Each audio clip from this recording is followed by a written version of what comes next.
React India.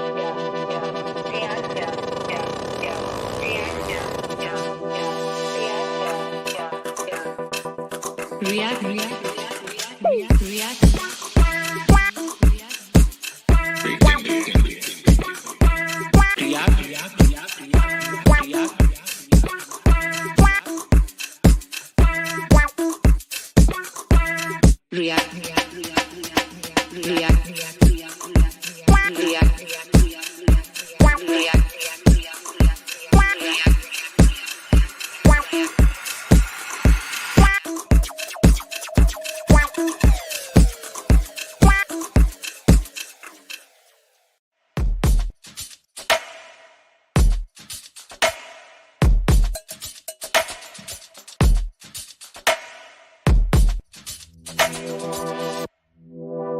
React India.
React.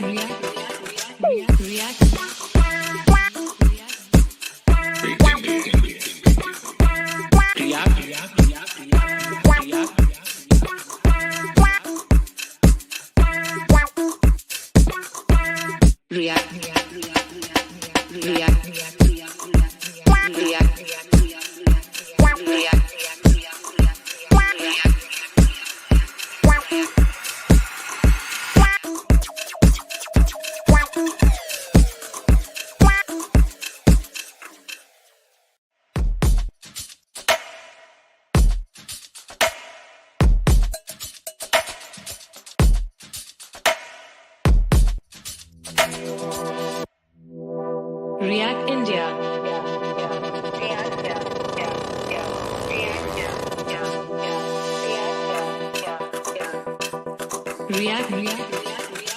React.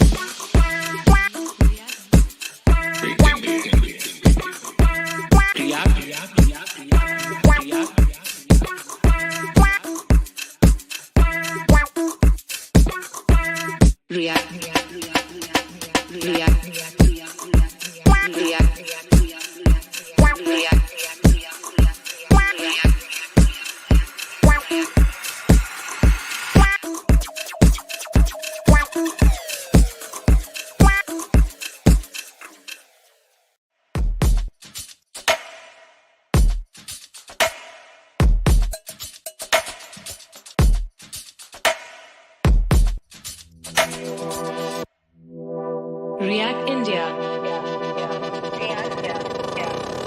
React. React India. React.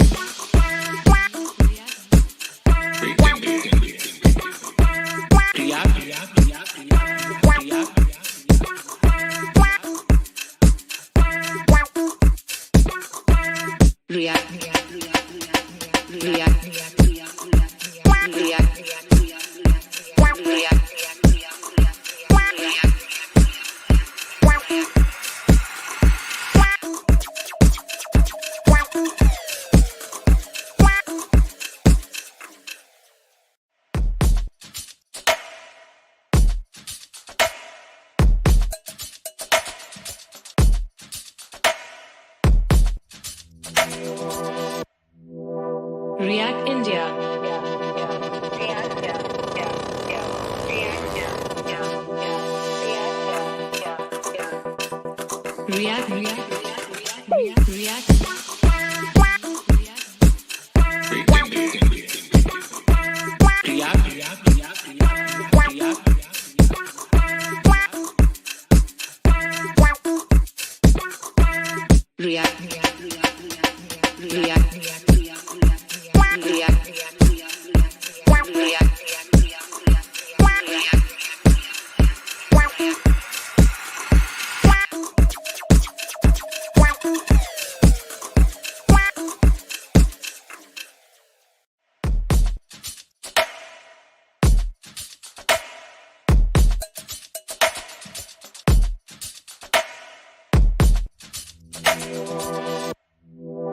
React India.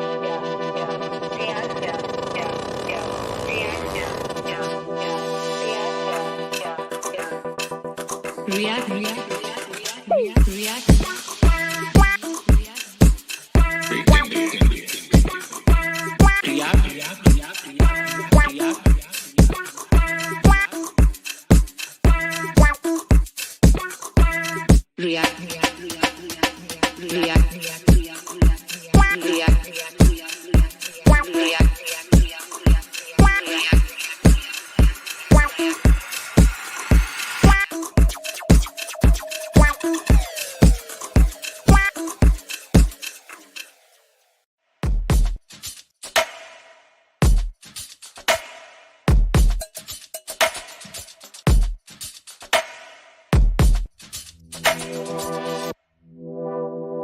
India.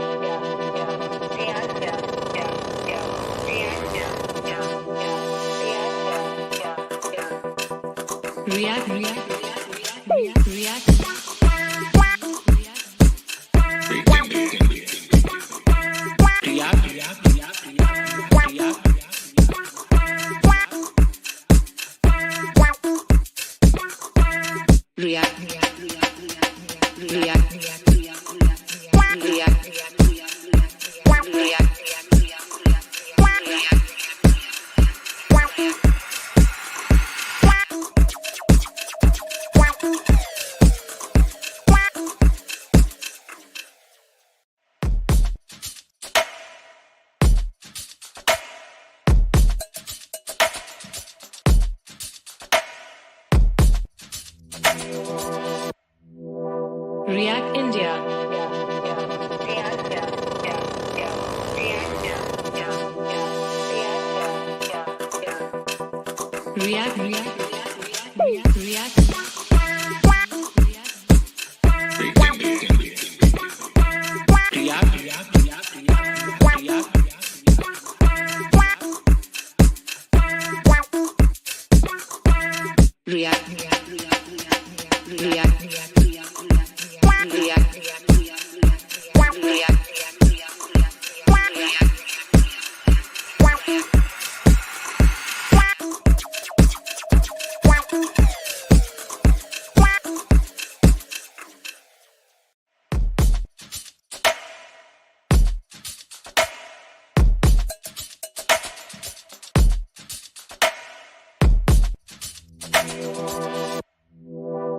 React India.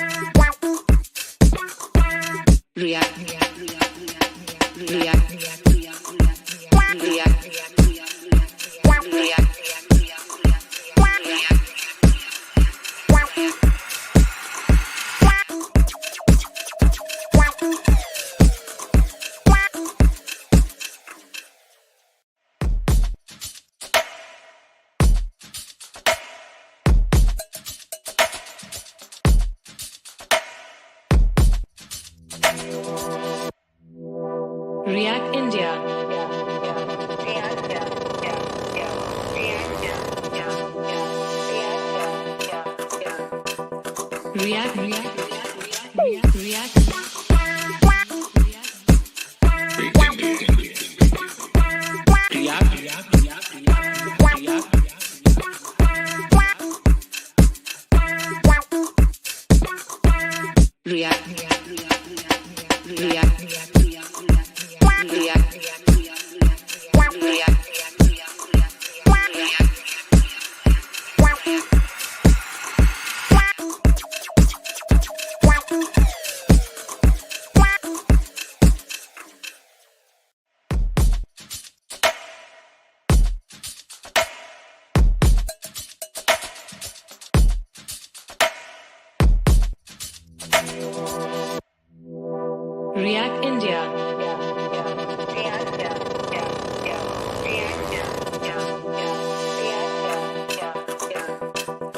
React, react, react, react.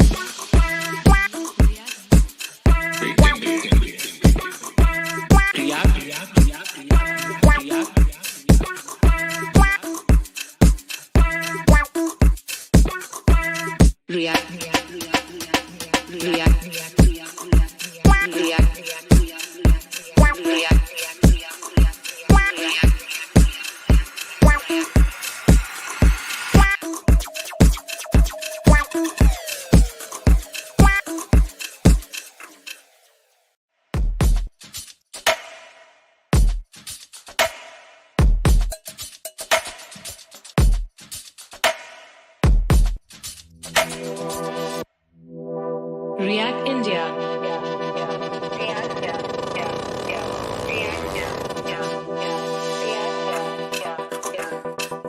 React, react, react, react.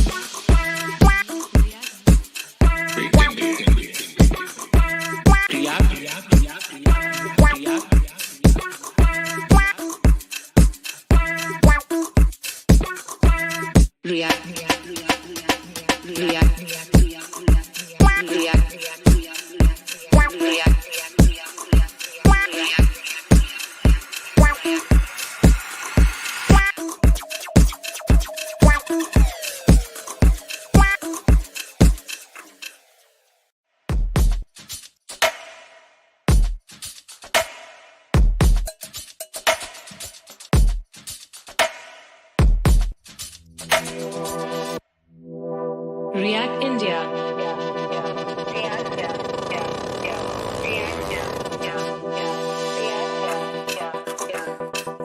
React, react, react, react.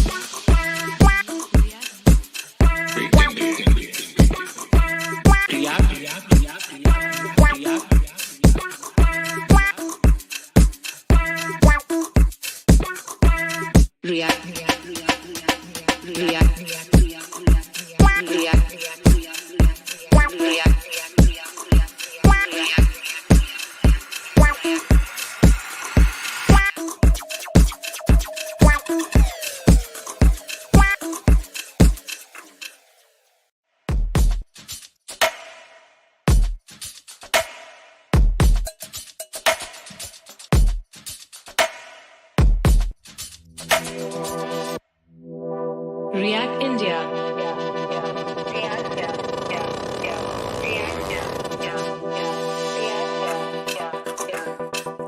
React, react, react, react.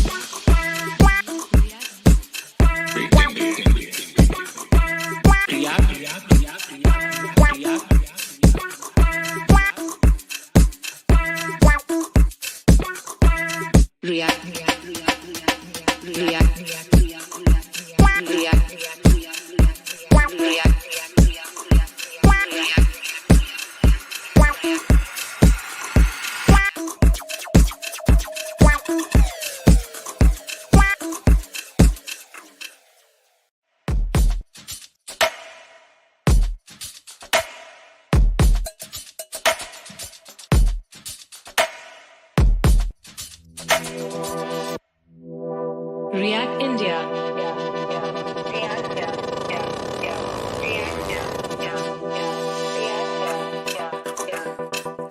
React, react, react, react.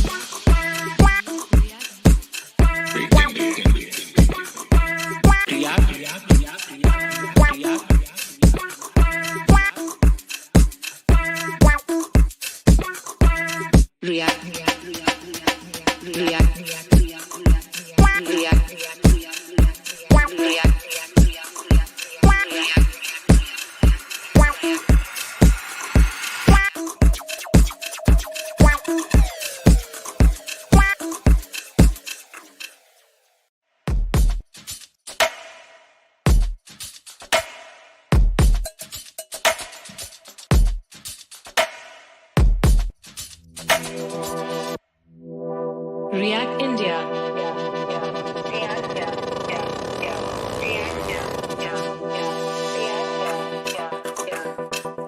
React, react, react, react.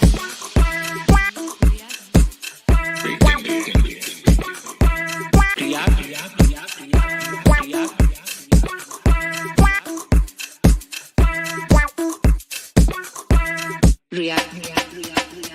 React India.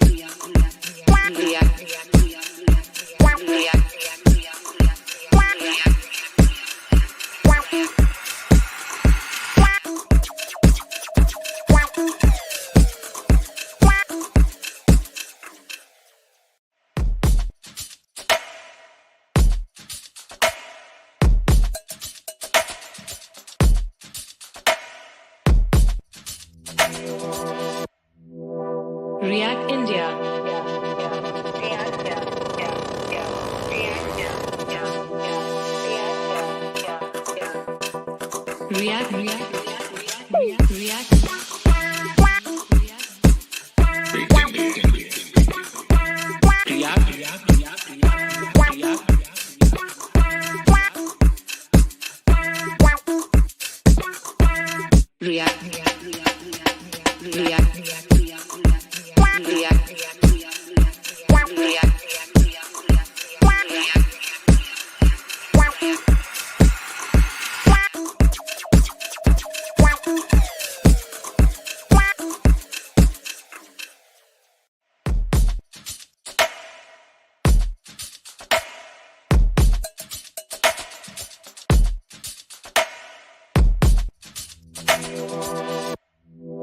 React India.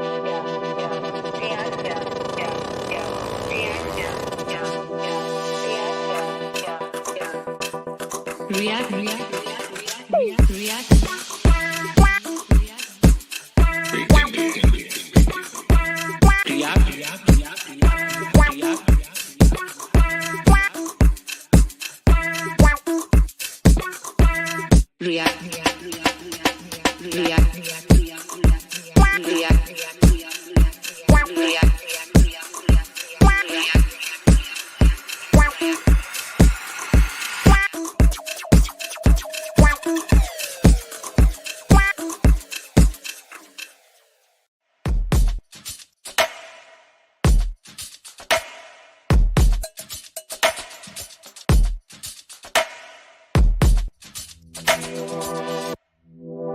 React India.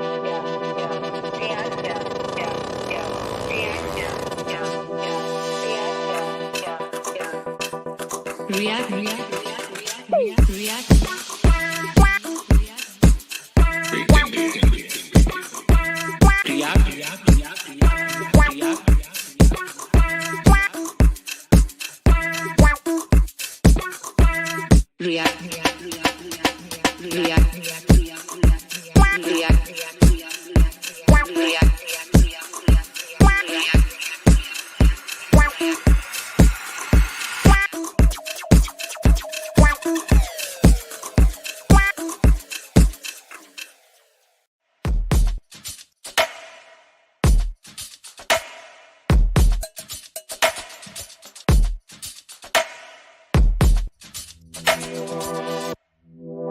React India.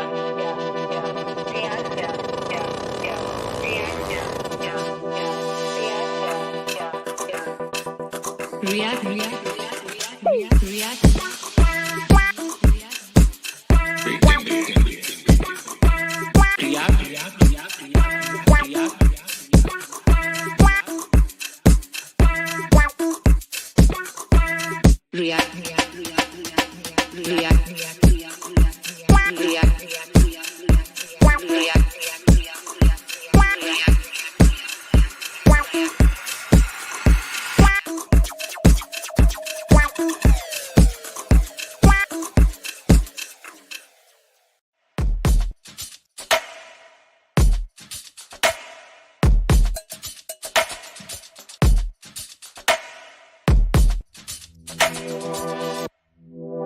React India.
React. React.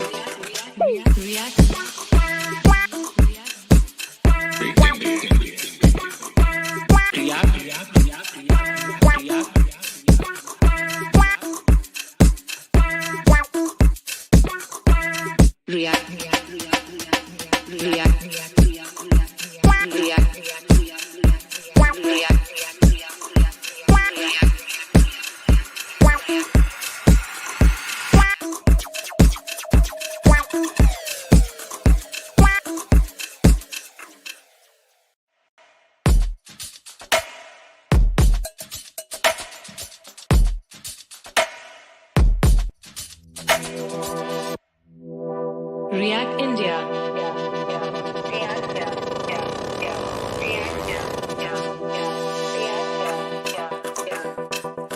React.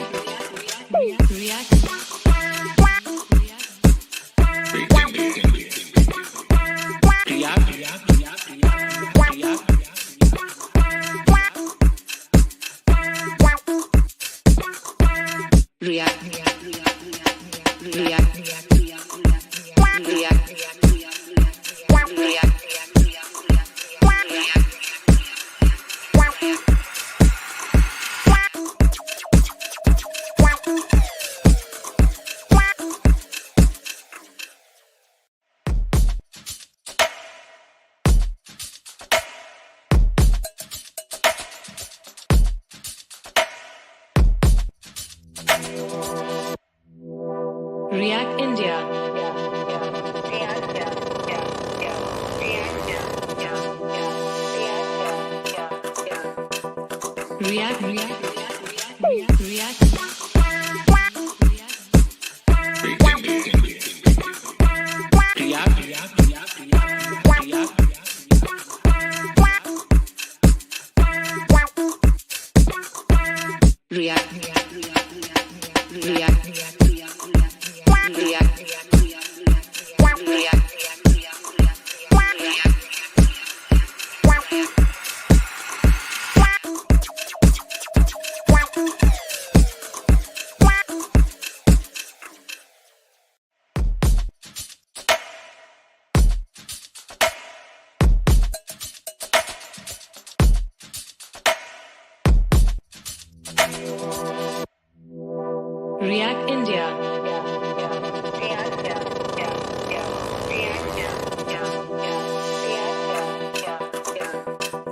React India. React.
React India.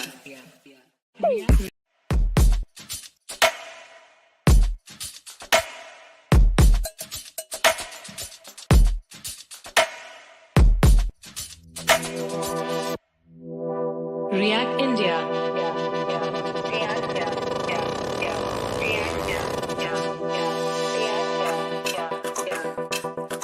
React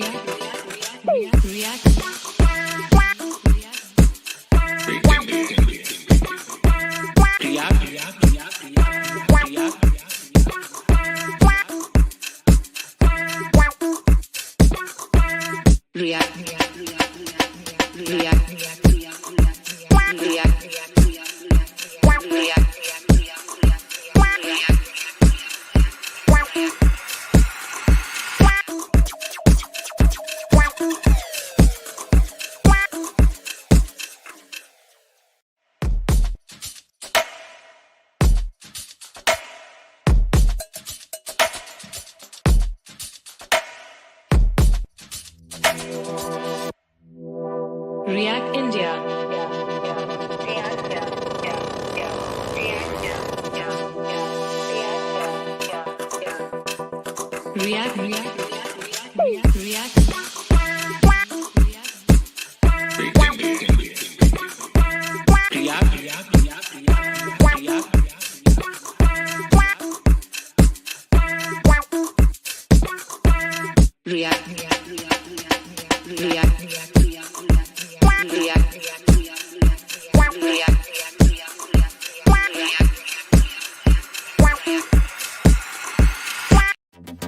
India.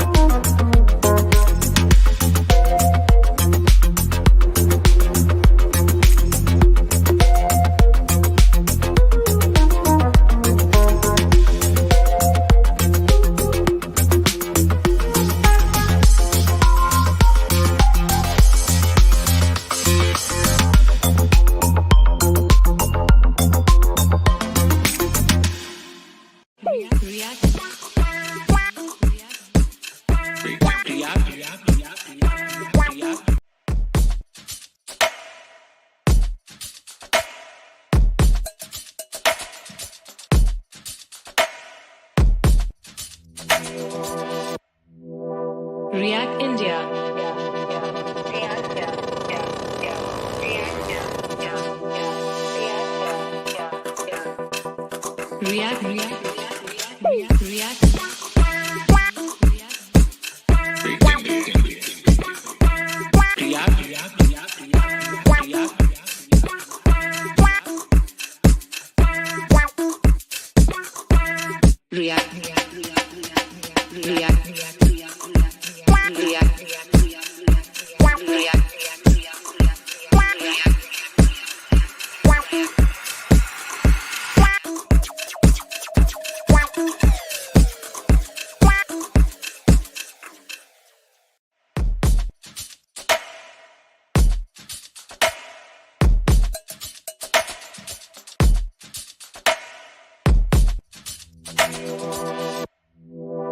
React India.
React. React.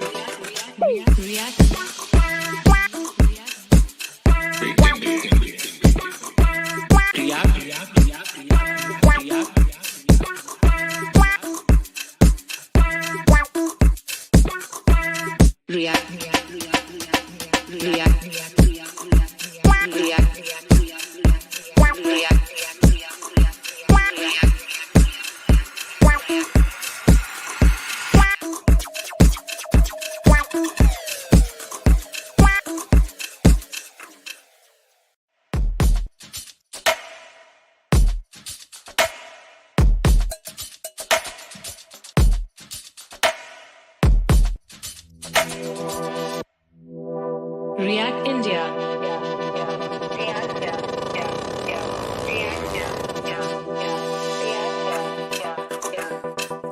React.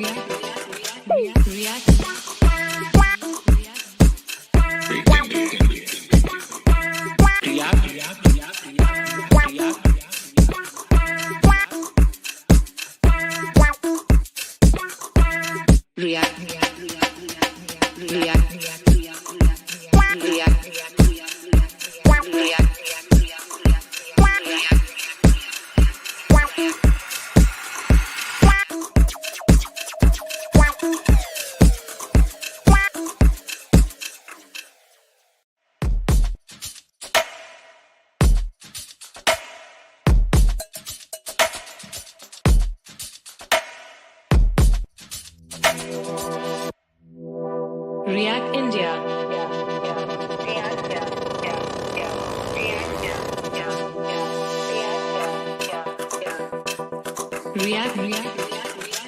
React.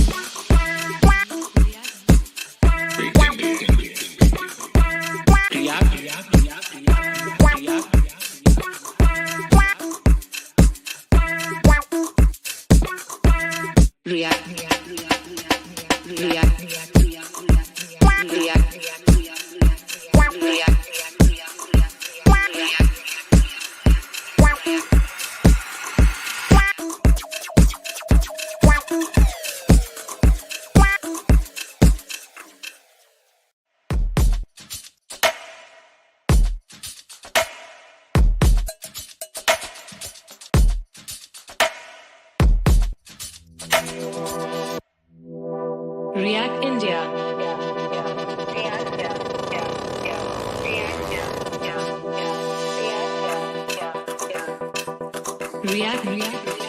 React.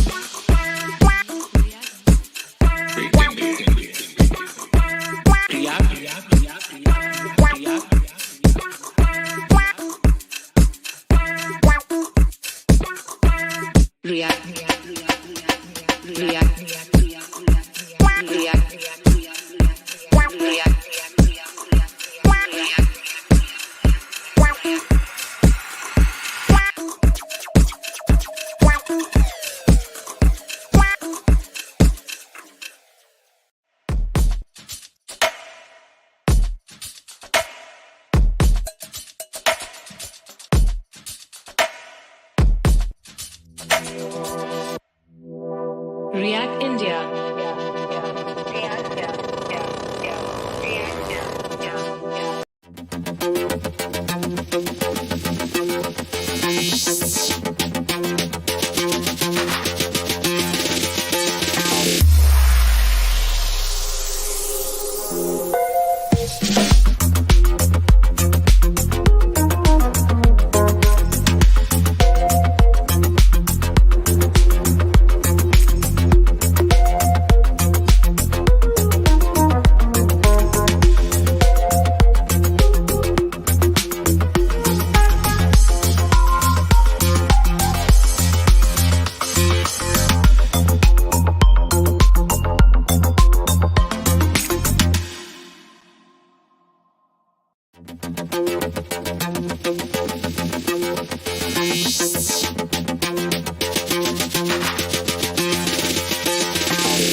React India. React.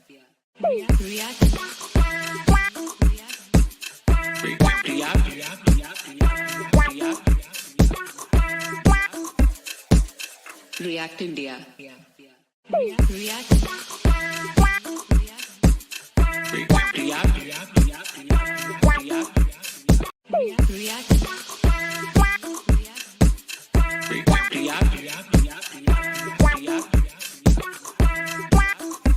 React India.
Hello.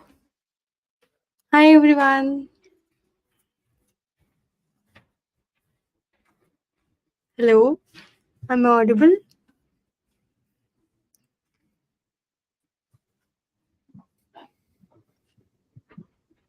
Rajat, can you hear me? Vikas, can you hear me? I can hear you, Lokesh. All right. Hi Vikas. Hi. How are you? Hey, good. Uh, Good morning. How are you doing? I'm good. How are you? Good. Is it live or not yet? It is live, so we would be starting in a bit. Yeah. Okay, that's amazing. Yeah. So how is your day going on? Oh, awesome. Actually, to be very honest, I'm in Goa only. I traveled. Okay, nice. Yeah, I traveled for a workshop, another workshop, and I will be attending the React India. I'm excited to attend in person as well on 6th and 7th. So it's going great. I have taken a break from the workshop here. Okay. So hello everyone. We would be starting with our workshop, which is on building a web performance culture, empowering large-scale teams to deliver lightning fast user experiences. In this workshop, we will explore the key aspects of establishing a web performance culture with the larger teams. We have with us Vikas and Lokesh from Publicis Sapient. Thank you, Vikas and Lokesh, for coming to the React India conference for this wonderful workshop. So, we are really excited to have you here, and like learning from you guys is a very will be a good experience for everyone and each one of us. So, yeah, over to you. Thank you so much. Yeah, but before we get started, Unnati, just a quick heads up for everyone who is joining in. We have 3K plus to, like people joining in and watching us live, and I think that's really amazing. So before we get started, I think, once again, if you have your friends, who are actually excited and who are also React enthusiasts, please feel free to add them here and please feel free to, send them the invite or, just share the link so that they can also join in and we can, of course, the more the better, right? So yes, once again, Lokesh and Vikas, thank you so much. And yeah, over to you. Oh, really? Thanks, Sajal, for allowing us to speak at the React India. So let me quickly, Lokesh, can you just confirm if my screen is visible to you? It is visible, Vikas. Okay, so why don't we start? A warm welcome and good morning, everyone. Good morning, everyone. I hope everyone had a great start to this morning with some delicious breakfast, maybe at home or maybe at office in your cafeteria, right? So today we are here for this workshop on building web performance culture, right? Especially in the context of how you can empower your teams, right, to deliver fast user experiences, right? And before we go into why and how of this performance, right, I would like to start this day with a conversation which I had last week with Vikas, right? So while having this conversation on performance best practices, how to do audits and other stuff, I came to know couple of insights, right, which were quite an eye-opening for me in terms of how we think about performance, right, be it lab data or synthetic data. So with that insight, I had this suggestion to Vikas, right? Because we are going to React India, so those insights are quite helpful for the community as well. So Vikas, why not you take us through on what all things we're going to cover in today's workshop for that part? Yeah, and I'm sure I can assure to the group that it will be fun going through this session. Right, we are going to definitely because you know that at any point of time, performance is one of the NFR, like any other, like security or I would say SEO. Performance is also very critical for any business to grow or to increase their conversions and many other matrices from a business growth perspective. So I think it would be worth to have a conversation on why performance is very important for any brand or for any business. Because with my experience with working with multiple large scale applications, talking to clients, I have always realized one thing, that sometime from our engineering perspective, we are always excited about performance, right? How can I make my web page as fast as possible? But sometimes you need to convince other folks as well. You need to convince your client, hey, why it is important to have a work stream who only focus on performance, right? So it is critical to cover on the why part. Then we also going to talk about web performance, what it means to you, and what it really means for your stakeholders. Many times in my conversation in past, I have been in situations where I am talking about performance in a different all to in all to different tangent on different matrices, while my clients and my stakeholders are talking about completely different thing. So it is very critical for you to know that what performance means to you and to your stakeholders. So we will try to deep dive on that side. It is also important because fostering culture is also important, right? Because fostering culture within the team, because many times you work on performance, but there are so many team members in your team, and by the way, there will always be a mix of experiences within any team, within any large scale team, because there'll be people who are more experienced, there'll be people who have just graduated and started working with you in your team, so they may not be aware about all those best practices, and they may change some code, they may create a PR which can actually impact it. So hence it becomes that it's not only you who think about performance, but also the whole team is aware about performance, right? No other pod should be left. So we'll do quick deep dive on how do you foster that culture, how do you bring everybody on the same page. Then architect, like what are the different architecture types, and how can you ensure that the performance is taken care differently on different architecture types.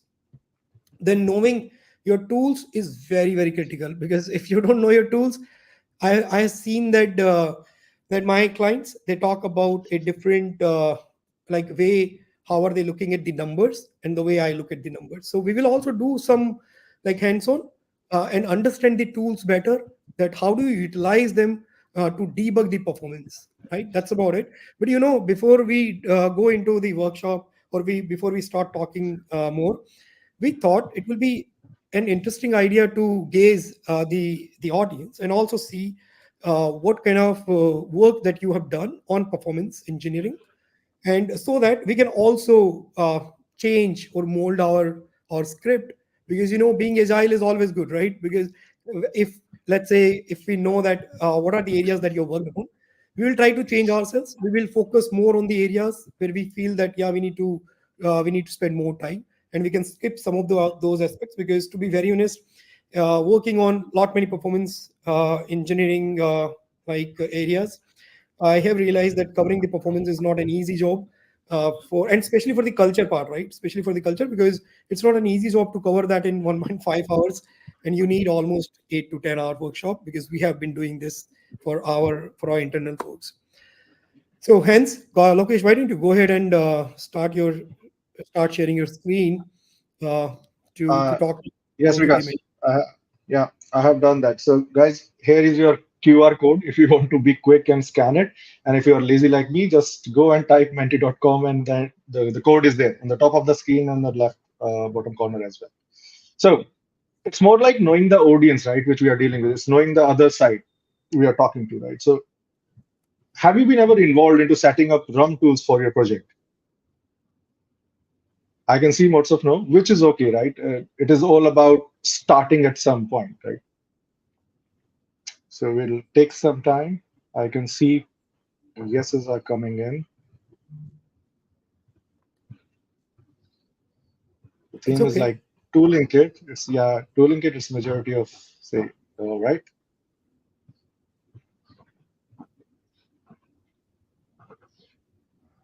It's 10. it's quite interesting to see the mix. Let's go ahead, because, like I said, Lokesh, we have to cover a lot. I think it would be worth Right. maybe first question we can give another 20 seconds or so.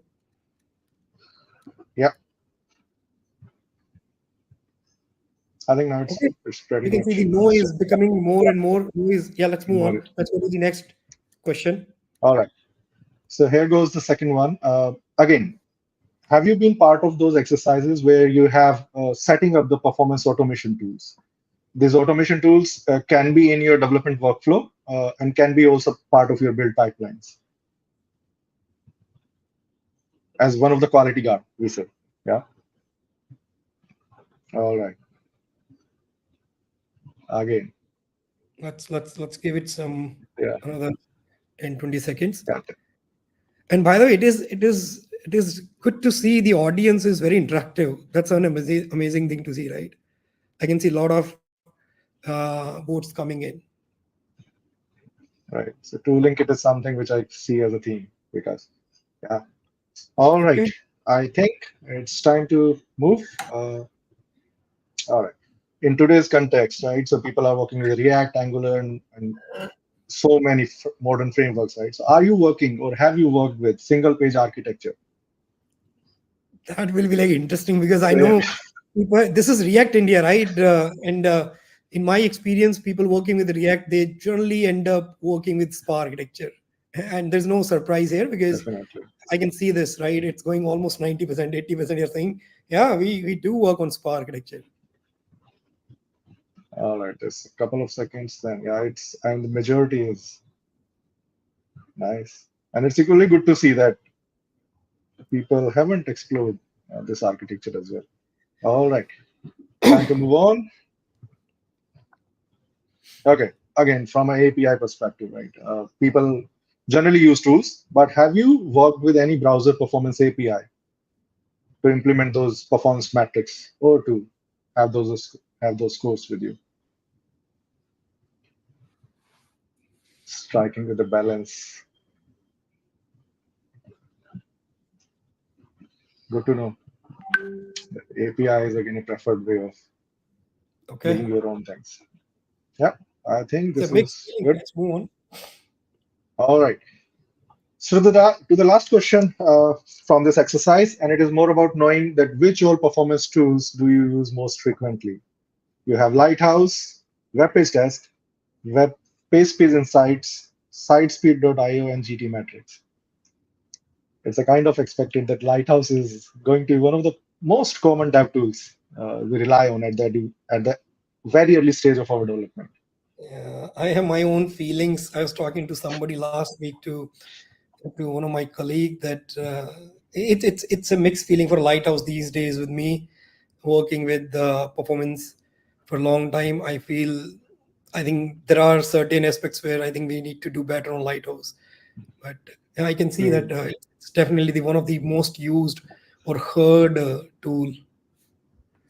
Right, Vikas. And I can still recall that one of the conversation I had, right? So it was an article published on Dev2, right? So it is like, okay, even if you score 100 on Lighthouse, are we performant? on the ground. Okay. Interesting thread when you think What about is lab and field data. I think, Let- yeah. So we have, I think it's a good number. The lighthouse is winning. All right. So with this, I think we know the tooling kit and another aspect we want to know about the other side.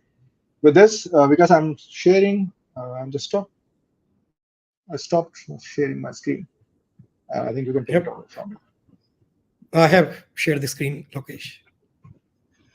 Okay, it's not visible yet. Go ahead. It's taking time. Maybe now it's loading up for me. Yeah, now I can see it. All right. So everyone, myself Lokesh Yadav. I'm a full cycle architect with Publicis Sapient. I think it's been 12 plus years I'm working with Publicis Sapient, right? And it's been a learning journey so far, right? So here are a couple of the links where you can reach out to me if you want to discuss something, anything about performance or in engineering community.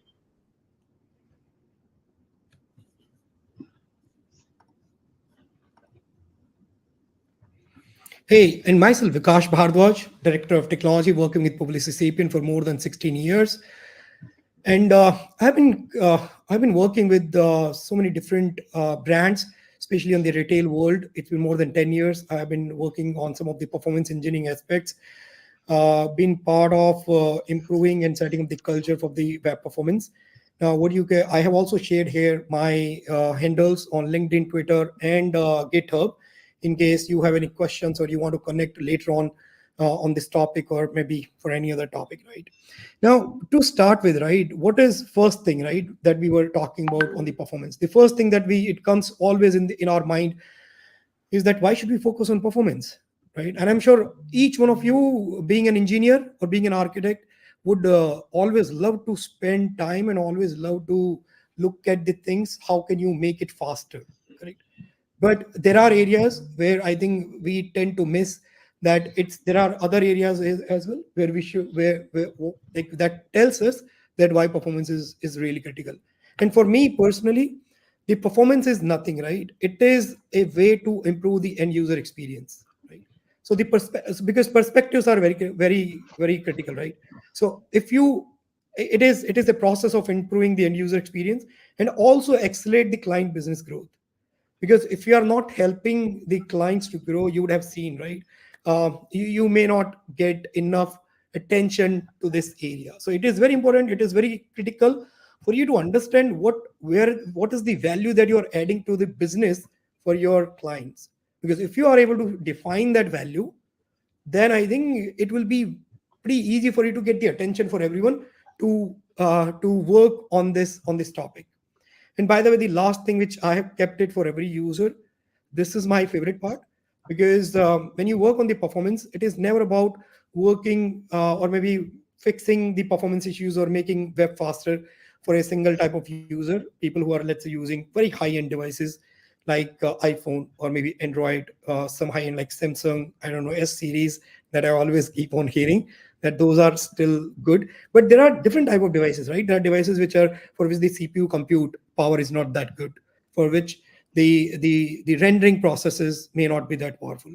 So it is important that whenever you talk about performance with your clients, with your teams, always consider every type of user. And I'm sure when you do use Lighthouse or you do use either PSI, Page Speed Insight, you would have seen that they also say that and by the way, but that's another level.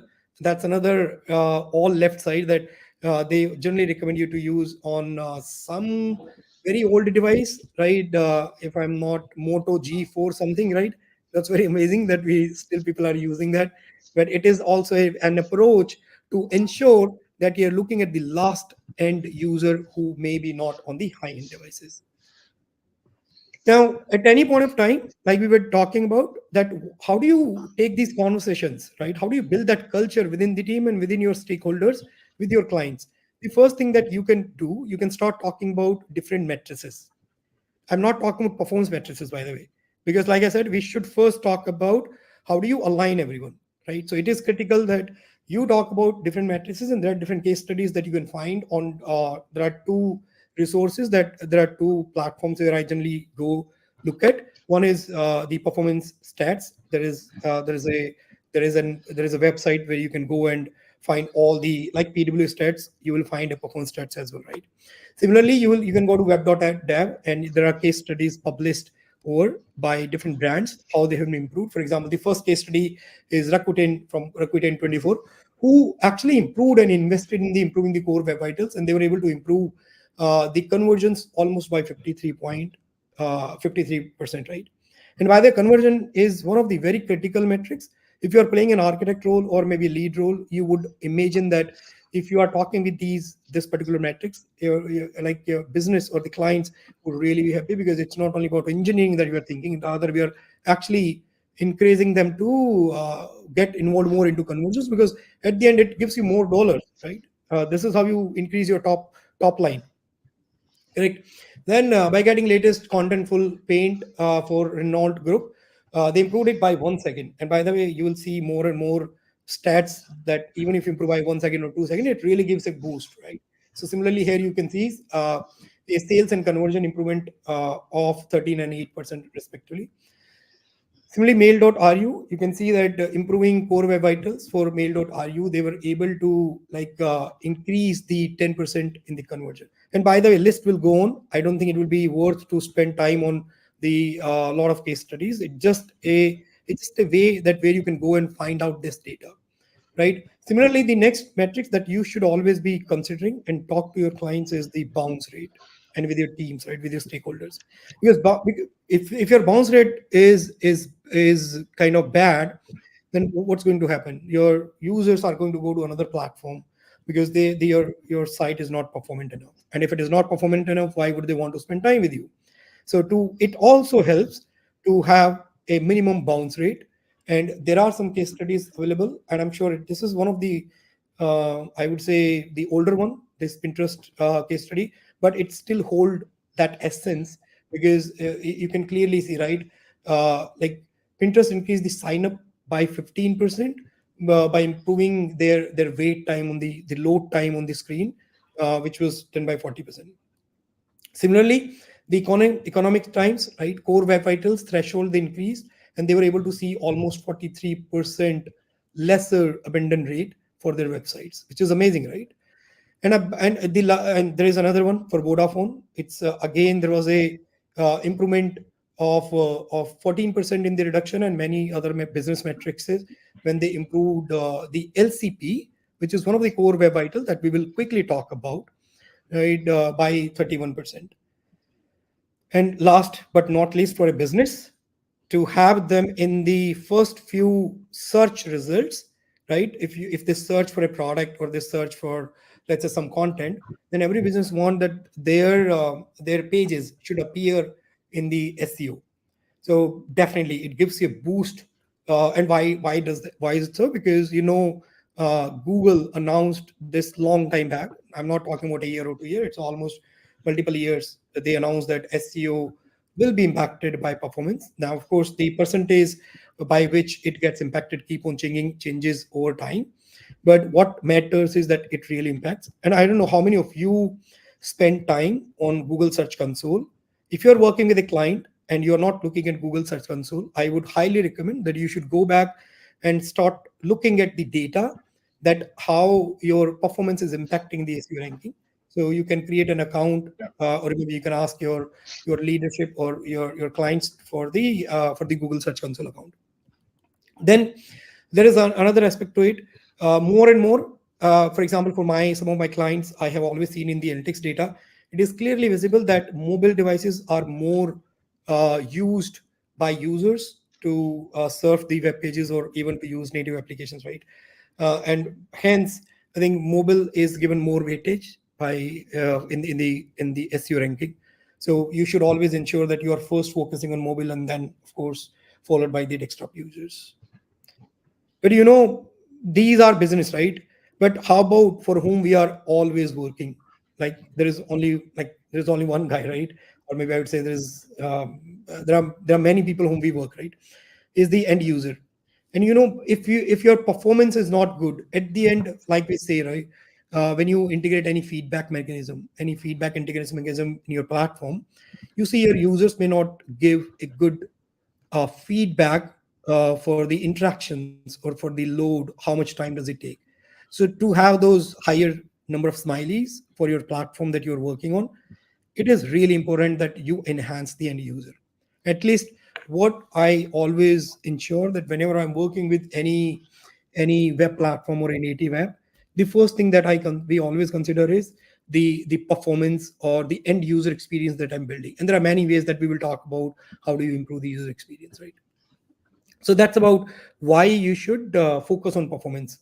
I hope it gives you some leverages to talk with your clients, and some data and some like resources where you can go and find out. Now the next thing which is very very critical is that we talked about why performance, but how about how do you improve performance, right? There are many areas, there are many discussions that you keep hearing from in different forums, that you should improve performance by these best practices, right? So what is the key ingredient for improving the performance? And to be very honest, there is no such single silver bullet to improve the performance. Rather, I would say it's a, like I said in starting, right? It's about fostering the web performance culture within the team that plays very pivotal role for having that highest, or I would say the best performance experience for your platform, right? I already mentioned that till the time your team is not focusing, you will never be able to achieve. And I have seen this many times in different accounts, in different platforms. So when everybody start working together on a same goal, then you're able to achieve it better. And by the way, uh, applying that performance culture is never easy. At least to me, it has never been an easy like step. But there are some frameworks what you can do, right? And this framework, what you see on your screen, has worked very well, at least for our big engagements. And it's pretty straightforward, right? First thing, you need to ensure that what performance means to you. You need to ensure that whatever you are saying for performance, everybody should talk the same language, right? So if I say this metrics is very critical, then your clients and all of your stakeholders should speak the same language. Because I have seen where, and by the way, I'm talking about a practical example. Maybe last December, I was invited in a conversation for performance improvement for one of our engagement.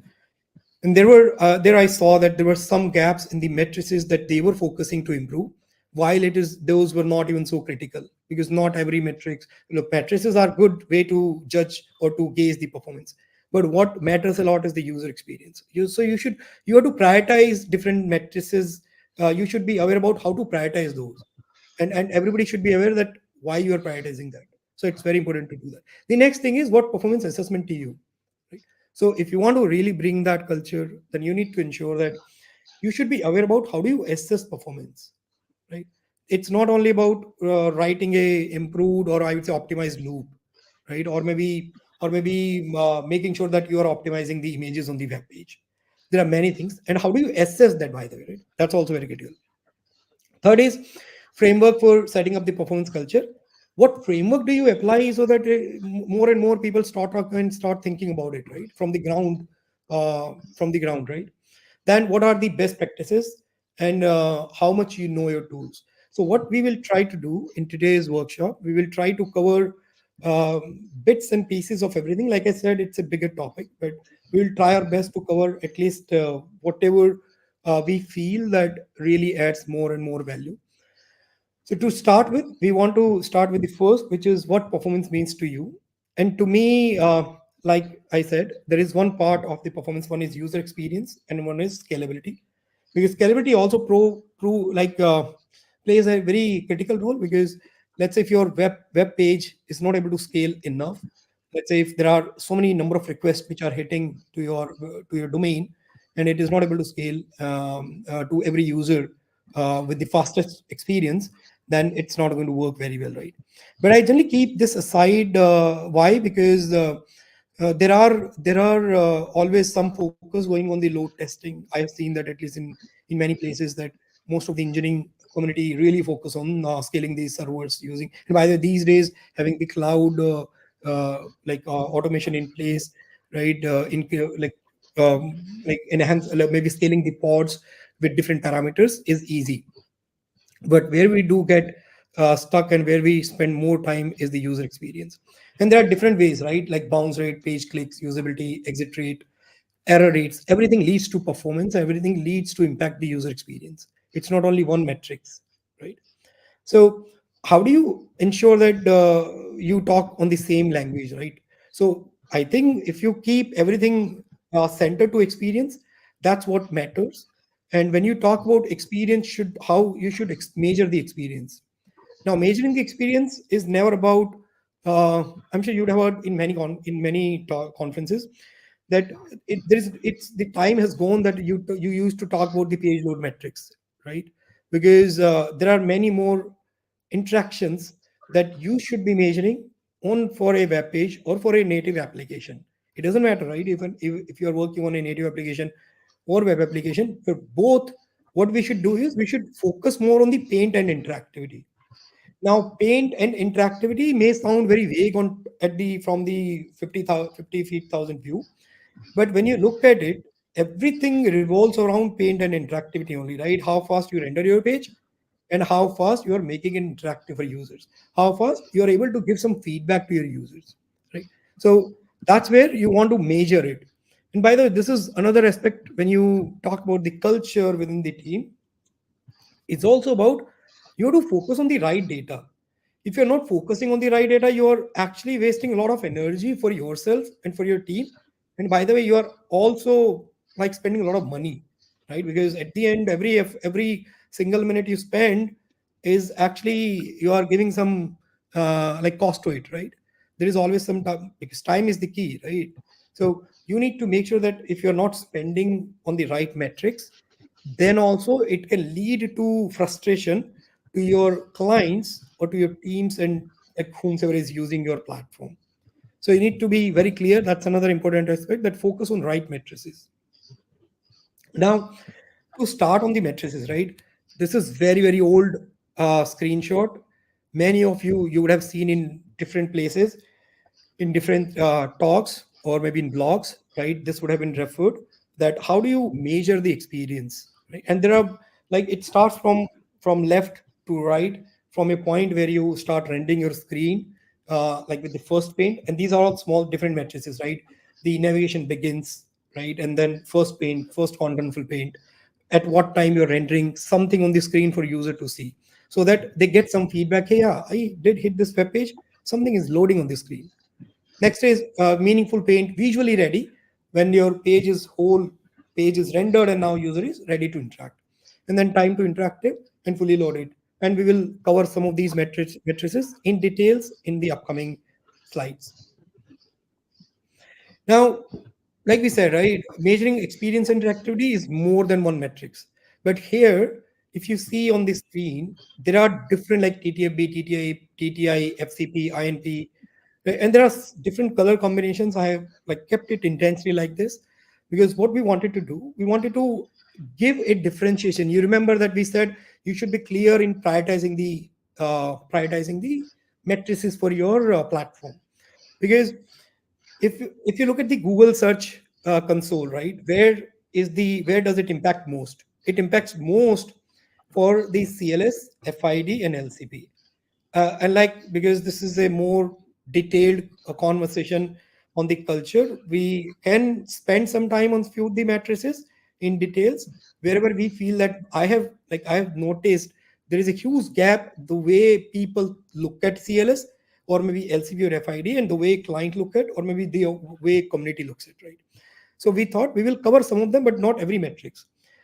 But the critical ones are which are going to impact you directly on the business side, right? Because SEO is really critical. So FID, CLS, and LCP are core web vitals provided by the community, right? Google, I'm sure some of you follow that. You know that these are the three matrices. Of course, FID is going to be replaced very soon. We will talk about that as well. Now I have kept this custom matrices in the red. This is most critical, and this has played very most important role in every project or in every engagement where I have spent time on the performance engineering or setting up that mindset or bringing that that notion of like working on the performance. Reason, because there are many places where you will not be it will not be enough to only look at these, right? And you might have to implement your own custom matrices, and I'll talk about very soon why it is critical. Now, the I think that's where we start with the first matrix, the largest contentful paint. The Lokesh, do you want to quickly talk about the largest contentful paint? Yes, Vikas. And I can now, so if you guys relate to it, right? So the Renault case study, which Vikas has covered earlier, right? A 1 second improvement in LCP give you an uplift in your conversion rates and thus to sales, right? So, and why it is important to focus on LCP first, it is like it lies into two buckets, right? It is a synthetic metric as well as a RUM metric, right? So you can count on it for your performance improvements, right? Now, what LCP does, in simple words, how fast you can render your important pixels on your screens, right? And on the screen you can see, right, your important pixels can be an image, can be a text block, right? So it is important that you see that how fast you can render it, right? And there are best practices around it we're going to do. Now, from my learning, there is one thing which I have seen in my projects, right? Once you deal with LCP, there are two aspects to it, right? So let's take an example of any privacy pop-up you see on your home screen, right? So the first view can have a different LCP, and once you accept those privacy policy, your subsequent view is not going to have those LCP element. So your LCP score varies on the first view, and it can also vary for your repeated visitors. So that is one thing you need to keep in mind, right? Now, coming to the best practices, right? Again, as I said, render your important pixels as fast as possible. And that is where your TTFB comes into picture. If you improve your time to first byte, it's going to impact on a huge sum, right, on the LCP scores. So try to see if you can optimize the TTFB as the very first thing, because that is where you're relying on the content to come from server. Now, the second thing, your content comes in, right? Reduce your render blocking elements in the head section. Simplest thing, critical CSS, critical JS. Inline those aspects which you need at the very first stage. Right? Next is Yeah, and to be very honest, right, I want to spend a minute on this particular render blocking, because there was a client for which we were working on, and in the head section of the web page, and guys, we are assuming that there are some basic knowledge with you on what is render blocking or what is critical rendering path, right? Reason, but just to give it very quick context, so there was an engagement where I was working, and I saw that there was a huge CSS file that was added on the in the head section of the web page along with some JavaScript files, right?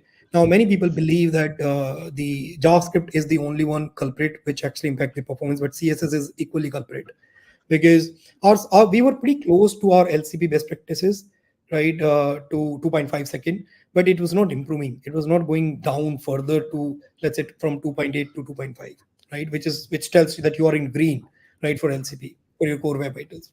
So what we saw, hey, let's do one thing. Let's remove that CSS from the view, from the page, from the head section, right? But you can't do that, so it is going to impact you, right?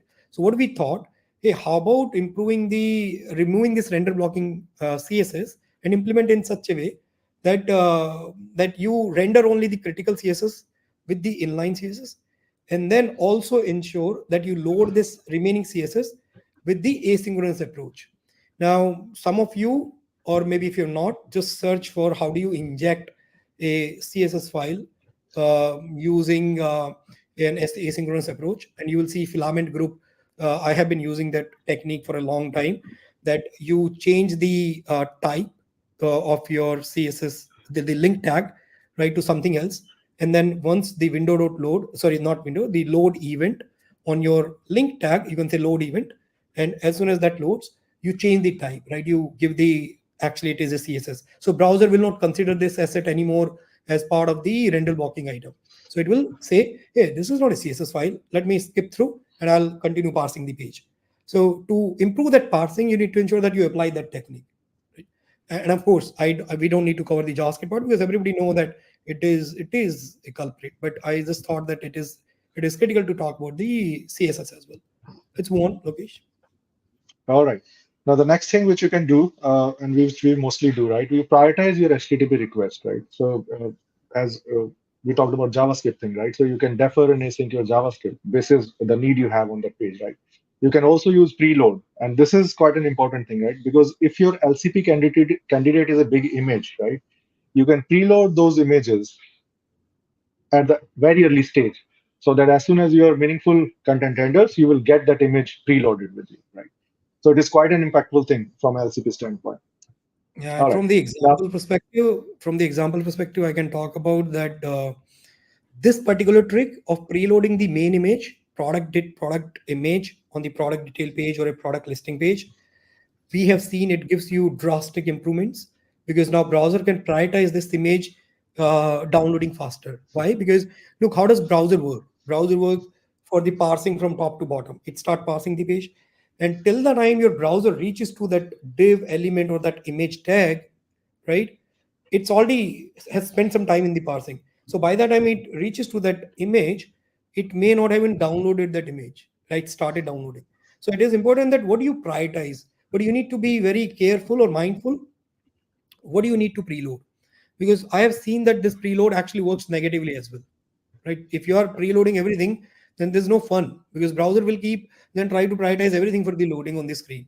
So make sure that you prioritize only very critical as like HTTP requests on the web page that are really going to give you a maximum benefit on the LCP or maybe other matrices. Query location. yeah. So it's like excessive preloading is equally harmful. Yep. All right. And there you go. The very modern technique people are using where they defer rendering with CSS. And there is a content visibility property, right? You can use it.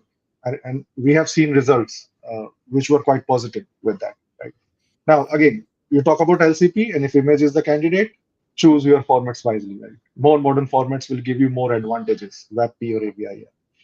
Again, in terms of images, compression and right image rendering into the right viewport is the key, right? So you can use SRC set, picture tag in HTML, which will give you sizes option as well, right? So which you can render a appropriate size into the appropriate viewport, and that will really help you to boost the LCP rather, transferring extra byte over the network and then take a hit on LCP. Yeah, and it is interesting when we talk to community or when we talk to people during our conversation, I feel that how come people are still not aware about this best practice of loading the right size of the image on the page using the native capability, because people still feel that hey, we can use CSS media queries to load different images, which is not the right approach for. And by the way, it may be debatable, but if you have a content image, right, which is like product image, it's not easy to load it through CSS, right? You would need some native approach to load a different size of the image on the viewport. So always ensure that you're using SRC set as much as possible, or at least I have seen that like generally we don't use picture because it also gives you a higher DOM size, right? So DOM size also increase with the picture tag. So it's a very small trick, but it becomes helpful, right? Go ahead, Lokesh. Right. And again, if you talk in today's context, you have various rendering strategies, right? Which will again, if you look at the trade-offs, it will really help you to optimize your performance. And when we talk in the context of LCP, it is useful indeed. So if you talk about rendering strategies, right? Again, you must have seen these matrices before, right? Or worked with them. CSR, a couple of years back, this strategy came in. Everybody was excited. Okay, now we can transition from one view to another in a fancy way, right? But you are booting up your application, right? Entire application in the browser side. So maybe your FCP score will be good in the context that you are only rendering the bits of UI elements gradually or incrementally. So your FCP can be good, but you're taking a hit on the TTI because now this JavaScript comes into picture and your user has to stare at the blank screen for a longer time. So not every rendering approach is a good fit, right? So CSR, if you talk about it in terms of time to interaction, it gives you major hit. Now, if you want to improve LCP, as we talked about, SSR is a suitable fit, right? Because you are giving the browser the content which it can parse as soon as possible, right? So if you give them the content to be parsed, same goes to SSG as well, right? So these both things will really give you a boost own LCP. And not only SCP, there are other metrics it will help you out with, right? Now, server components, streaming SSR, more complex things coming in these days, right? So it is equally important that you pay good attention to your strategies you're gonna implement in your project to cater performance needs. So yeah, Yeah, I and I think think one more thing, right? I believe when we talk about these rendering strategies, right? Like you said, Lokesh, it is pivotal to pick the right approach, because if your TTFB is not good and due to the CSR approach adopted, it is going to impact every other metrics followed by it, because TTFB is the first metrics that gets fired in the browser. As soon as you hit a URL, your server respond with something that gets fired, right? If that is slower, then it is going to impact. That's another aspect that I really wanted to bring.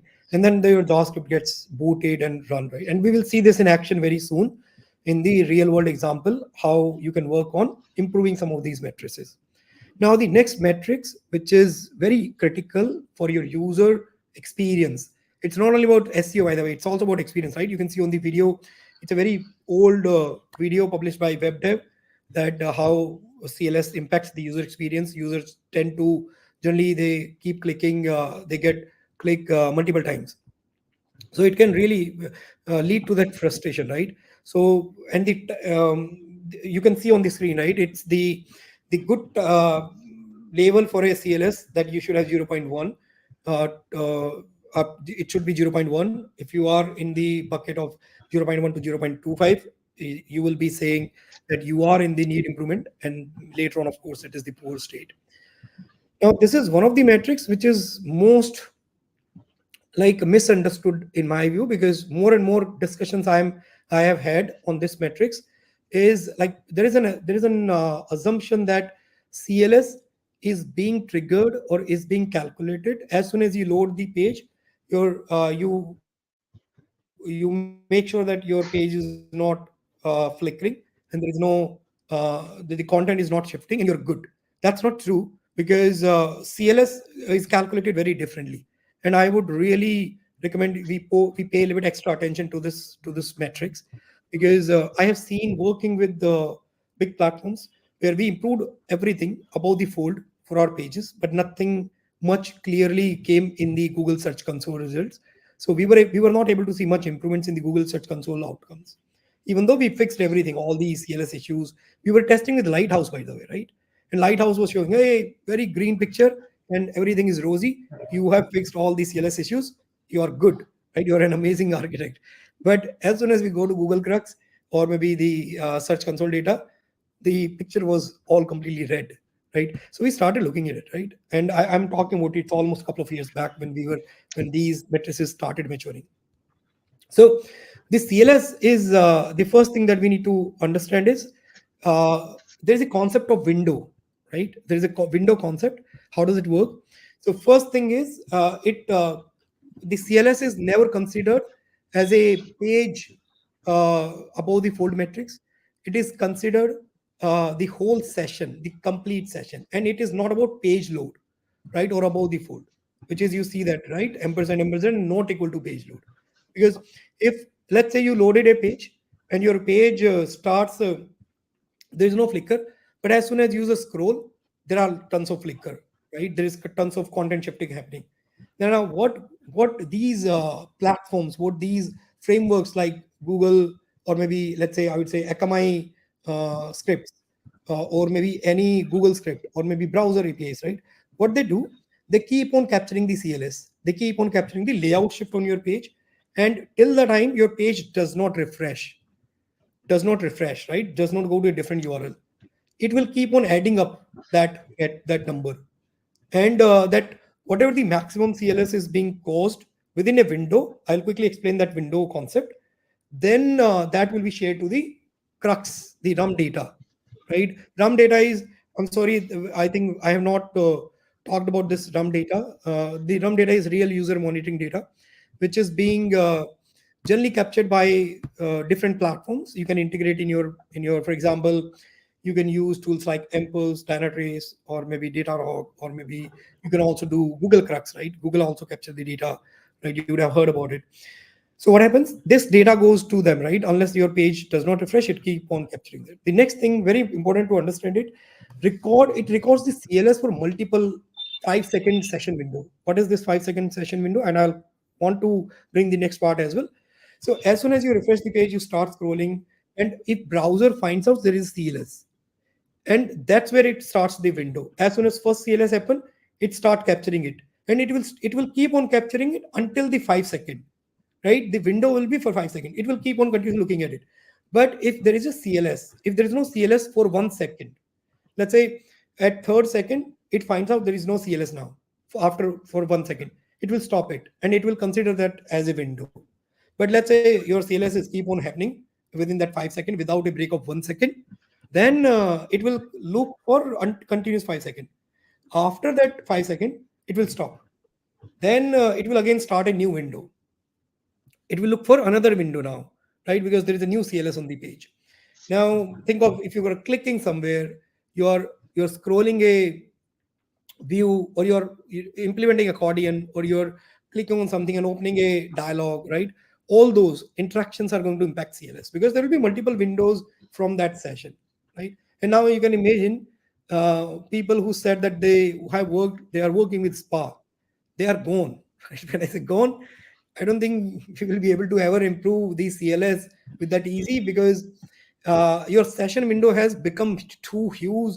I don't think it is in your like you can really control it. Because what is session window? Session window is, there are multiple session window unless the page refresh. And with spa, generally you don't refresh the page.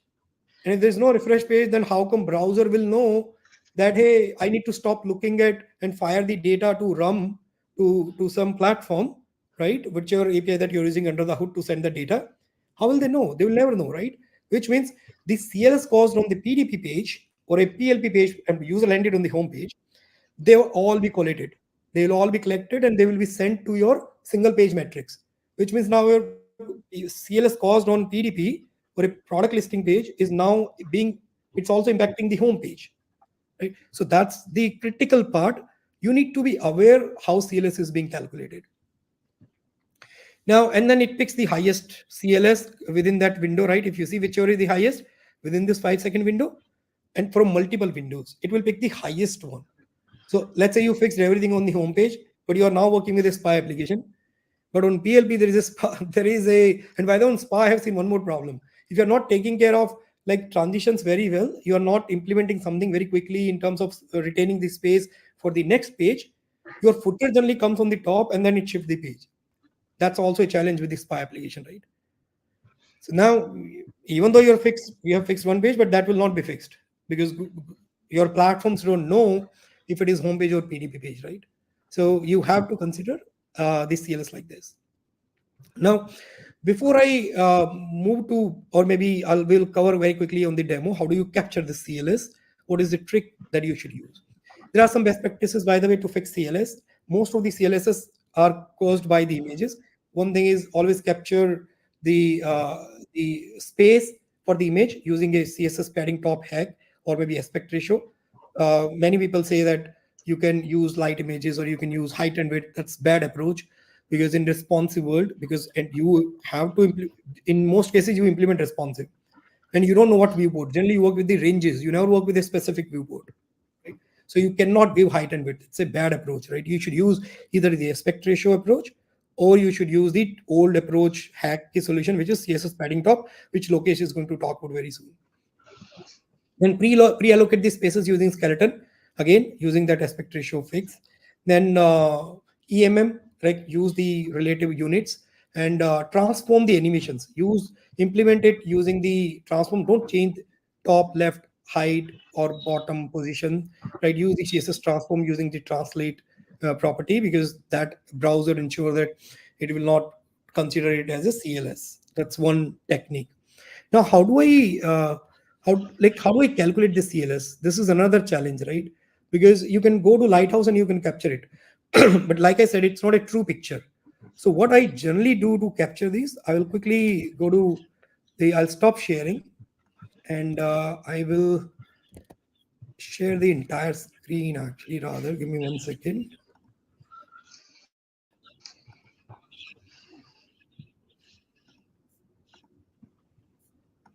Let me share my screen. Lokesh, can you please confirm if it is visible? Not yet, Vikas. Okay. I'll wait because I know then audience will not be able to relate to what I'm speaking. True. Are It you took a able to little see time now? earlier. Not yet. It didn't start. Yeah, now it started loading. Yeah, I can see. Okay. Now I can see Okay. the screen. Yeah. So like I said, right, calculating CSS through Lighthouse is not a good approach, right? Either you go to Crux data and you see what it is, or you go to Google Search Console, you see the data of your website. But if you really want to see the whole, all of the CLS which is triggering on your web page, generally you go to there is a web performance like scripts available provided by WebDev. You can go and copy the scripts. And generally, what I do is I keep this in my always browser. I create the sources, like I create the snippets in the JavaScript, right? If you're able to see my screen, I've created 2 snippets for an example here, right? CLS and LCP. Now, when let's say I have randomly opened this web page, right? Now, this web page may have some CLS, right? Similarly here as well. If you see, this is a product listing page, right? For one of the brand. Now, what I can do, I can open the developer toolbar. Give me 1 second. And you will see here in the source panel. Give me 1 second. Yeah, here is the source panel. You can see that there are 2 snippets I have used. CLS, this is the snippet. I have just written Vikash layout shift here, right? Once you run this script, you just need to ensure that you are running the page and then run the script as well. So for example, in this case, if I say run this script, to run this script, you just need to do Command Shift P, or maybe you can say here snippets, right? You can go to snippets, or maybe you just remove the angular bracket and you can say here exclamatory. As soon as you do the exclamatory, you will be able to see all the snippets that you have defined. You can access them easily, right? So you can run the script. Let's say, for example, I say CLS. I'm running this script. Now the CLS which has already caused within this page, you will be able to see all those CLS here, right? You can see that there are multiple CLS which has happened. And some of these CLS are not that big, but some of them are really something which matters a lot, right? So you should consider that. Now what happens, let's say if I refresh this page, let's say if I'm refreshing this page now quickly, and I will also run this script meanwhile. There is another way to run it. Right click and run it, right? Now run this. Now if I scroll the page and there will be any CLS, it will be provided by the script itself here, right? So for example, we will quickly take a look at this example now. Give me 1 second.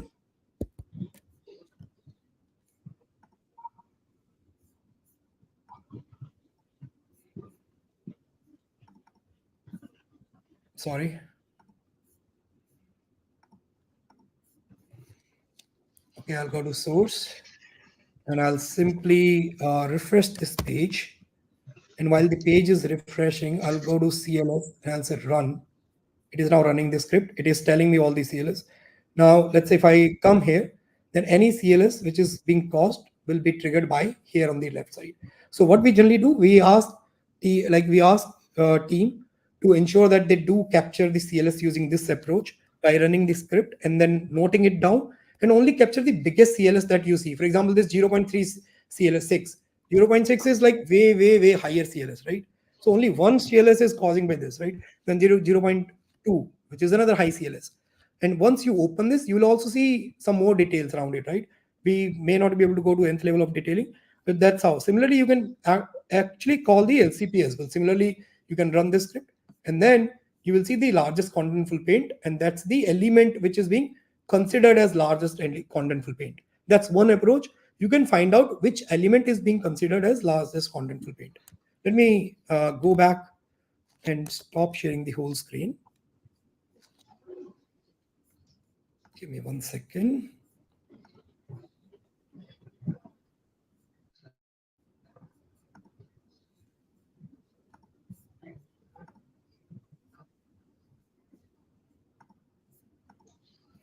Okay. Okay, are you able to see my screen now? Yes, Vikas. It's visible. Okay, let's move on. Why don't we talk about FID now quickly? which is the next. Again, yeah, Uh, yeah. So it has been one of the important metrics since long, right? But now, again, from a FID perspective, right, it is more like that the amount of time your page is taking to respond to your inputs, right? So, and only the first interaction, right? That is the constraint with this input, is this metric, right? It only takes first interaction into account and it gives you the score basis that. But interaction is a lot more complex these days, right? You are not interacting only once, you are interacting throughout the journey, right? So Google thought about it and they addressed this gap, and they now coming up with INP, a more stable matrix in order to calculate your responsiveness of your application, right? And next year it will be applicable, right? So there is no point going deep into FID. So let's focus on INP, right? Now INP, if you look at it, right?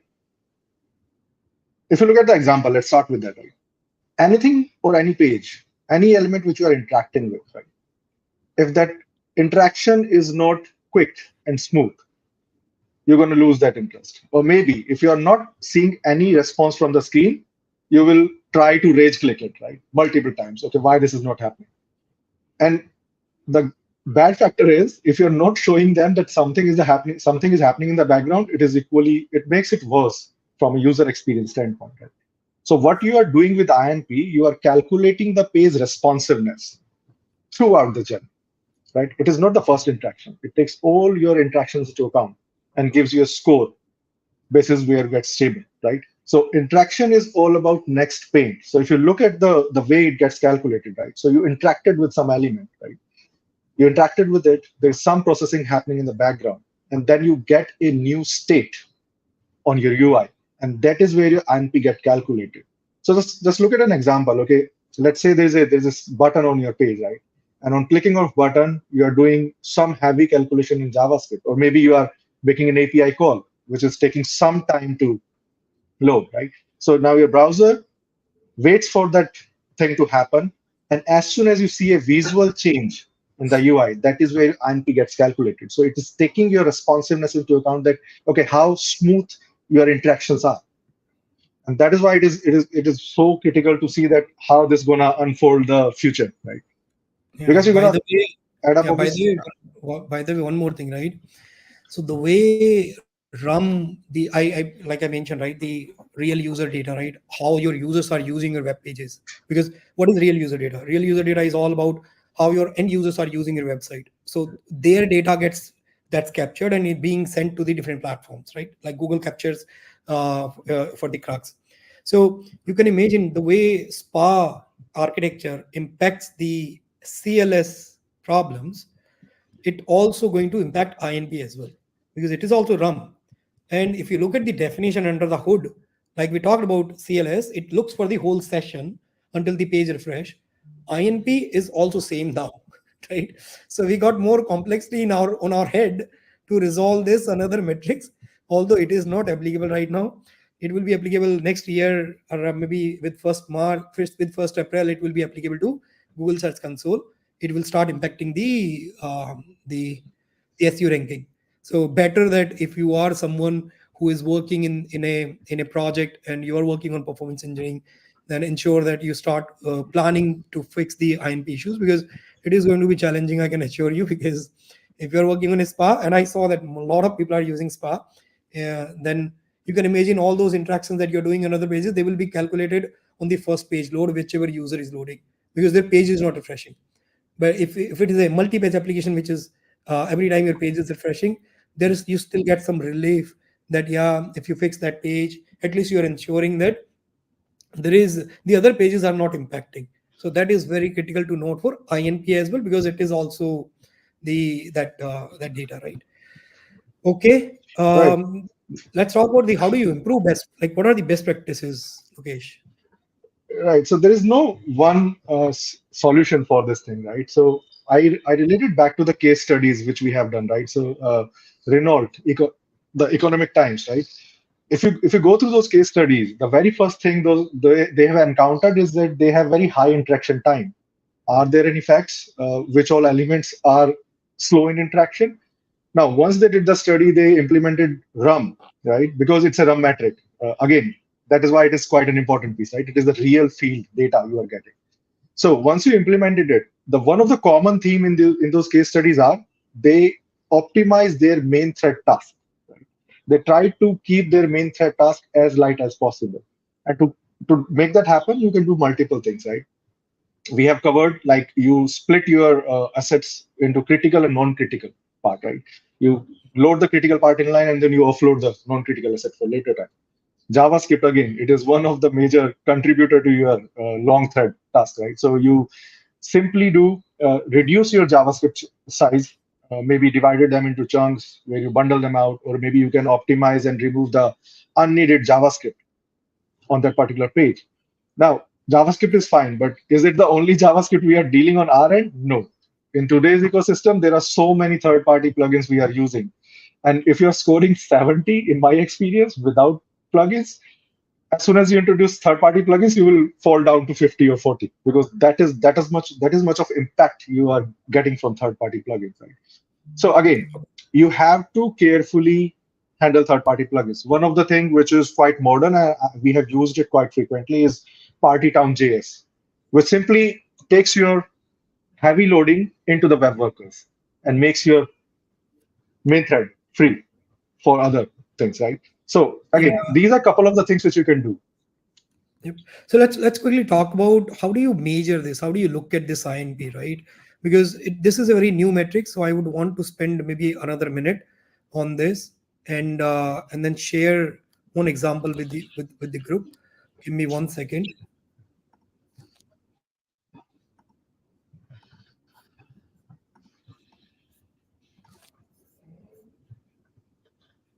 Are you able to see my screen? It's loading, Josh. Okay. It's taking a little bit of time. Yeah. Is it visible now to you, Lokesh, so that I can assume that everybody is able to see the screen? Now it's visible, because Okay, so let's say this is a web page, right? I have just generated this, I have just created this as a sample example for INP, and you refresh the page, right? And I'm sure you must be using some of the tools like Web Vitals, right? So if you click on this, you can see there are some matrices which isn't fired, but you don't see interaction to next print, it's still not fired, right? And similarly for FID is not fired. But as soon as I start interacting, let's say I click on this image, sorry, this button, what it is doing under the hood, it is fetching and it is hitting an API to get a random image URL and it loads the screen. Now you will see that if you click on this, if you click on here, you will see that the interaction to next print is fired, INP is fired. But if I show you the code, right, there is a very tricky part here, right? So let's say this is the simple, I don't think anything can be simple like this, right? So I'm only doing this. This is a React component, right? As soon as I click it, I run, there is another method through which I fetch the image and I load it in the view. Now, as soon as I load it, I have, let's say I'm running this for loop, which is doing nothing, which is printing a console, but it is enough to keep the thread busy, because you know that browser like works if your JavaScript thread is busy, it can't do anything, right? It has to wait for that task to be completed. So if I add this script tag for this for loop before adding the image, then because my click event is running some JavaScript code which is taking some time and it is not refreshing the view. So because view is getting refreshed after this console log running it 10,000 times, right? Now it can really impact your INP because now you're doing something before you update the view. And although it is a myth to say that, hey, in a big JavaScript based framework, you can you will be able to optimize for sure, but it's an effort, right? So the way I have seen this metric to be working very well is ensure that you update your view as fast as possible. Don't do any other exercise, don't do any other task. Rather do one thing, break your handlers, click handlers, or maybe your keyboard handlers, break them into multiple pieces, right? Multiple chunks. First, update the view, show some feedback to user, show a skeleton, show preloader, or show something, right? Whatever you can show. And then do that another task. You can use like request animation frame, or you can use callbacks, right? System where you can break the next task in a separate function. and then call that once that view is updated, so that your browser can fire INP something very quickly, right? That's what we need to ensure. There's no silver bullet, but you need to keep on optimizing your thread to show something very quickly. Let me go back to the, give me 1 second.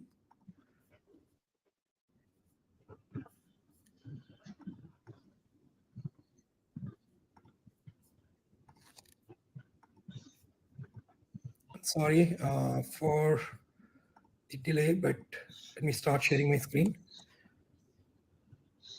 It's loading. Okay. So the Now next we can see. metrics is, yeah, the next metrics is TTI, which we wanted to spend some time. And this is the metrics where I generally feel that it is important, but it is not that important. Because if you look at the definition of TTI, what does it say? And by the way, there is always a confusion in the community, right? I always feel that people should know more about TTI under the hood. How is it being calculated? So the definition for TTI is, by the way, it says that time to interactive, but that's not true, right? Because when your web page loads from top to bottom, there are many places where users get opportunity to click somewhere and to take an action, right? It doesn't mean that if something is happening, because when your JavaScript executes, your browser parse the CSS or HTML. After parsing those small tasks, it will always have some, maybe even, let's say, 10 millisecond, 20 millisecond space. As soon as user click, they get an opportunity, browser prioritize that interaction, right? So but the definition says that till that time there is no long task on your screen. What is long task? Long task means when you go to your screen, right, you will see that there are different blocks, and we will very soon see with a demo how do you identify a long task, what do you do. But assume that until the 5 second, it will continuously check, right, when your page is loading. If there is no long task, which takes a long task definition is any task which takes more than 50 millisecond or 50 millisecond, it will be considered as a long task. So any long task within that 5 second, it will never fire TTI, right? So 5 seconds is a huge time, right? In world of performance, it is huge.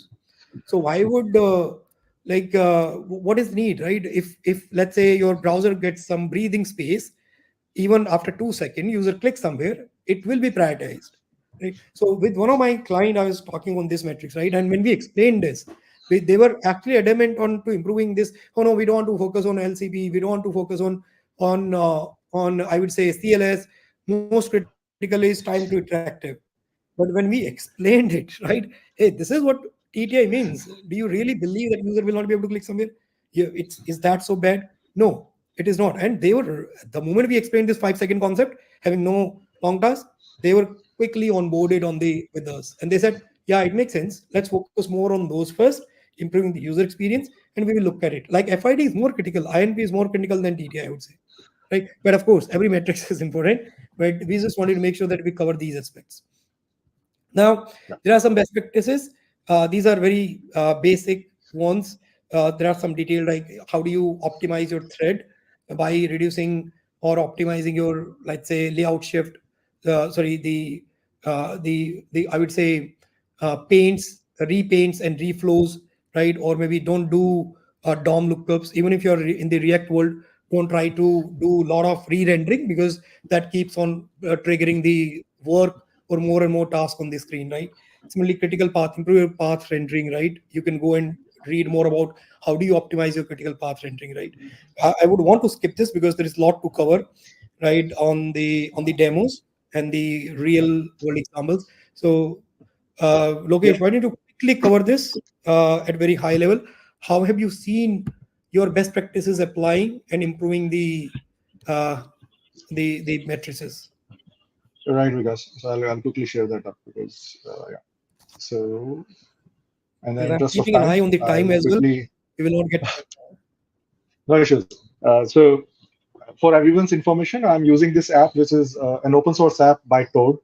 He used this app for some of his sessions, and he was supportive enough to give me the rights to use it. Right. So it's a pretty standard page, right? You must have seen it in your applications as well, right? So you go to your privacy window, you go to your hero component, couple of other components on this page, right? Pretty simple page, everyone see, right? What I did, I ran a report on it, right? A report, you can see the scores, right? We have majority of the things we need to improve on here. Now, what I have done here, I went down to this code. I tried to see where all we can make things align to the best practices which we have just learned about, right? So, like if you go to the head section, right, these are the render blocking resources you can see, right? We are not using defer racing or any other mechanism to make it happen. Then you go to third-party script which you are entering, which is a chatbot eventually, right? So very heavy third-party thing, which is again hitting multiple things, right?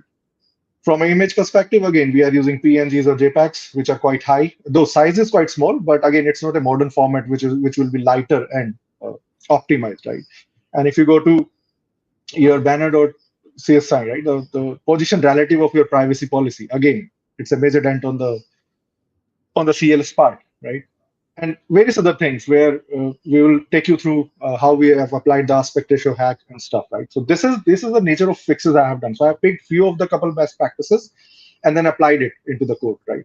Now, as a result, you will see, right, stable page, right? Hero image is a WAPI image now. You got privacy policy link, which I have accepted, and I can refresh it. Again, I made it position fixed, rather relative. The chatbot script, which I earlier talked about, right, while talking about the LCP thing, I have used party town script to make sure that this chatbot script is loading via web workers. And with all those changes, if you see, right, and every other thing which is non-critical CSS, so the first fold I'm rendering and everything else is made non-critical for this page.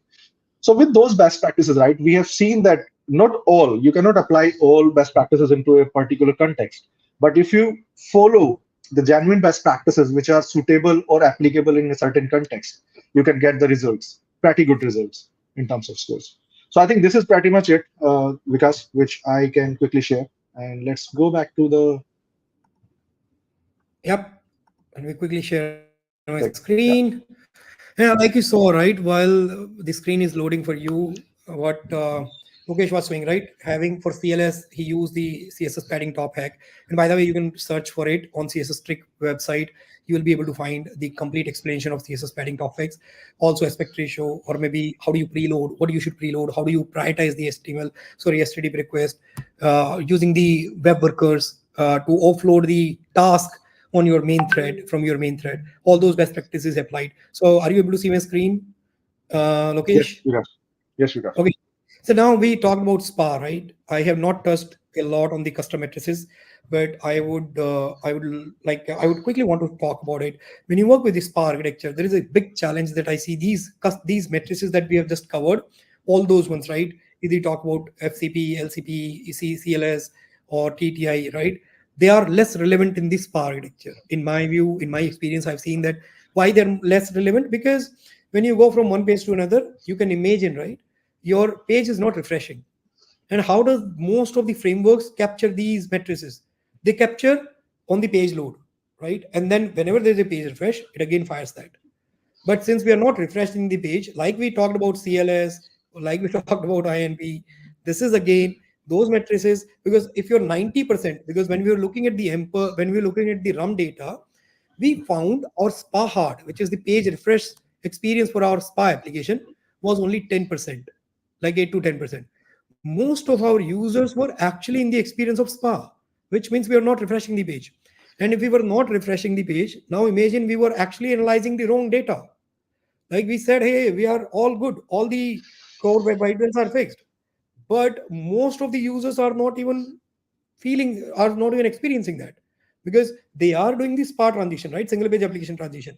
So which means you need to focus on your custom matrices, right? We need to ensure that how do we measure our own pains, our own interactivity. So that's where you can use performance API.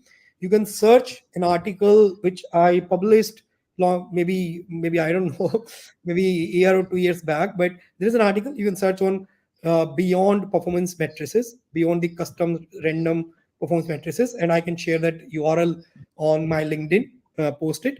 But there we have talked about how do you implement performance matrices, custom matrices, using the approach of using the performance API. And you can say, for example, primary content loaded can be one matrix, secondary content loaded, these is second matrix, third is primary content interactive. that the button is become interactive now. How do you implement that? So you can do that and capture that into different places. Now that's about, and we have covered until now what performance assessment means to you. Now let's look at the framework very quickly. And I would want to fast forward this particular content because we have to focus a lot on the demos, more on the practical debugging performance. So first is assessment. How do you assess? Being an architect, especially for the architects like who are in the leaders role or maybe who are day to day focusing on the performance, they need to ensure that they are looking at the different type of data. It's not only, like I said in starting, right? It's not only about one or two metrics.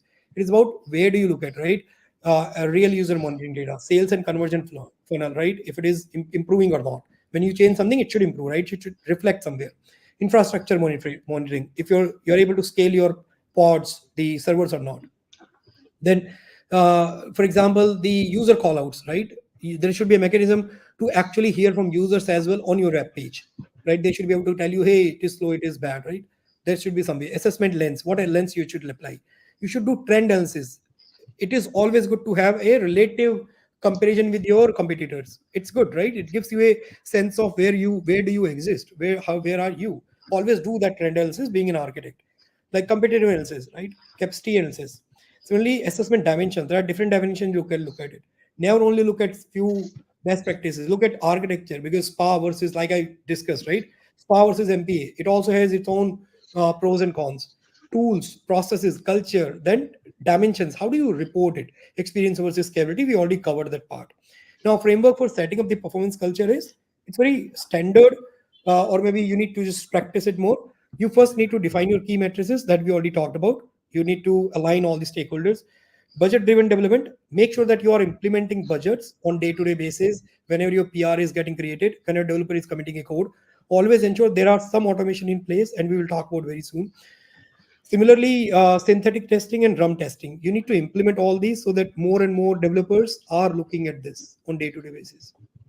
Shifting performance to the left, always ensure you are applying these best practices or automation at the time of code commit, right? Not later on. Similarly, for example, some of the budgets that you can implement your project that can ensure at least some performance best practices, something is you can get like CSS files. What is the size of your CSS files? JS bundles, right? You can use Webpack bundle analyzer, right? Bundle analyzer gives you can search it, right? Bundle analyzer gives you what is the code available in a given bundle, and then you can see, hey, this is not needed in this bundle. I can lazy load it. So apply those automation, right?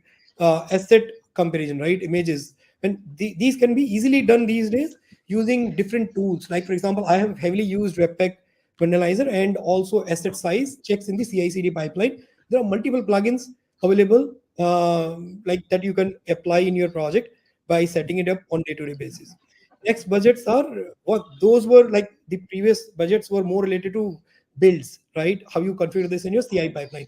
But how about CD, right? When you deploy some code, these are the budgets that you should set up. What is the document size? What are the matrices? What are the asset size on your page? How many images you're loading? Because when authors publish a web page, you need to ensure that there is an automation there.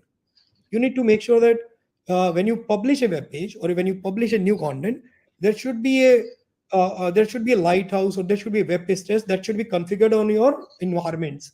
As soon as you publish, they should be tested, right? And when you test, look at all those. I remember some of those instances where we were able to easily catch, hey, somebody uploaded a heavy image. Now it could impact my LCP. So unless I don't have these automation, look, everything is not in an engineer control, right? Sometimes your content authors are publishing content, so they can break it. So ensure that you're putting some boundaries for them as well here, right? With some automation. Similarly, alerts. Always have alerts implementation in your project so that you're able to get to know what is happening on the production for the real users. As soon as you see a threshold is breaking, then you should do it. Now there are multiple tools. We generally recommend Lighthouse, SiteSpeed.io, Web-based test, Headspin. Headspin is for native apps. If people work with the React Native or any native app, Headspin gives you very good a way to analyze the performance, right, for native apps. Chrome Dev Tools. Now next is RUM. I'll quickly skip this because why RUM is important. I think we can share the decks as well later on why it is important. But what is more important is the tools part, right? Try to find out some platform that can help you to give the real user data like Impulse, Dynatrace, Quantum Metrics, right? or maybe App Dynamics, Datadog, right? Many, and Google Crux data, right? We'll quickly show that. Now let's do a demo. How do you build the Crux data, the RUM data? Because many times some of the clients are not ready to pay the cost for the RUM data, right? To capture or to integrate the actual matrices, or to capture it from the end user perspective. So what we generally have, like, this is the one trick that we have applied in some of our engagements, that wherever possible, because it is in my control, being an engineer, being an architect, I can control my own. I can see how the data is, how users are using it. So you also can set it up by your own. And to do that, let me quickly share my screen again. And let me know once you're able to see my screen. It's visible, Vikas. Okay. So this is something what we have done. We have created a script that actually hits the Google Crux APIs, right? The Crux data. I hope you can search for more about to know what is the Google Crux data, right? How they capture the data from different websites. It is available for mostly all of the like open domains available, like to the users, right? They keeps on capturing the data for end users, and they generally share that using the API in the form of big data queries, right?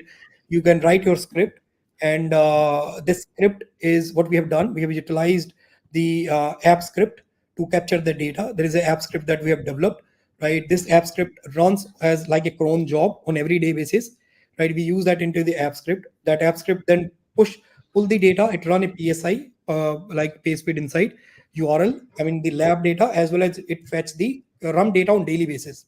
And this RUM data then is being filled into this Excel, Google Excel only, right? There is, for every day you will see there is a lot of data we are capturing, right? By running that cron job, that script. And then we also utilize Google, the TCP, the Google,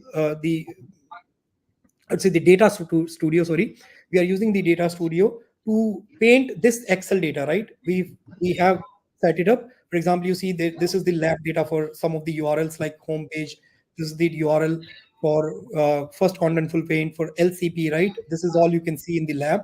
Now, if you want to check the field data, we have set it up for here as well, like for field data as well, which is RUM data. Now, the best part of setting up a RUM tools like this, which is not where you don't need to pay any cost, is that you have your own control. You can see how your fixes are kind of showing results, right? Because earlier you had to ask for the integration like Impulse or Dynatrace or maybe something else, Firebase, right? But now you can set up your own data, right?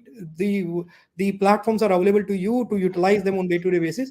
Start capturing it and see that how the data is trending over a period of time. So for example, I can clearly see our CLS is improving, right? FID is kind of going up and down, but LCP is also improving for our pages, like it is in the green range, right? It is 2.11 second, which is good. After applying all those best practices, you get that sense that yes, you have improved the performance for your web pages, right? So that's one way to look at the Crux data on day-to-day basis, right? This is how you can set up your own custom RUM data without incurring any cost. Now, the other aspects that we could not cover, and maybe I would definitely want to cover that as fast as possible, is the how do you read the performance tab, right? While taking this will require another 30 minutes or so, but I'll quickly talk about it. The way I generally look at it is, first thing I go and check is the network panel, that how is the network, how are the requests going for a given map page.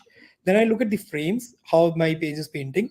Then also very important is the timing, which gives you all the different matrices here, like LCP, which element is triggering the LCP, FCP, data content load, right? And the custom matrices that I talked about, how do you look at them? You can actually look at in the timings tab, right? So in the timings tab, actually you can check all of your custom matrices. They will be printed here. For example, you see that on this website, somebody has implemented setup, start over, event executed end, right? These are all matrices, right? These are all custom matrices printed on the performance tab. So you can look at them. Then at the end, we also look at the profiling, and the way very key aspect of analyzing the performance is the how do you relate these re-rendering in a React project with the API calls. So generally I map it with, for example, wherever my API call is happening, this is the network panel. I can see that this is my API call. So wherever it ends with this line, this border, right, that tells you that here the XHR request would have ended. And you need to map it, right? You need to map it within your JavaScript running, right? It's ending here, right? You see that XHR load event. So whatever is after this, which means it should be your component, React component, that is taking place. Now the good part is then you can click on these boxes and find out which JavaScript code is executing. Now one thing is, once you see this, you will also see re-rendering of your application, that there are almost 4 times or 3 times your application rendering. Then you can debug it further. There are tabs like event logs, call tree. By the way, these 2 tabs are very important.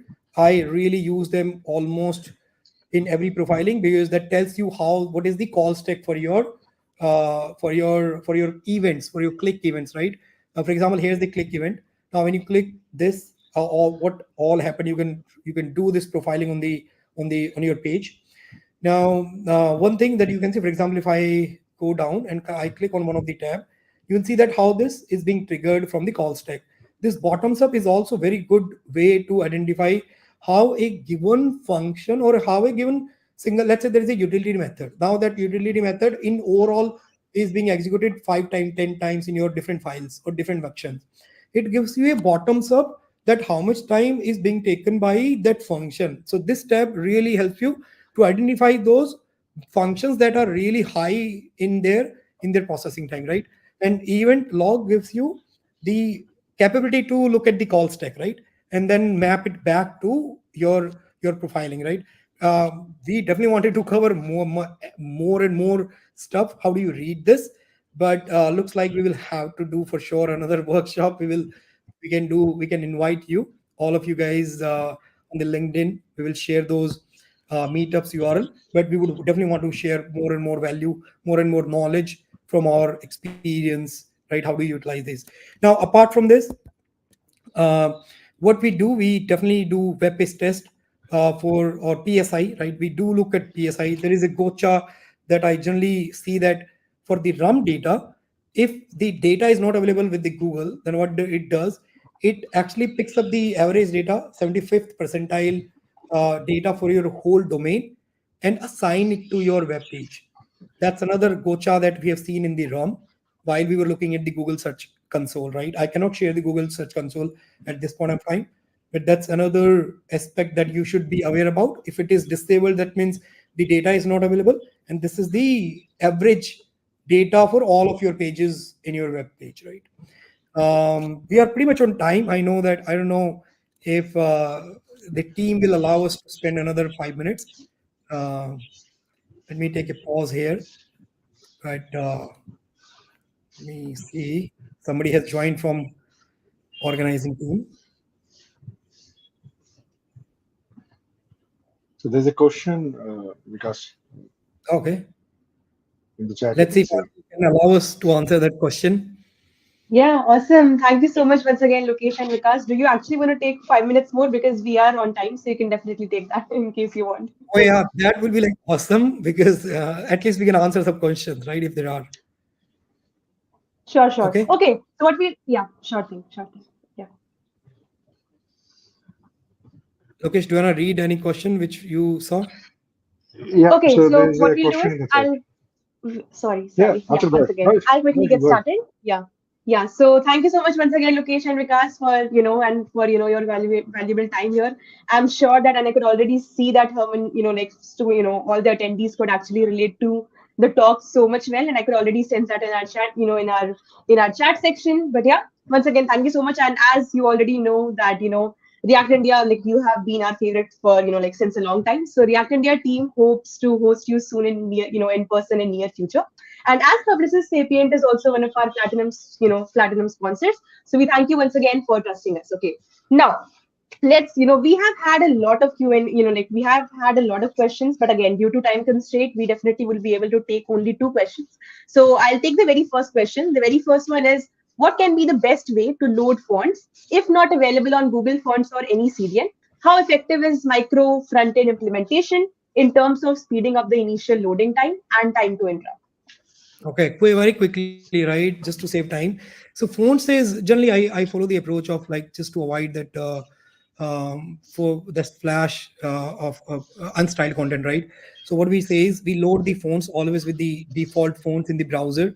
Whenever you apply the fonts in the CSS, always use the first font, apply the default one, so that browser can always ensure when you're downloading the fonts asynchronously in the browser, or maybe even if it is you're downloading, you're not implementing asynchronously, it will show the fonts something on the screen. It will not have fork effect, right? Then it will download it and apply without having a CLS on the page, right? Make sure that you are loading it asynchronously, but always apply a default font in the CSS code at the first font, and then apply your custom font first, and then apply your fallback font on the right side. So that's how we should do it. And microfrontend, okay. The microfrontend part is will take more time. I think what we can do, but I can. Microfrontend is sometimes it becomes negative, sometimes it is good. I look at microfrontend concept as a point of achieving the agility, a faster deployment cycles, because you are able to deploy your code faster. But if you're loading a lot of code, a lot of different microfrontends in a single page, then it can definitely impact negatively sometime.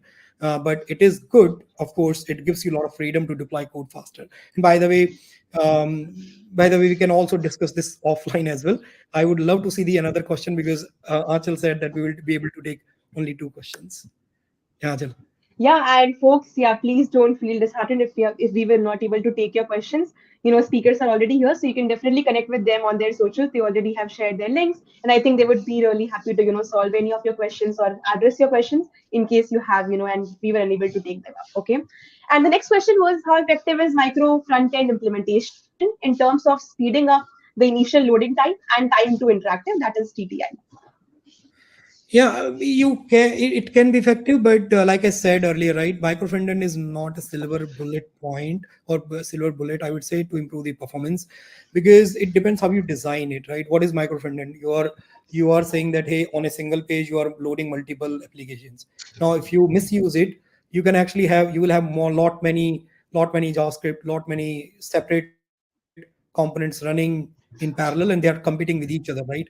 And when they compete with each other on the main thread, it can impact negatively sometimes, right? So make sure that you are applying it with that cautious or with that caution, where you ensure that you're not loading too much, and it is only one or two applications if you really want to break it this single page. But generally we go with the multi apps rather than a microfrontend. Multi app means you want to break your application into, let's say, different sections. Let's say home page, PLP, product detail page. I'm talking about retail, so they can be single microfriend, they can be single micro apps. Now similarly, when user go from one app to another, then let's say cart and checkout can be different micro app, my account can be different micro app. That way you are actually loading less, although it is less to the loading, it is more to how do you structure it. Because loading, you can do always lazy load, right? You can always implement different tricks using suspense, or you can use using the lazy load, you can offload the micro apps, right? So there are ways, there are tricks, but you have to be careful, right, while you implement it on your pages, guys. And by the way, we will be, at least I will be in the in-person conference as well for React India. If anyone of you like from the audience is planning to join in person, feel free to connect on some of these topics. Definitely, yes. Thank you so much for again, like assuring that to all our audience, right? I think it would be, that's amazing. Awesome. Thank you so much, Vikas and Lokesh, once again for your valuable time. We hope to, host you hopefully super soon once again, right? So once again, thank you so much. Thank you, Thank you, guys. Achal. Thanks a lot. Bye. Awesome. Okay, folks. So let's get started now. I hope that I can already see. And first of all, it was really incredible to see the whooping audience. When I was actually scrolling through the comment section on YouTube, I could see that we have had audience of I think we have had the numbers of whooping 7K plus members already who were actually watching us live. So that's amazing. Imagine 7K people sitting in a room. Wow, that's amazing. Okay, so keep that excitement going on. And first of all, don't forget to join the conversation on socials as well, so that we also feel, like pumped up. We personally are actually seeing all the tweets and all your tags that wherever exactly you're tagging us, and we are, we would love to see them, personally as well. And feel free to, please remember to use the hashtag React India 2023. You can already see it in the label as well. So yeah, that's about it for now. But again, that's not all for sure. And I think it's not even just the start. We just start kicking off, we are just getting off the things and we are just kicking off that, right? So now what we'll do is we will be back. I hope to see you soon in around 30 to in around 25 to 30 minutes again, where I hope that I hope to see you soon with your stomach full for like stomach full with feed, full with food, so that you can actually join us and you can actually keep the engagement going on in the comment section as well. So yeah, thank you so much, and we will see you in 30 minutes soon. Bye bye.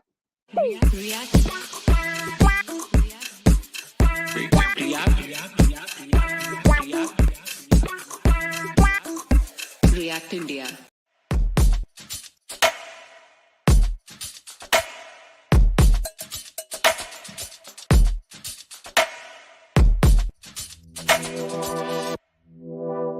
React India.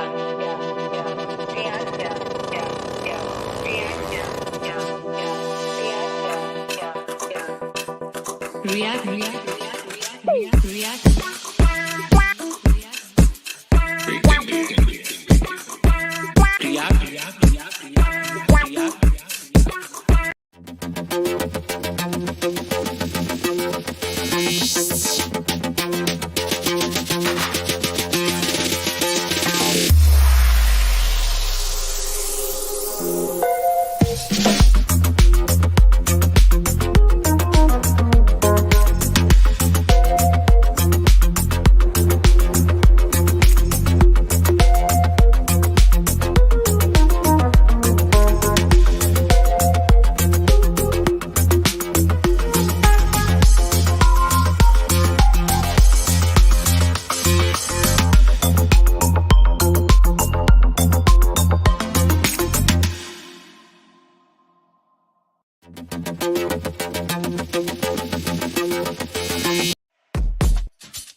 React India.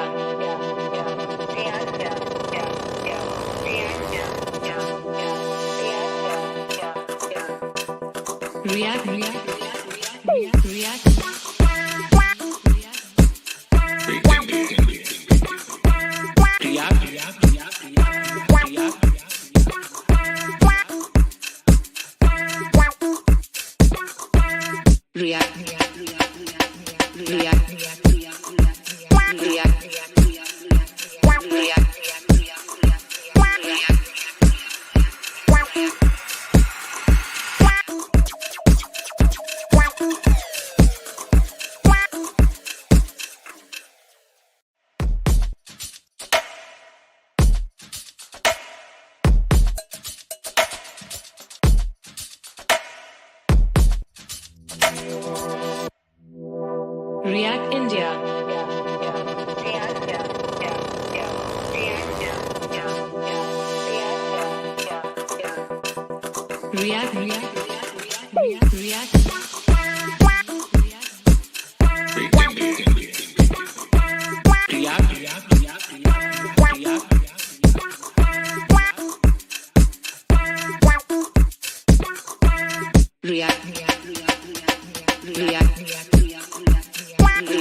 React India. React India.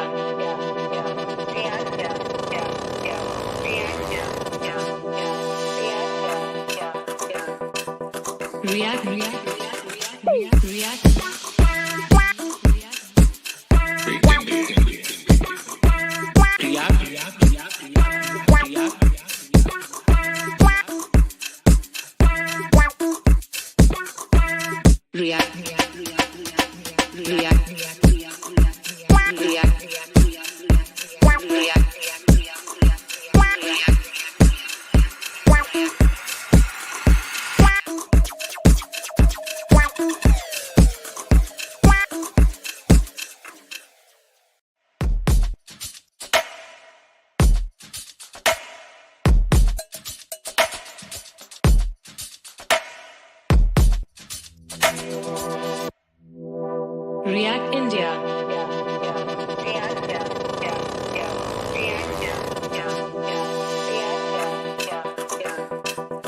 React.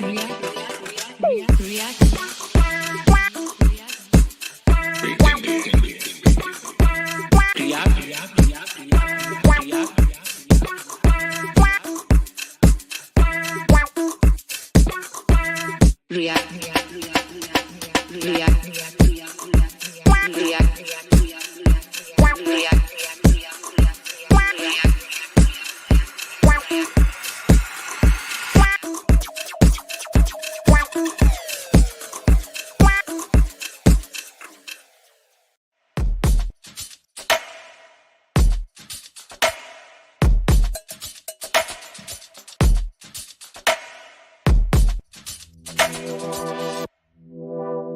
React India.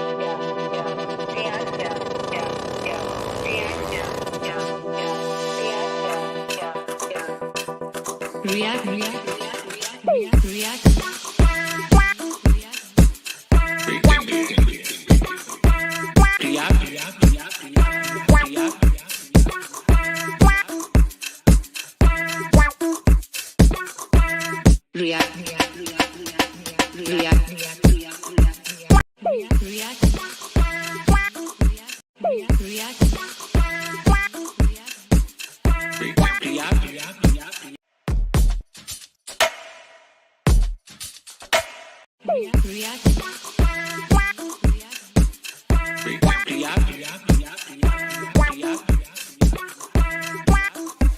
React India.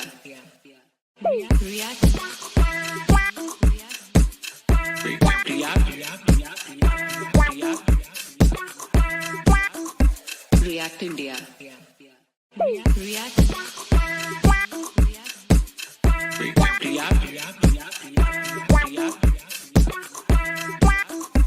React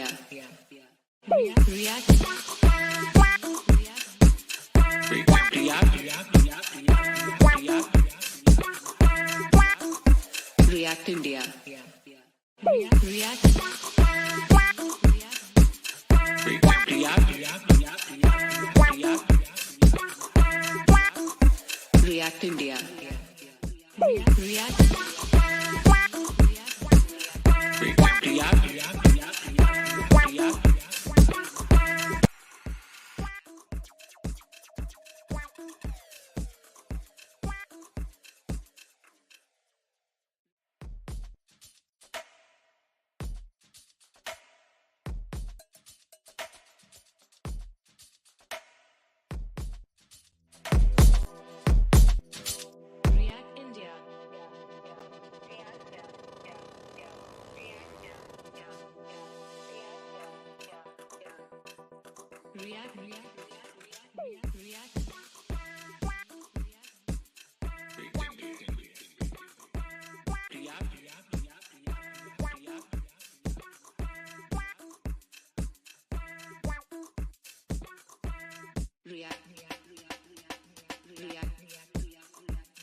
React India.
React.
React India. React India.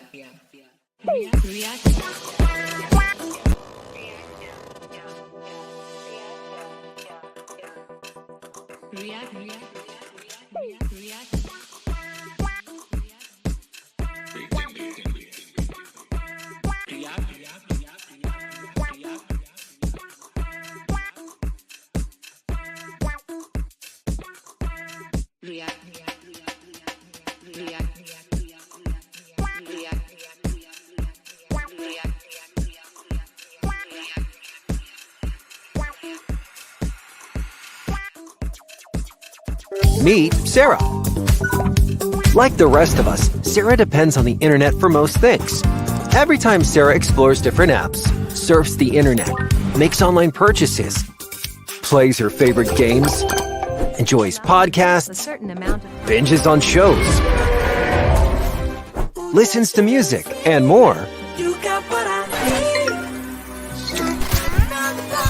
Her digital data is left lying around, making her identity vulnerable to fraud, theft, misrepresentation, and even privacy invasion. How can Sarah protect herself better? Introducing Affinidi, a revolutionary digital identity solution that lets Sarah manage her data trails holistically with full control, so she can discover her data found across social media, e-commerce, medical or banking apps, and more. After bringing her data together, Sarah can store them securely in a privacy-preserving manner. With Affinidi's personalized AI, she can also manage and share her information based on her preferences. Thanks to Affinidi, Sarah now enjoys full control in managing her data and reputation, greater privacy, and enhanced security. There's even room for monetization in the not-so-distant future. Affinidi. Reclaim your data. Reclaim your identity. Reclaim yourself.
React.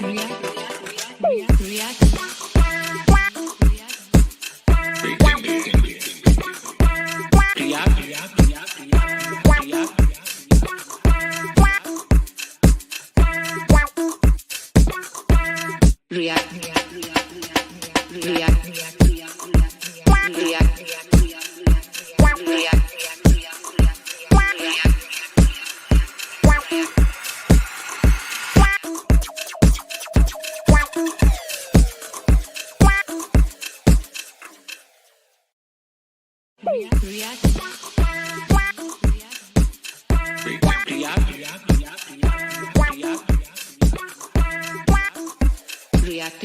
Meet Sarah. Like the rest of us, Sarah depends on the internet for most things. Every time Sarah explores different apps, surfs the internet, makes online purchases, plays her favorite games, enjoys podcasts, binges on shows, listens to music, and more, her digital data is left lying around, making her identity vulnerable to fraud, theft, misrepresentation, and even privacy invasion. How can Sarah protect herself better? Introducing Affinidi, a revolutionary digital identity solution that lets Sarah manage her data trails holistically with full control, so she can discover her data found across social media, e-commerce, medical or banking apps, and more. After bringing her data together, Sarah can store them securely in a privacy-preserving manner. With Affinidi's personalized AI, she can also manage and share her information based on her preferences. Thanks to Affinidi, Sarah now enjoys full control in managing her data and reputation, greater privacy, and enhanced security. There's even room for monetization in the not-so-distant future. Affinidi. Reclaim your data. Reclaim your identity. Reclaim yourself.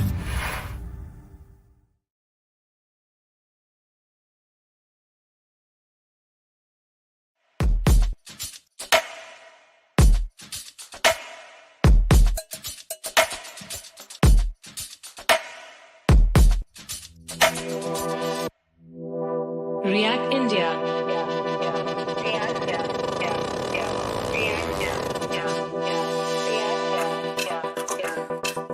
React.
Meet Sarah. Like the rest of us, Sarah depends on the internet for most things. Every time Sarah explores different apps, surfs the internet, makes online purchases, plays her favorite games, enjoys podcasts, binges on shows, listens to music, and more, her digital data is left lying around, making her identity vulnerable to fraud, theft, misrepresentation, and even privacy invasion. How can Sarah protect herself better?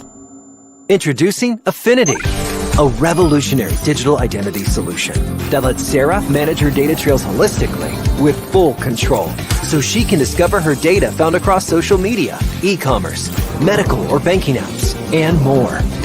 After bringing her data together, Sarah can store them securely in a privacy-preserving manner. With Affinidi's personalized AI, she can also manage and share her information based on her preferences. Thanks to Affinidi, Sarah now enjoys full control in managing her data and reputation, greater privacy, and enhanced security. There's even room for monetization in the not-so-distant future. Affinidi. Reclaim your data. Reclaim your identity. Reclaim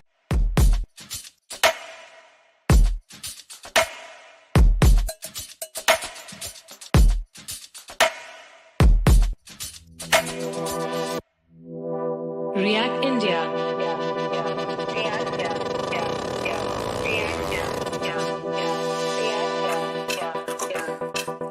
React, React,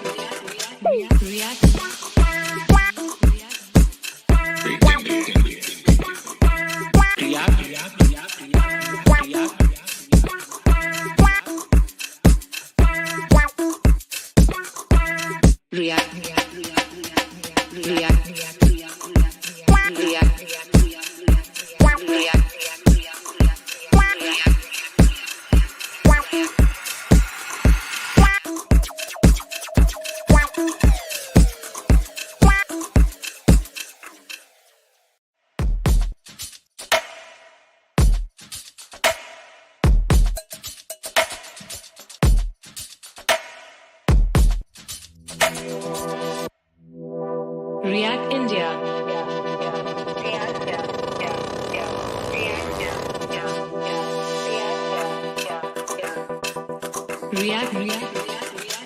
React.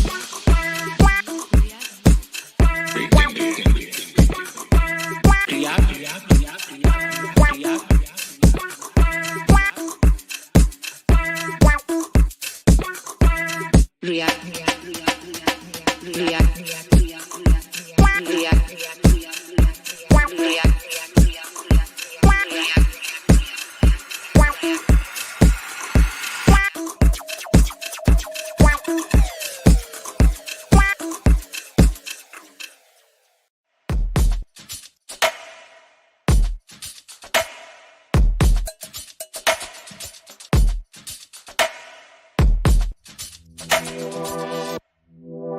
React India.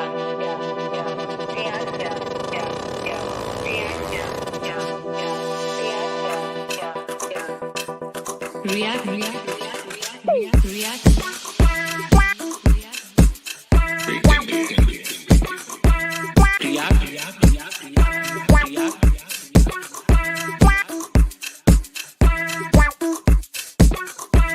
React,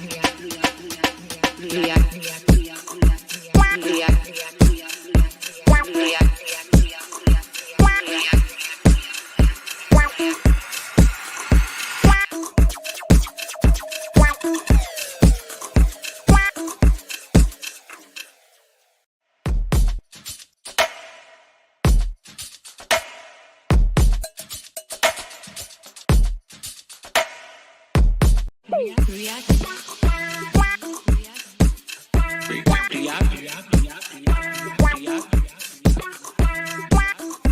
React India.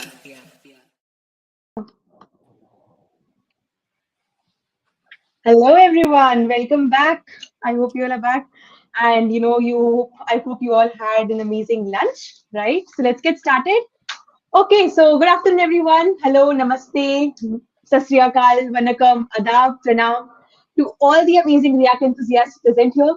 And I am Achal Mishra. I'll be your MC for today's event. Joining me are Unity and Faizan, and we wholeheartedly welcome you all on behalf of the entire team to React India 2023 Remote Day.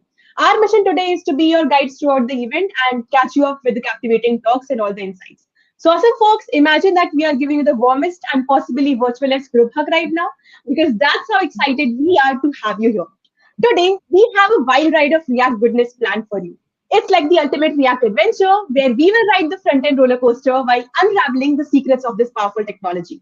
But, before we dive headfirst into the React party, let's have a little fun and find out where our Reactor community is joining us from today. Are you? So let's see the comment section. I hope Unnati, you're moderating this. You're seeing the comment section as well. So Let's see. Are you tuning in from your are you tuning in from your favorite like tropical beach, or maybe like I'm basically in Goa right now. So are you basically tuning in from your favorite cozy spot, a top secret bat cave, or perhaps a tropical beach?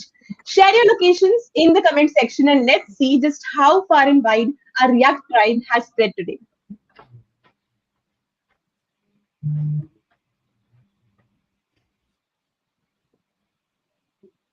Awesome. Let me see the comment section. Yes, folks, let's see.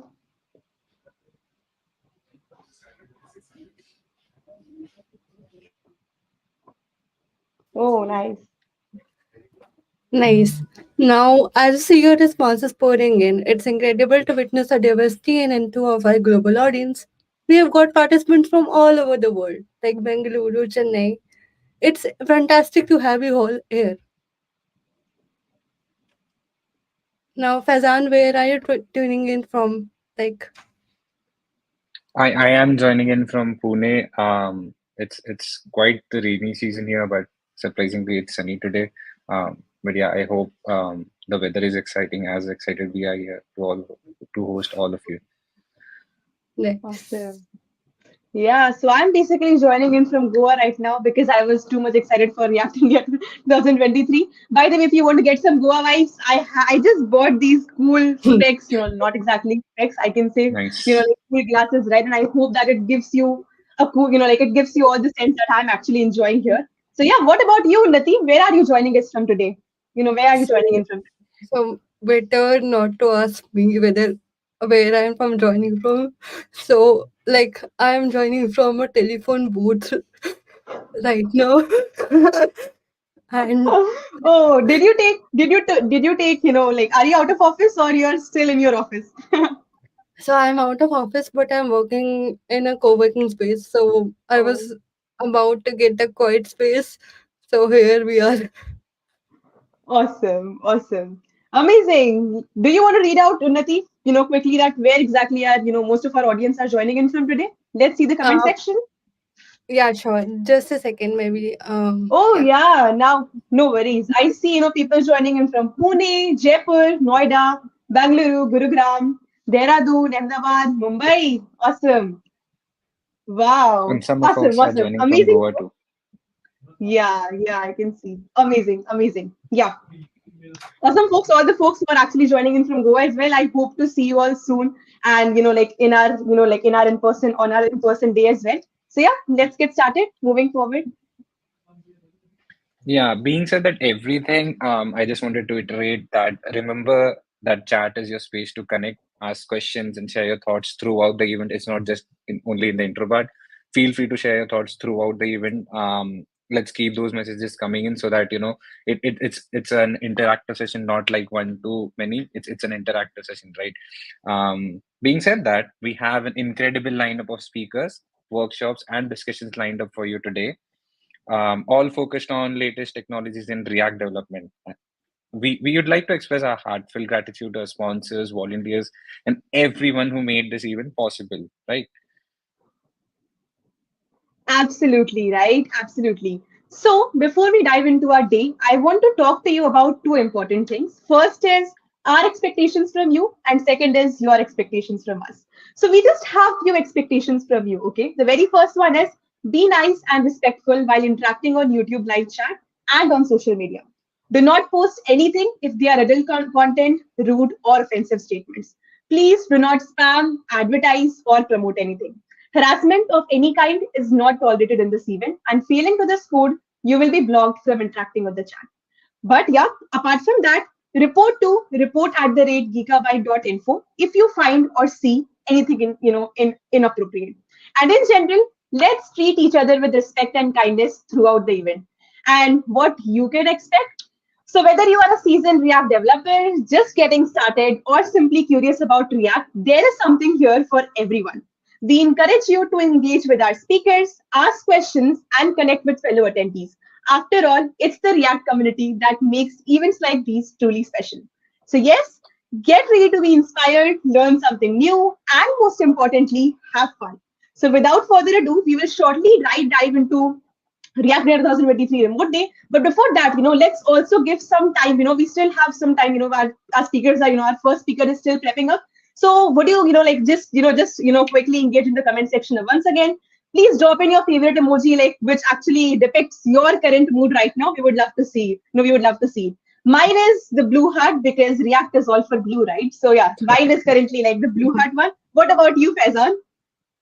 Yeah, I mean, I guess my emoji was same too. I mean, I was about to say blue heart, but I would echo that. But just to add on, it's just a heart emoji, but same with the hands. So that emoji Yeah. would be my mood currently. Awesome. What about you, Unnati? Similarly, I would be having a blue heart, so we all are in common. That is nice. And yeah, Amazing. Yeah, I see, folks are still saying that, they have joined in from New Delhi, California, Dharamshala, Ireland, Kerala, Bangalore, Kerala. Amazing, amazing. Wow, that's amazing. We have got a variety of audience here. Oh, beach vibes, okay. Blue heart. Oh, all of them. Amazing, amazing. React we have emoji. we have Mo also here. Yes, we Hi, Hey Mo. also have everyone. Mo. Hi, Mo. Hello, Mo. I hope you're doing good. I hope everyone is doing well. Very excited to be here Yeah. today. I'm actually coming from an even weirder place than Unati. So I'm in Paris's airport right now for the start of the stream. So I think I win the award for most awkward place to do a live stream and also furthest away from everyone else. But very excited to Wow, be here that's today. amazing. That's amazing. Thank you so much, Mo. Besides your, busy schedule, you were able to make it to the event. We really appreciate your Of time, course. and we are really grateful to you. Of course. Awesome. I Glad to hope be you're here. ready, Mo, for the start. Yeah. Awesome. Got something very exciting Unnati? prepped. Yeah, Unnati, Sure, go ahead. sure. So our first speaker is ready to kick things off. So grab your virtual seats and get ready for an incredible day of React insights and community connections. Our first speaker today is Mo, head of developer in TechTech at Third UK. Mo specializes in React Native and pushing the boundaries of code across web and mobile platforms. Before joining Third, Mo worked as a full stack developer at Nasdaq and is a proud graduate of University of Edinburgh. Let's give a warm welcome to Mo as he takes a virtual stage. Welcome, Mo. Thank you very much. Thank you.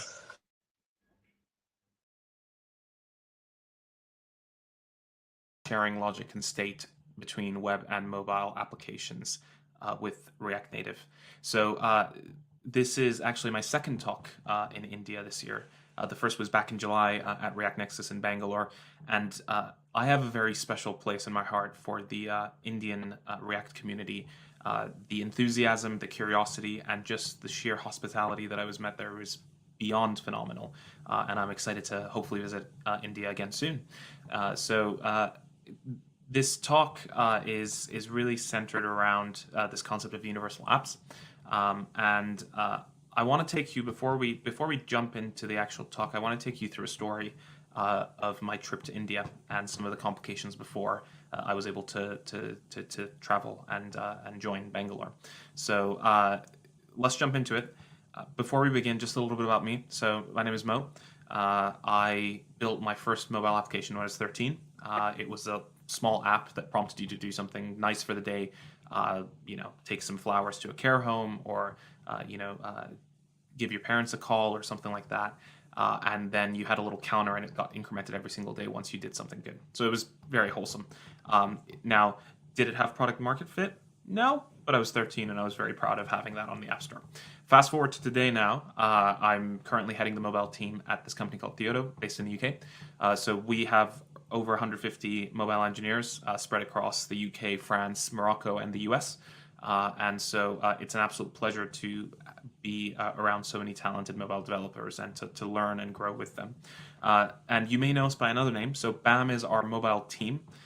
We've built various open source projects like the React Native Image Resizer library and more recently Flashlight. So this is all to just say that we are incredibly passionate about React Native and mobile development in general. So yeah, let's jump back into the visa story and the travel story that I have. So just for some context, I live in this city called Edinburgh, based in the UK. Here is a little visualization of it for you just to help you set the picture. Now, this was back in July, a week before I was traveling. I woke up, as I do every day, and I checked my phone for emails. And I got an email from the conference organizer asking me to fill in a Google form. Now, filling in Google Forms on my phone is just a tedious process. So I opened up my laptop, and lo and behold, there was a icon on the dock that was saying, "You've got mail open on your iPhone. Do you want to just open it up where you're at right now?" And I went ahead and did that, and it was instantly synced across to my mail app on the actual Mac that I have. Now, I opened that up, and then it opened up the form, and I was able to transition from the use of my mobile phone to the computer. Now, this day passes on, and I have still not heard back about my Indian visa. So I'm a bit stressed out. I'm meant to be traveling to India in about a week. So I decided to take matters into my own hands. Now, this is a odd choice, and I would advise against it strongly, but I Google searched where the consulate of India is in Edinburgh. And I found it on Google Maps, and so I decided, you know what, I'm going to go and give them a knock and see if I can get an answer in person. Now, if anyone's ever tried this before, they will tell you that it's not a good idea, and I wouldn't recommend doing it. So take it with a grain of salt. But then, as I got into my car, I opened up my phone and I saw that the consulate of India was already highlighted and available for me there. So the state had synced across from my laptop to my phone, and vice versa earlier on in the day. So this is what this talk is really about. It's this concept of seamless integrations between web and mobile, where your state and your business logic and your functionality is synced. And we're going to be talking about this in a bit more detail. Now, React Native is a core component in this. React Native was really revolutionary because it took the concepts that we knew about building UIs in React with a modern framework and a language that was declarative and brought it over to native mobile development. And so, a lot of people naturally saw that transition from web to mobile, and they thought, well, why can't we just go back? Why can't we use React Native for the web as well as mobile? And that's really where React Native for web became a thing. So Nicholas Gallagher created React Native for web not too long after React Native actually originally came out. And so it was a translation layer, a compatibility layer between React Native and the React DOM. So this was revolutionary because ultimately it took the paradigm that the React Native team has, which is learn once and write anywhere, and transformed it into a vision of write once and run anywhere. And today we refer to these as universal apps, right? It's an app that can run on iOS, Android, but also can run on web. Maybe you can have a web extension, or maybe it can be a desktop app, a TV app, whatever you may have, right? The list is endless here. And there's been a lot of good work happening in this space in the past couple of years. Namely, I'd say the biggest focus for people has been around UI libraries, styling, and components. So two projects that I think are really interesting to look at is NativeWind and Tamagui. NativeWind is a Tailwind implementation that works both on native level mobile and also on the web. So it then delegates accordingly to whichever platform is using the styling. And Tamagui is a full-scale styling library that has a very optimized compiler to make sure that styles are efficient on web and mobile, and has a set of predefined components that just work out of the box on web and mobile and respect the platform-specific idiosyncrasies. So these are two great projects that have been worked on, and they're very actively being developed in the universal styling and components and UI library spaces. So that's been a primary focus for people in the React Native space when it comes to universal apps. On the other side, people have been really looking into navigation heavily. So one of the challenges is that navigation across web and mobile are fundamentally different things. On web, you've got a flat navigation hierarchy. Things are based off of URLs. Whereas on mobile, you're dealing with stacks, tabs, drawers, and modals, and whatever you may have, right? So these are just fundamentally different paradigms of navigation. And so there's libraries like Solido, which allow you to use navigation across Next.js and React Native projects, but also the newer Expo Router project is dedicated around bringing file-based routing to React Native in a way that is familiar to web developers who've been using Next.js's app router. So trying to unify these things and really formally define a concept that can work for navigation across web and mobile. Now, smart people are working on these projects far smarter than I am. I actually want to dedicate my time to look at some of the less obvious parts, some of the boring parts. Things like, how can we share business logic and app config? How do we successfully share the API layers and the adapters? And most importantly, how do you actually share app state to get that seamless experience across web and mobile for users? So let's jump into business logic and app config. What can we share across business logic and app config? If we start looking at app config, firstly, we should be able to share things like API endpoints, any feature flags that we may have, any themes or localizations that exist. All of this should be really shared across the board. So if you have a constants file where you define things like social media handles or maybe some feature flags, what we'll then do is if you happen to want to extend this for a specific platform, you can simply spread that object that contains all of your constants and add anything that's specific to a platform. So really, it's quite simple to share constants. It's nothing super exciting. It's nothing new, right? Now, I'm going to be bold here and make a statement that you should share your business logic across web and mobile. Now, why is that? Well, firstly, you want to reduce rework. There's no point duplicating logic across different platforms. And the more important bit, I think, is feature parity. You want to ensure that your application behaves the same across all of the different platforms so that users don't have any surprises in store for them. And so it's really important to try to share business logic as much as possible and keep them centralized in one place that's being shared across platforms. So let's go through an example together. I'm going to be looking at writing some business logic for some checkout of an e-commerce platform. So we have two functions here. One is validate UK postcode, and another is checkout. So what this is doing is it's using a regular expression to test any string that comes in to make sure that it matches the UK postcode format. And then afterwards, it checks out a specific user. It's just console.logging right now. We've stopped out the methods, but you kind of get the idea. Now, this is business logic that's just written in pure JavaScript. There's no React at the moment. But, we can imagine how it would be Reactified. And the idea here is that we will take the checkout logic and the business logic and actually store them inside of a hook. Or inside of a class if it doesn't need access to any state or anything like that. And so when you store it inside of this custom hook, effectively different implementations can just import in this hook and use it regardless of the platform. So you can see here we've got a function to validate UK postcode format is the same, and then the checkout format now uses some state that exists regarding the cart items and resets them. But all in all of this business logic is being encapsulated into a hook. And so that means that it's not sort of put in between screens and just like everywhere within your code base. It's centralized, it's within a hook, and this hook is reusable. So you can use them across web and mobile. So we've looked at business logic and app config, and we've decided we should be sharing these. It makes sense, and it reduces rework and ensures feature parity. Let's look at the API layer and the adapters.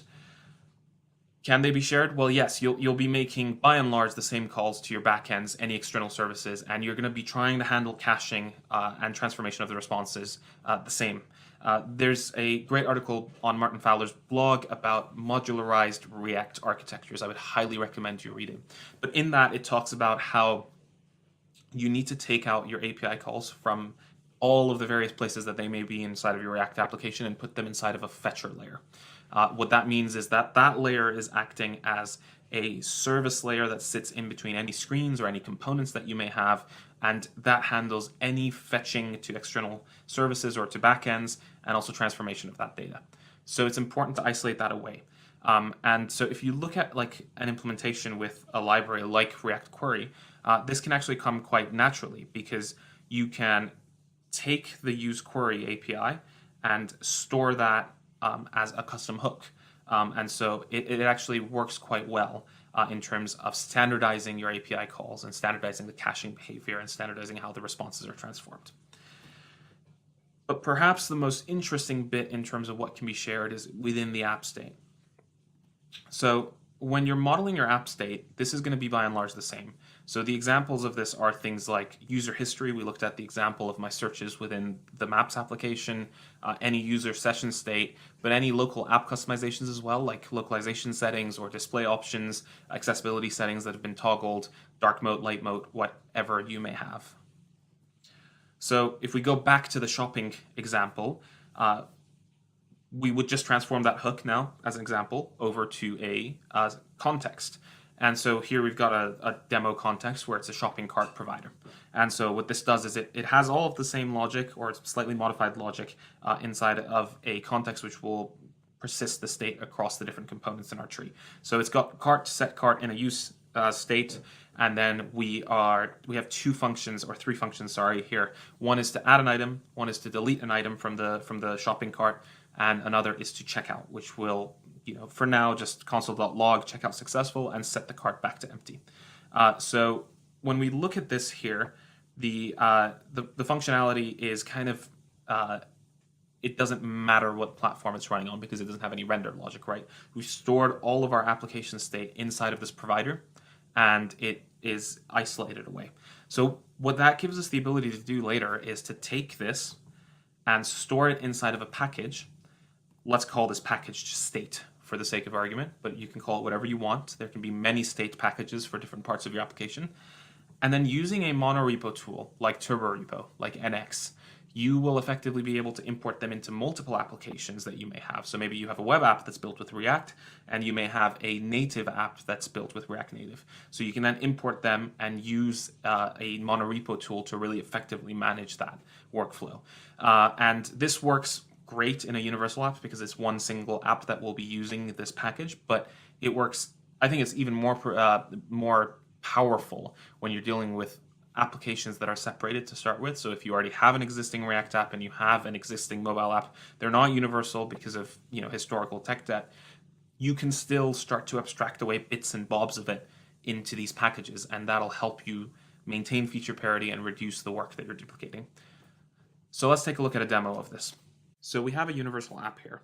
What that means is that this app is running on the web and running on mobile at the same time. It's a very basic demo. It's going to just have a text input where you can search for something, click the go button, and it'll keep it in a list underneath to kind of show a search history of sorts, right? So just to show you how this would function, we'll say hello, that'll add it there, and we'll put goodbye here, that'll add it there. Now, the logic here is going to be shared. Let's take a look at that together now. So I've got my repo set up here. The repo is using TurboRepo as a monorepo managing tool. And within it, it's got two main packages that I want to focus on. One is called domain, and another is called app. So domain is the encapsulation of all of our business logic, our state, and any of the domain that really needs to be separated out from the actual rendering. And we've got that here. So if you look here, we've got a package definition for domain, and a main file that is defined as index.ts. We're going to look at that in a second. And then on the right-hand side, we have our app package.json. Now, the app package.json actually ingests the domain as a dependency. It's got it listed as a dependency. So we'll look at how those interact with each other in a second. Right, so if we jump into our index.ts for our domain package, we've got some very basic logic encapsulated inside of a hook called useSearch. So what does useSearch do? Well, it's got a history that's just an array of strings and a function to add search history. Now, we want to actually be able to also delete the search history as a core functionality of this app. So what we're going to do is we're going to just define another method here, define another function called delete search history. We're going to make it a use callback. And it's not going to take any arguments in, but what it is going to do is it's going to simply call set history, and it's going to define it as an empty array. Now we need to define our dependency array here as well, so we'll pass in history and set history as our dependency arrays. Cool. Now, because this is all using this monorepo managing tool, sorry, we need to actually return that as well. Because this is using TurboRepo, as soon as we update this, this will be available to our actual app package as well. And so what happens here is we have all of the types as well. So you can now see that there is a delete search history function that we can import from this hook. So let's go ahead and do that. And what I want to do is I want to add a button here. So we're going to let's just copy the button that we have here for Go. And we're going to just change what it calls. So we're going to just call delete search history here on the onPress. And what we're going to do is we're just going to change the text to say delete it all. Cool. So let's save that and go back to our apps. And you can see that they're both updated. So what I can do is hello. And here I can search for React India. Go, great.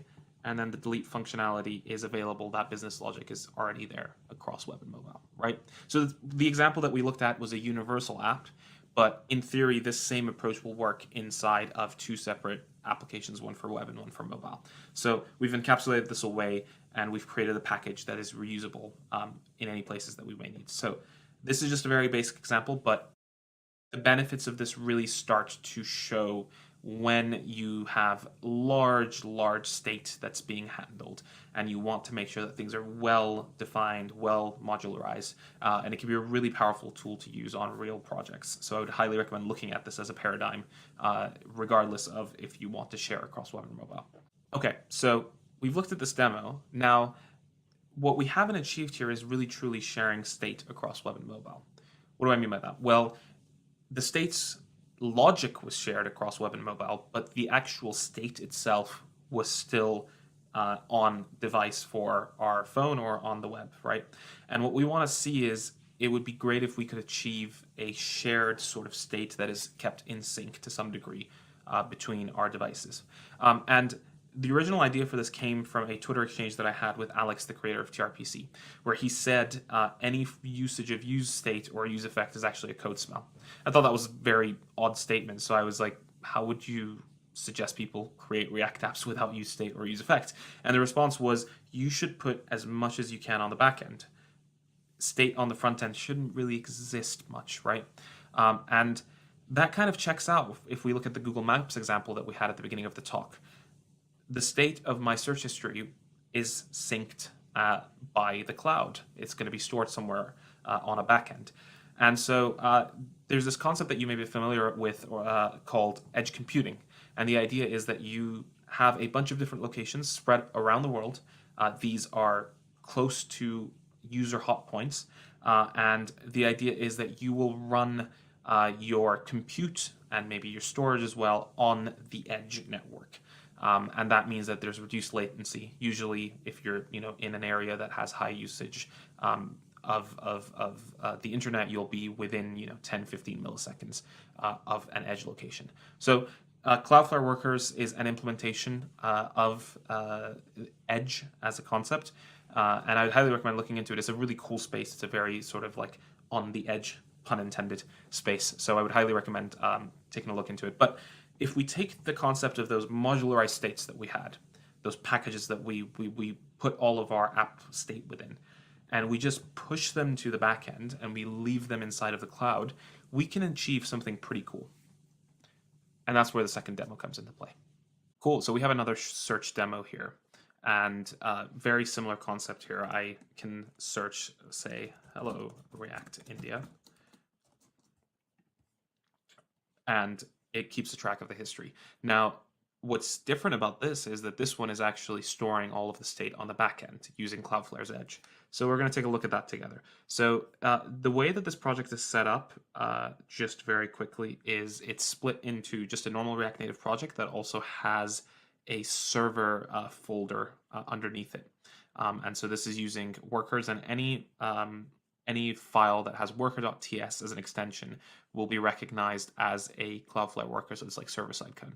Now this is using a like an open source wrapper that me and a friend of mine from Cloudflare built together. So it's very cool. If you're interested in that, look up worker functions with a dash in between, and you can find more details on how this works. But the nice thing about this is that I have the server code and my front-end code living in one repository.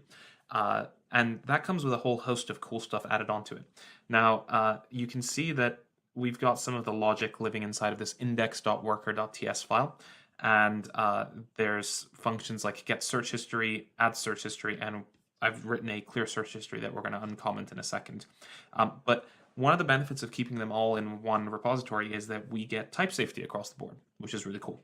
So we've just instantiated a worker client here, and then we just make calls to worker.addSearchHistory to be able to invoke this method across the wire, which is very cool if you ask me. So what that comes with, though, is it comes with things like IntelliSense. So if I wanted to add a search every time you get the search history, if I wanted to like make a call I could do worker, and you can see it already has add search history and get search history here, which is very powerful. But one of the things that it also means is if I were to comment get search history here, you can see I've automatically got myself some errors saying that this doesn't exist as a type. So it's got all of those nice benefits there. So you've got this sort of like workflow where all of these things live together, and it doesn't feel like you're coding on the server as much as it could. So it feels very unified. Now, what we're going to do is we're going to uncomment this clear search history, just to run you through what this code is doing right now. It is getting a hold of a database that lives in Cloudflare's edge called D1, and then it basically runs a SQL command to delete from searches. And then it will, do some error handling that's very badly coded, and then will return the history to the front end. So let's go ahead and save that. And I'm going to uncomment this function on the front end that calls clear. Cool. So all of this is doing is it's a use callback. It calls worker.clear search history and then sets the history to whatever the response is from the backend side, which should be an empty list. And then we're going to go here. I have a button just there to clear. So let's do that. And we're going to go on here and refresh the website, and we see, that's there. So if we click clear search history, that will get rid of our search history that exists. Now, this is very much the same functionality so far. We've only unlocked the same functionality as we had in the previous demo. But what ends up being really cool is if I put hello React India, and then I also put name is Mo. And I put that there. And I open this same app up on my mobile. What you'll see is that it fetches the state from there, which is so cool. Now, with very minimal coding, we've got synced state across the board, and that's quite powerful. So if we then invoke clear search history from this side, it updates itself, and if we were to refresh the page on the website, all of that search history is gone as well. So this state is synced across the board between the two. The next natural step would be to add WebSockets, but just for the sake of this demo, we've kept it with simple HTTP requests that are just being run sort of when the user requests them. But an extremely powerful paradigm to have that synced state across the board, all done with very, very minimal added complexity. And one thing that's really important to highlight here is that the time to make these requests are not very long at all. So this is connected to the edge that's closest to me, probably one in Scotland or maybe one in London even. But the time here is quite minimal to add it. So you wouldn't block this, you would add maybe some loading state or something, but in theory, all of this can be done quite quickly over the wire. Nice. So that is the final demo. Let's do a quick recap of what we've covered today. Firstly, modern apps come with this expectation from our users that we sync state seamlessly between web and mobile.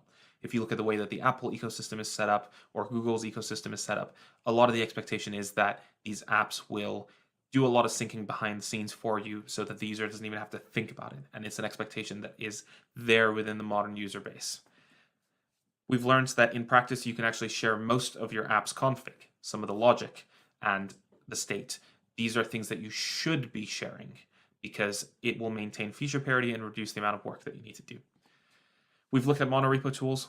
We've seen that these can actually streamline this process quite a bit. And lastly, we've talked about how you can push as much data as you can to the server side, and that the edge is a powerful solution to avoid boggling down your existing backend with too much of this sort of like ephemeral logic, but it can be a really powerful close to the user backend that you can use for some of these functions like search histories and any of the app state. Thank you so much for taking the time to listen to this. If you have any questions at all, feel free to shoot me a message either on Twitter or the app formerly known as Twitter and LinkedIn. Those are the QR codes and you can just scan them.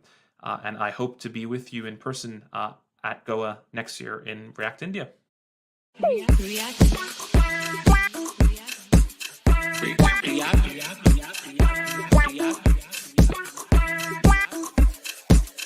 React India.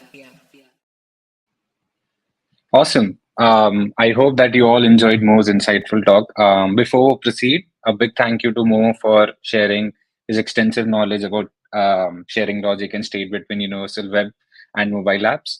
It was truly enlightening, and it does help us to go with the theme that modern apps sync state seamlessly between web and mobile. I mean, that's something very unique and expected nowadays. So without further ado, I would like to pass on to my co-MC for the day, Achal. Absolutely.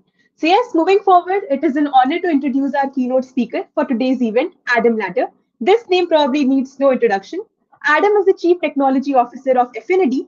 As CTO, Adam plays an important role in driving the advancement of decentralized technology, which is set to pave the way for the next generation of digital identity solutions. His unwavering focus centers on establishing end-to-end trust in data, fostering privacy-preserving practices, and enhancing exchange experiences for all. But yeah, not just that. Before his tenure at Affinity, Adam spent an impressive 8 years as the head of developer acceleration at AWS. His rich background also includes holding the esteemed position of CTO at DevSat, where he served as the chief architect for all media and metadata related systems on a global scale. So, without further ado, please join me in welcoming Adam Latter, a visionary leader at the forefront of reshaping the digital identity landscape, to share his insights on unlocking holistic identity and elevating digital onboarding with Affinity. Thank you so much, Adam, for joining in. I hope you are having an amazing day today. I am indeed, and thank you so much for such an amazing introduction. Hello, everybody, and thank you for joining me with giving me the opportunity to speak to you about some really cool technology that we're working on here at Affinity. Thank you for having me at React India 2023 Hybrid Edition. I'm very excited. As you just heard, I'm the Chief Technology Officer at Affinity.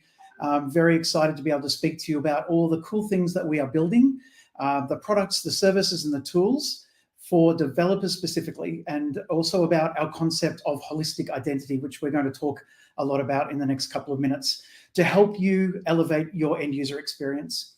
Now, look, I think you'll agree that identity management is a pretty complex and constantly changing topic.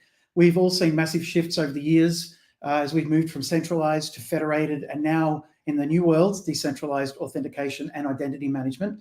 And today, decentralized identity is shaping the future of online authentication. And Affinity is at the forefront of creating user-centric identity management in this new decentralized world.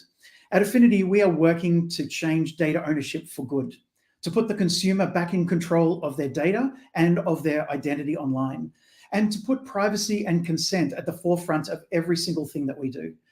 The Affinity Developer Toolkit, which I'm going to talk about today, gives you new ways to do familiar things, but also familiar ways to do new things, to ease the burden on developers like you to build for the future as you create applications that enable privacy and consent in this new decentralized world. Our goal is to make it easy for developers to build privacy-enabling applications that put the consumer back in control of their data. That's our goal. But let's set the scene. What is the problem that we are trying to solve here? Well, look, today our online digital identity is really fragmented. I think you'll agree. As you go from website to website, you leave bits of information around during registration and even usage of those websites. And the problem is that the information that a website will store about you, it's often incomplete, and it really fails to fully represent your entire identity. So the website really only has a slice of you. It only has a slice of me. So there are many attributes that would identify me. So I have preferences, I have traits, I have individual attributes that all together would describe me as a person in the real world, probably even hundreds of thousands of them. Some of them are acquired attributes, like my name or where I live or what I do for a job, or some of them are preferences, like my favorite color or my favorite music genre. And then there are traits about me that I can't control, that I've probably inherited, like my eye color. But all of those things together identify me. They make up my identity. And what's interesting is that in isolation, these attributes don't really uniquely identify me, but all together, they do a really good job of describing me as an individual. So that collection is really creates a complete picture of me. Now, as I said, as I move through from website to website around the internet, and each of these websites only have a slice of me, they're not doing a very good job of having a complete picture of my identity. So I'm leaving these traces of my attributes around all these websites, and each of these websites, they've got some blanks to fill in. So some of the websites will do things like they will use surveillance tactics to try and work out what is my behavior and what I'm going to do next, to try and build out their vision of what my identity is. That doesn't really work well for me. And worse, they even try and track me from site to site as I move around the internet, to try and fill in the details about my identity. Now, ultimately, my digital self is completely fragmented, as is yours. I can't present myself as a holistic entity on the internet. I don't have a holistic view of myself online because as I interact with each of those sites and they have a limited amount of information about me, they're just making things up or they're guessing what they know about me. And I have basically no privacy and no control at all. So if you think about it, the internet itself lacks that identity layer that would fix this problem. And further, when you think about it, the fact that the internet, the way we use it today, it's completely broken. So when the internet was invented many years ago, identity wasn't a consideration. So sure, yeah, there were security requirements. So we can have encryption between devices that connect across the network, no problem. But the internet itself doesn't understand identity, which is a higher level construct. So these websites, as I mentioned, they've had to invent their own ways of authenticating people that use the websites and coming up with this problem that all the data is completely fragmented and each site really only knows a part of me. Now, a few years ago, some of the standards that started to emerge based around OAuth 2 and OpenID Connect. So you see players implementing federated authentication, such as login with Google or login with Facebook. And the good thing about that is that you don't have to register on every site with a new username and password. These big tech giants have done us a favor by, giving us this way of using the same credentials basically between sites. And it seems like a really nice thing that they've done for us, but it's not for free. We as consumers have zero control over the information that they hold about us. And while it makes our lives easier and it's way more convenient, I've really just traded my privacy and my identity for convenience. And that doesn't sit well with me either. So consumers on the internet today are pretty savvy for internet scammers. They're always on the lookout for things that may look a little bit strange. I mean, we've heard a lot of stories about data breaches and those kind of things. So a lot of consumers are very concerned about this. And their top priorities being privacy and security. And according to a recent IDC info brief, this is a top priority for the consumers out there. They really want more control over their personal information and their identity, but they also want convenience. And sometimes these two are at odds. The problems that we are facing as developers to build websites that correctly identify individuals and keep their privacy, it's becoming more and more difficult for us as developers to build these sites. And that's why Affinidi exists. Imagine instead of all these websites gathering information about the individual consumers and only having that slice of information about everyone's identity. Imagine instead if the consumers own their own information and they consent to giving out access to that information on a need-to-know basis. So what if we turned that data ownership on its head? What if instead of websites having the databases full of information about consumers, that the consumers own the database? What if the consumers are the source of truth and the consumers are in full control? What if consumers become, for want of a better term, an API and the websites log into the consumer rather than the consumer logging into the website? As developers of website, and I'm sure that there are thousands of you out there right now that are actively involved in building websites, you want to create a secure environment that your users and your consumers can trust that you're going to do the right thing with their data. And you want to be able to have a full picture of the consumers that visit your site, their individual preferences and relevant attributes about them. So you need to know, you don't need to know who they are, you need to know what they want and what they like, but you definitely don't want to know who they are. And as an enabler for all the things that we're expected as developers to build, I'd like to introduce the concept of holistic identity. Holistic identity gives everyone a 360-degree view of themselves online, and they remain in full control of their own identity. Holistic identity encompasses the complete spectrum of discovering, collecting, storing, sharing, and even monetizing your personal data in the digital realm. At Affinidi, we are building the Affinidi Trust Network, which is powered by a suite of tools, products, and services that bring our vision of holistic identity to life. The Affinidi Trust Network integrates data from multiple authoritative data sources. It ensures the integrity of that data and its chain of custody, and it enables consumers to provide consent for data sharing while verifying the identities of all the parties involved in any transaction. So in this new world where AI-powered bots are everywhere, the Affinidi Trust Network is going to help consumers know that they are dealing with a real person or a real organization online. And it also provides ways to protect individuals' identities from misuse and misrepresentation. It all starts with the Affinidi Vault, which is now in beta. I'm very excited to be able to announce that. We've just gone into beta as of late last week. So consumers can install the Affinidi Vault, which runs at the edge in the browser, and then use the Vault to collect zero-party data all in one place that the consumer controls. Developers like you can then request access to the Vault in such a way that puts the consumer in control of granting consent, making sure that they are always remaining in control of their data. The Affinidi Element Stack, which powers all of this, it is also now in beta. Very excited to be able to announce that.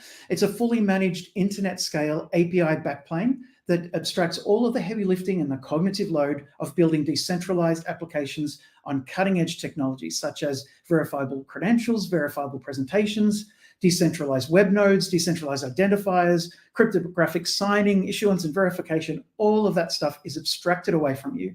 We give you, as developers, familiar ways to do new things, and it make it much more easy for you to build the future of the internet with us. And our flagship product as part of the Affinidi Trust Network for developers is Affinidi Login. Passwordless, decentralized, standards-based, secure authentication that brings together registration and sign-in into one single flow to reduce consumer onboard friction. I like to think of it as Web3 sign-in on Web2. Affinidi Login is fully supporting the OAuth 2 and OpenID Connect standard auth flows. So what that means is Affinidi Login can work side by side with your existing federated login providers, such as Google and Facebook, if you choose. So that means that you've given your consumers some great choice. But there is so much more to Affinidi Login than some standard social login. Affinidi Login uses cutting-edge decentralized technologies to allow consumers to authenticate themselves across platforms and devices. It's passwordless. The Affinidi Vault stores the cryptographic keys on the edge, and those keys are protected by passphrase or biometrics. Under the covers, Affinidi Login uses a new standard called OpenID Connect for verifiable presentations, OID for VP. And that uses cryptographically verifiable claims to attest to the user's authenticity and implements the OIDC standard. It's a pretty cool technology. Affinidi Login provides an enhanced user experience for your consumers. We're very consumer focused here. And we really have revolutionized the way that you think about registration and sign-in, because now sign up and sign in are the one same flow. And that simplifies a lot of work for developers. It also removes a lot of onboarding friction for consumers who are visiting your site. According to that IDC paper that I mentioned earlier, 79% of consumers prefer a maximum of only 3 steps when they're registering on a website. Only 3 steps. Imagine all the form fills that you've had to do as a consumer on the internet. Well, with Affinidi Login, sign up and sign in is the same flow, and it's just a couple of clicks with all the required data coming from the consumer's vault with their consent, of course. Now that's really putting the consumers first. Now, as we move forward this year and into 2024, we will continue to evolve the Affinidi Trust Network suite of tools and services, and we're going to build out things like our Affinidi Connector framework, decentralized data storage, messaging, and privacy-preserving tech such as zero-knowledge proofs. And we're going to continue to release our fully integrated personalized AI assistant, the Affinidi Concierge. That's coming very soon. We're very excited about that. Stay tuned for that next year. And today, in our beta phase, our consumers can enjoy Affinidi Login today with passwordless authentication based on those decentralized cryptographic standards that I mentioned before. And as developers, you can integrate the Affinidi Login product with your applications really easily because it works seamlessly alongside the existing OAuth 2 and OIDC flows that you're familiar with. Consumers can collect the data in their Affinidi Vault, and developers can request access to that data using the Presentation Exchange Protocol. And that always makes sure that the consumer is in control of their data and in control of their identity. And the great thing is you don't have to build all this technology from scratch. We are very developer focused here at Affinidi. You can install the Affinidi command line interface today. It's also gone into beta, so it's available for you to install. And you get access to all of the features of the Affinidi Element Stack right from the command line. It's a really powerful tool. It's intuitive, and it makes it very easy for you to manage things like projects and the Affinidi login configurations, personal access tokens, user principals, policies, and all that good stuff. Very easy interface to use. But for those developers out there who prefer a graphical user interface, we also have the Affinidi portal, a single pane of glass view of all of your Affinidi services.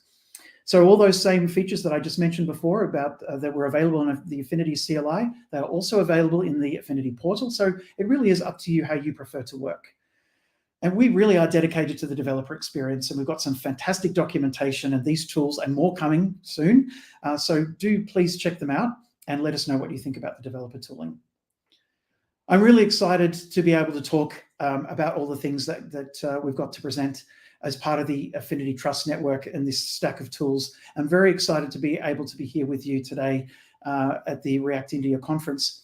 But if you are actually on site at the React India conference, I do encourage you to go to get your hands on the technology directly with our team on the 5th of October at 2 p.m, where the team are going to be running through a hands-on workshop to get into all of the gory details of how it works. And at 4 p.m. on October 6th, we're running a lightning talk to get into some more detail, where the team is going to talk about reimagining that digital onboarding process with the Affinidi login product.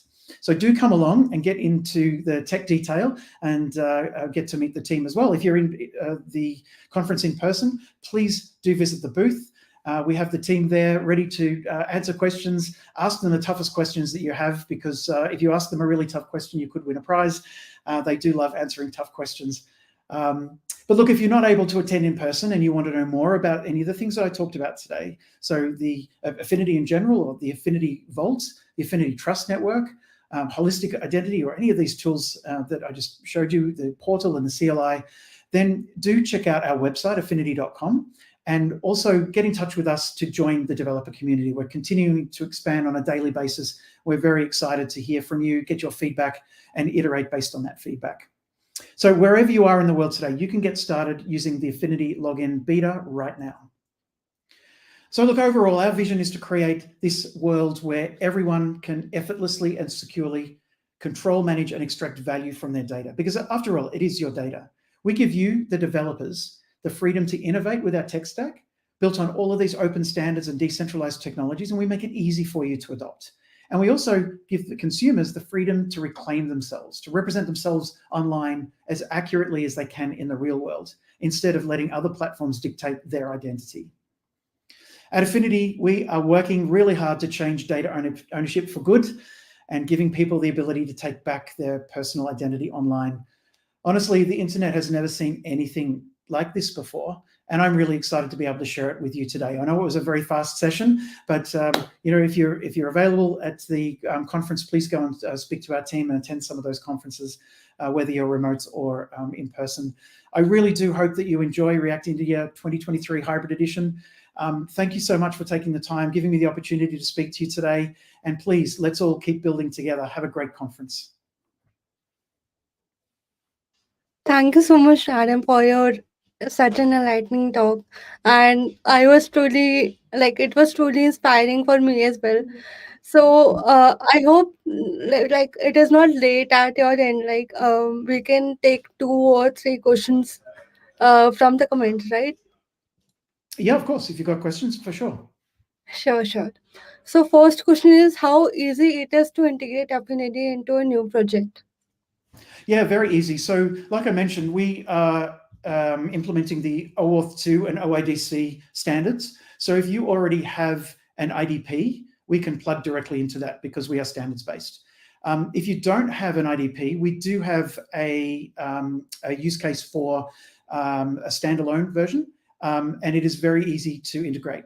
The good news is that the workshop that Giri is going to be running on the 4th of October is actually a hands-on workshop on how to integrate Affinidi, log in with Affinidi directly with your application. It's using Passport.js and Express. So this is like a pretty typical use case that you would use as a developer to integrate. But again, because it is standards-based, it really doesn't matter what implementation you have. You can plug in Affinidi login with that with your existing flow. Thank you so much, Adam, for the answer. So now the next question is, how easy or how exactly it is passwordless? Is it two-factor authentication, or that is a question. Yeah, so we give the consumer choice. So they can choose to use just a passphrase if they want, but they can also choose biometrics. So using the secure enclave on the device, they can protect the credentials with biometrics. So we give them that option as well. So again, it's all about choice for us. Some consumers prefer to have some very long passphrase. Some of them prefer biometrics. We like to give them the choice. So yeah, hopefully that answers your question. Awesome. Thank you so much, Adam, for such a talk, and it was truly inspiring. And thanks for your time as well. No problem. So, Thank you for having me. yeah, thank you so much. So, yeah, how is everyone doing right now? Hi, Faizan. Hi, back. I guess the chat is doing amazing. I mean, thank you so much for your questions. Do keep on, as said in the start, do keep on interacting with the chat. Keep shooting your questions, your thoughts. Do mention, React India on Twitter. The link is going here, like which tags you can use. So being said that, and keeping the excitement going, we introduce our next speaker. Please welcome Karan Kiri, who is an SDE2 at Fabric. Karan's experience includes contribution to notable companies like Razorpay and Rebel Foods. Let's give him a warm welcome to Karan as he will take the virtual stage. And now you will hear from Karan. Thank you so much.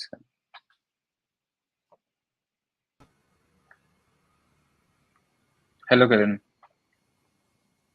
Hey, hi everyone. Hello. How are you doing, Karan, today? I'm doing good, everyone. Thank you. Good afternoon. And Okay. welcome to React Yeah. India. My name is Karan, and today I'm going to present about measuring coverage of design system.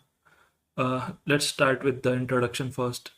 So I am experienced front-end developer with 6+ years of experience, and I'm currently working at a US-based startup called Fabric, which is in e-commerce domain. I have previously worked with Rebel Foods and Razorpay as a front-end developer.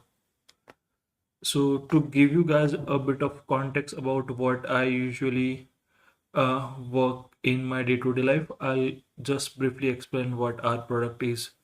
So our main front-end product is a B2B SaaS dashboard where retailers can manage their products, offers, customers, orders, subscriptions, and etc. It's a dashboard built using micro front-end architecture. We have separate product, and each domain team takes care of that particular dashboard. Uh, so for micro front-end, we use single SPA, we use React, TypeScript, and style components. And here is the basic layout that you can see on the right-hand side of the screen.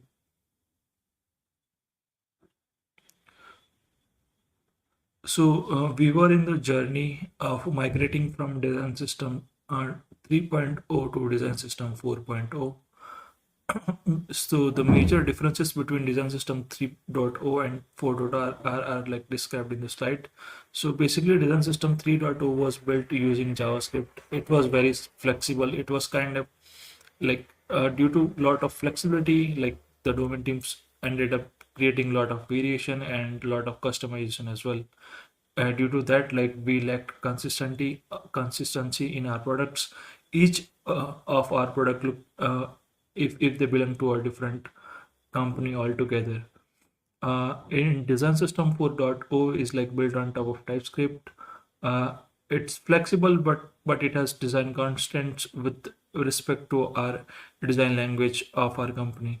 It's very consistent. It has like tokens, spacing, colors, theme, everything set up that you can use readily in the code base. So while we were in the journey of migrating from design system 3.0 to design system 4.0, as a platform team, we wanted to gather some insights or data to take data-driven decisions. So for that, we defined the problem statement as we wanted to identify design system 3.0 component uses, design system 4.0 components usage. We also wanted to measure how many teams or how much native HTML elements the teams were using, and similarly style components as well. We wanted to also create a tree structure of any page or any route, so we can visually see like how our page is built or how our page is composed using different React components. Also, we wanted to highlight any major anti patterns any of the teams were following, so we can course correct and make our code or very clean or very clear. So if you are a very old developer, then if you anytime get assigned any problem, then you tend to Google and see if there any existing solution exists and try to use them directly in your code. But if you're a Gen Z developer, then you might go to ChatGPT and try to search for your answers. I tried both, but every time I got this better luck next time. I struggled for a few days. I asked for help on Twitter as well. I searched like a lot of blogs, videos, and then I hit the jackpot. And then I found this NPM package called React Scanner, which is a beautiful code, which is a wonderful tool you can explore. Basically, it's a NPM package that statically analyzes your code and extracts the React components and its prop usage. So it not just the React components, but also like how many props you are passing to any particular component in your code base as well. So here are some of the options that you can use to control the React scanner configuration. So you can define the root directory. You can define also where you want to crawl from. You can exclude any of the files. You can also define the glob pattern to include or exclude certain files. You can also if you want to only see the components imported from particular library, then you can use imported from as well. And there are a couple of custom options are there, like processors and get prop value. So you can define your own prop value function as well. And processors are like are the functions that processes the raw data and generates the consolidated output for you. It does have few basic defined processor that we are going to talk about in next slides, but you can also create your own custom processor as well. So a few basic processors that React Scanner supports are count components, and another one is count components and props. So it's like self-defined. Count component returns the count of the components, and count component and props returns the count of the component as well as the props count as well, as you can see in this both of these screenshots. And the default processor is a raw report. Basically, a raw report will give you all the instances information, each and every information about any particular instance. It will give you the props information, import information, everything you can think of. So how does React Scanner work? So basically, it works in a way that like it first reads your file and then it parses your code into AST. AST is like a abstract syntax tree. It's a tree representation of your code. Then it traverses the AST and then gathers the information like component usage, component name, prop information, import information, everything. And then based on the processor that you inputted or passed in the configuration, it will process your raw data and then it will return the JSON format. It can also write to any file that you define in the config as well. So let's talk about AST. So I'm no expert in AST. This is my first encounter with AST as well. So AST is like a tree representation of your program code. I have like taken a very basic example. You can see here that there are a couple of variable declarations and one function declaration here as well. So that is represented here in the tree in the similar fashion as well. You can see here the variable declared has two nodes, A and 42. Similarly, this one has B and 5. And this function block has like block statement and a return statement that we have here, and it has like plus operator that have two things, A and D. If you want to learn more about the AST, then I do strongly recommend checking out AST Explorer. It can generate AST for any of the programming language, any of the code that you paste into the input, and it will generate the AST for you automatically. You can export that as well. You can do a lot of stuff on AST Explorer. Do check out. So let's see a React Scanner in action. So after using the React Scanner, we were able to generate a few data points, and we were able to chart that data like onto our dashboards. So here is the simple dashboard screen that we were able to create using React Scanners data. Here you can see on the pie chart we are indicating DS3 to DS4 migration status. So it is the ratio of DS4 versus DS3 component usage in this particular Copilot MFA applications. And this usage is further drilled down to particular component. So here like tooltip component used 10 times, and similarly here in DS4 this component is used, like a box component used 40 times in admin application. And I thought Hamjeet I have done it, but that was not the case, because we had some points that we still needed to figure out that were not supported in the React Scanner. So few of them, let's go one by one. If you want to like build your custom solutions, then first thing you generally do is fork the repo.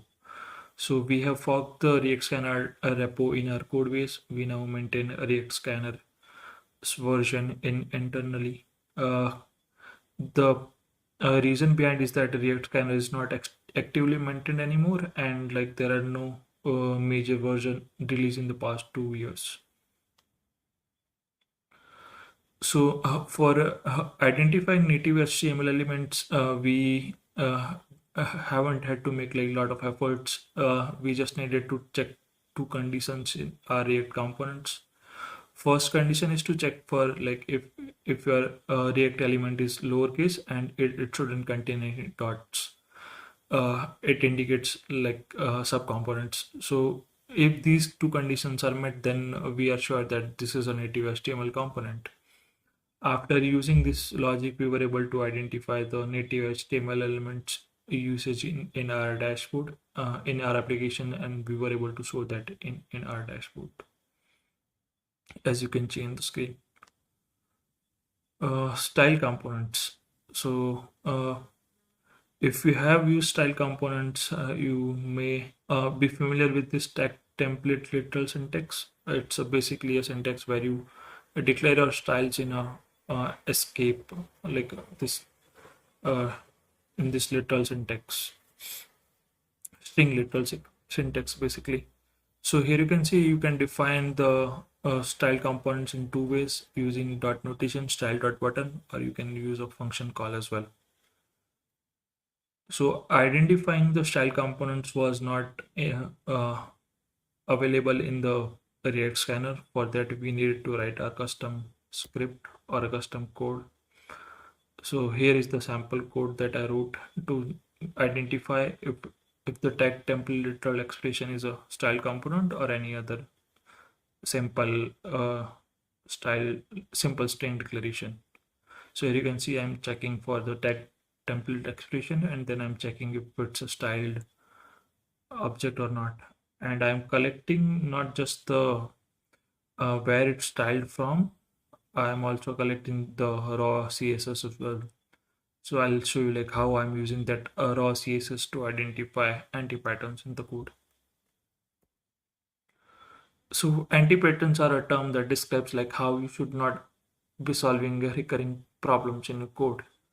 in the case of design systems adoption, there are few anti-patterns that you may have noticed in your organization as well, like using hard-coded color instead of using a design system token, using like different HTML elements like anchor input button instead of using it from the design system.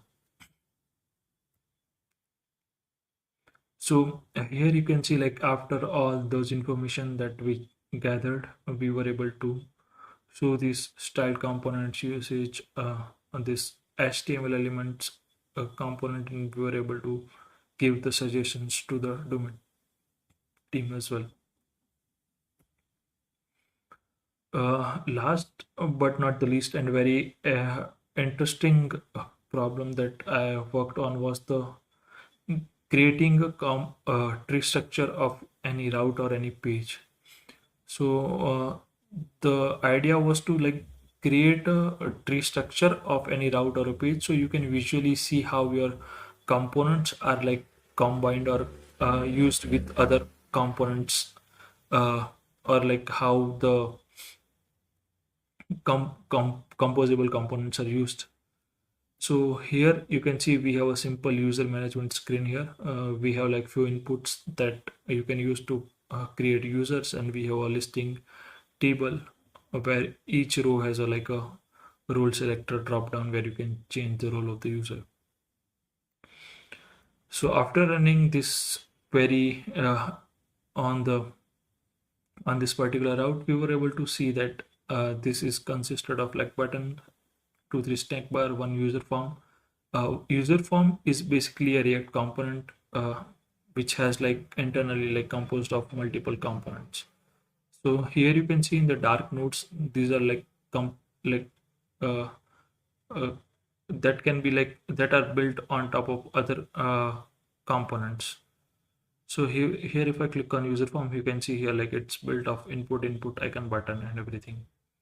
So by generating this graph, we were like visually able to see how this form is made of, like what all components are getting used in this route, and we are also able to see few anti-patterns as well. Here you can see that we are using 2 3 like snack bars in single page.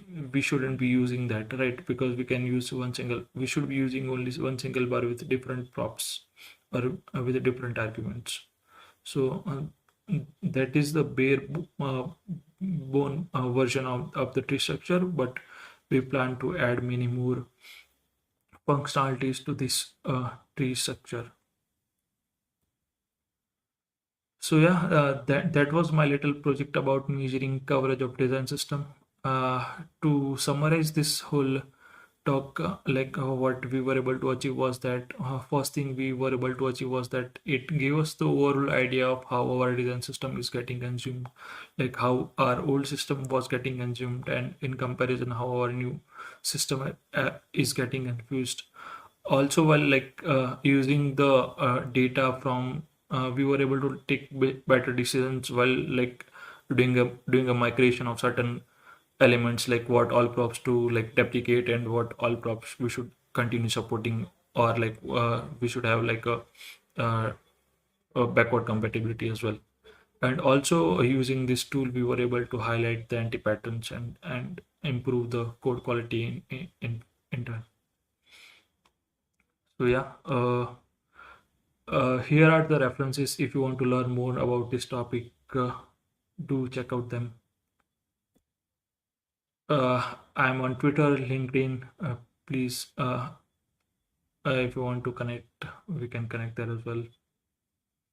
So yeah, that's it. Thank you guys. Thank you so much, Karan, for such an enlightening talk. And it was truly inspiring. And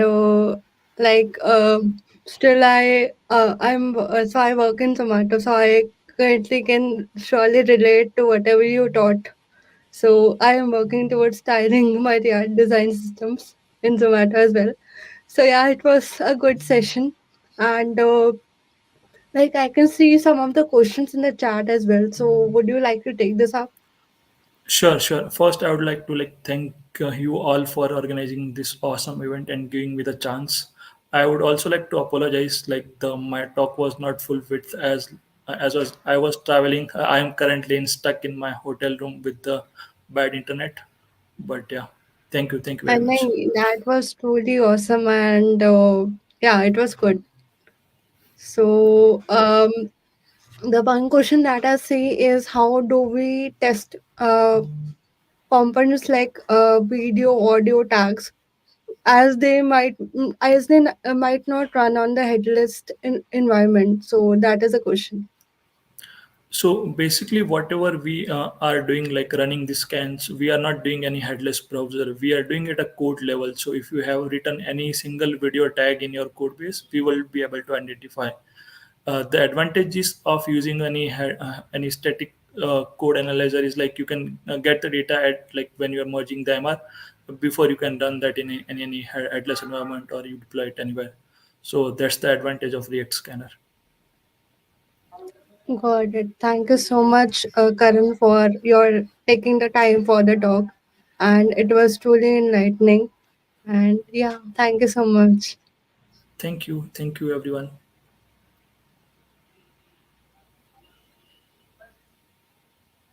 Meet Sarah. Like the rest of us, Sarah depends on the internet for most things. Every time Sarah explores different apps, surfs the internet, makes online purchases, plays her favorite games, enjoys podcasts, binges on shows, listens to music, and more, her digital data is left lying around, making her identity vulnerable to fraud, theft, misrepresentation, and even privacy invasion. How can Sarah protect herself better? Introducing Affinidi, a revolutionary digital identity solution that lets Sarah manage her data trails holistically with full control, so she can discover her data found across social media, e-commerce, medical or banking apps, and more.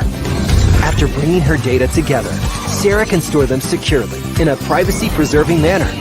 With Affinidi's personalized AI, she can also manage and share her information based on her preferences. Thanks to Affinidi, Sarah now enjoys full control in managing her data and reputation, greater privacy, and enhanced security. There's even room for monetization in the not-so-distant future. Affinidi. Reclaim your data. Reclaim your identity. Reclaim yourself.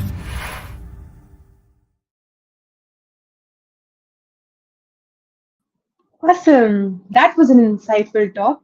So let's move ahead and let's get started. So as we continue our journey through React India 2023 Remote Day, we are excited to introduce our next speaker who is at the intersection of software development and emerging technologies. So please join me in welcoming Trishan Naidu to the virtual stage.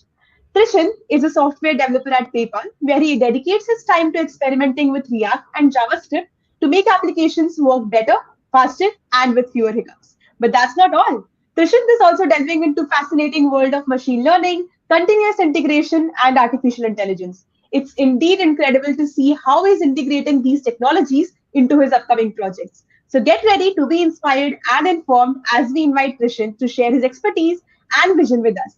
Let's give a virtual warm welcome to Trishan Naidu. The stage is all yours, Trishan. I hope you're doing good. Thank you very much. Yes, I'm pretty much doing good now. Hey guys, thank you very much. My name is Trishan Naidu. I am from Mumbai, author of Root.js and AppCrumbs. Yeah, we are working on AppCrumbs for now. Apart from my work, I do a lot of cooking, paintings, and yes, of course, I read a lot of books as well, articles. So yeah, keep myself updated. Before moving ahead, I really want you to, I know that since morning it's been like fantastic in a rush of information and and fantastic talks coming across one by one right back from each other. I just want you to make yourself comfortable for a next ride, and don't take it as a presentation. I would say take it more like a storytelling, because I know human brain, they normally don't be actively participating in presentations and grasping informations continuously. So I know you have taken a lot. So let this particular slide just make you feel free and enjoy the ride from here. So what am I going to explain you about is intelligent user interface. I know we have all heard about user interface. Then what exactly is intelligent user interface? It's a broader term we'll be discussing throughout a slide. A platform which helps in building and orchestrating human-computer interactions with the help of computational intelligence. So how is the AI, computational intelligence, going to help us in building user interfaces, building and also orchestrating, as I mentioned? So what are you going to learn in the next 30 minutes? I'll not say basically learn, but yes, maybe here in the next 30 minutes. So it's about what is IUI, intelligent user interface, evolution of user interface, how user UI has been evolved since the time we have started to see them as very flat, not very interactive elements and web pages or desktop applications to today, where we see them fantastically made, pretty much interactive, very informative, right? So how has the evolution taken place? UI at its current form. So in between the evolution, we also discuss more about where it is today and what probable ways it can take it in the coming future, right? How can I change, like how can IUI change the way we are creating UI today? Yes, of course. So in short, I would like to mention how AI is going to help us make UI tomorrow, right? And how it is going to impact the UI developers, UX designers in the future. What does the statistics claim? So we're also going to see some forms of statistics. We really don't have much data online with respect to how AI is going to impact the UI. With the limited data what I had and with the similarities what I can pick up, I have picked them up, nitpicking, cherry picking them up, and I put it across to you with the sensible way. We're going to see them in the later stages. Should we accept the change? Yes, we're going to see that whether we're going to discuss on the key points after we understand this entire environment about what it's going to be. So should we really go with the change? We're going to discuss on that. What can you expect as an UI developer in the coming next 10 years? Of course, this is the question. I mean, I'm also an educator, so this question has been like asked to me each and every time whenever I'm speaking about giving a speech or even I'm teaching across on this UI modules. What change should you be prepared for? Of course, these are like two favorite questions which have been asked. We're going to discuss on that as well in the coming slides. And that's what the roller coaster ride for the next 30 minutes, 27 minutes is going to be. What is user interface? We know what user interface is, but let's go through it. Many of them do know it, but some do not put it in the right way. So it's like a space for human-computer interaction or communication on a device, web page, or an app. So not really a button or a drop down, there are modes of it. But when you speak about user interface, a space that gives you to interact with the human and the computer, that's probably called as the user interface. As I mentioned, desktop apps, web apps, and mobile apps pretty much cover them all, like the types of user interface. Now, how will intelligence help in this particular aspect? So now we're going to step into the main aspect of how intelligence will help it. That is basically how AI will start stepping up into it. Now, let me give you a very simple example. Now, I've been a UI developer since more than 12 years from now, and I have a kid, and I do a lot of experimentation on how basically my kid try to learn things across from observing, and how does she and he both try to manipulate those observations, right? So that's where I've come up with. So whatever I've written over here are all my drafting of information across. So learning is observing and storing of information. So I've done a small example for my kids. So what I do is, when I was playing, when she was 2 years old, and she was playing with me, we had this, this plastic balls, different colored ones. And someone asked, like, what is your favorite color? I picked up the red. And every time I was asked what was my favorite color, I always picked up the red.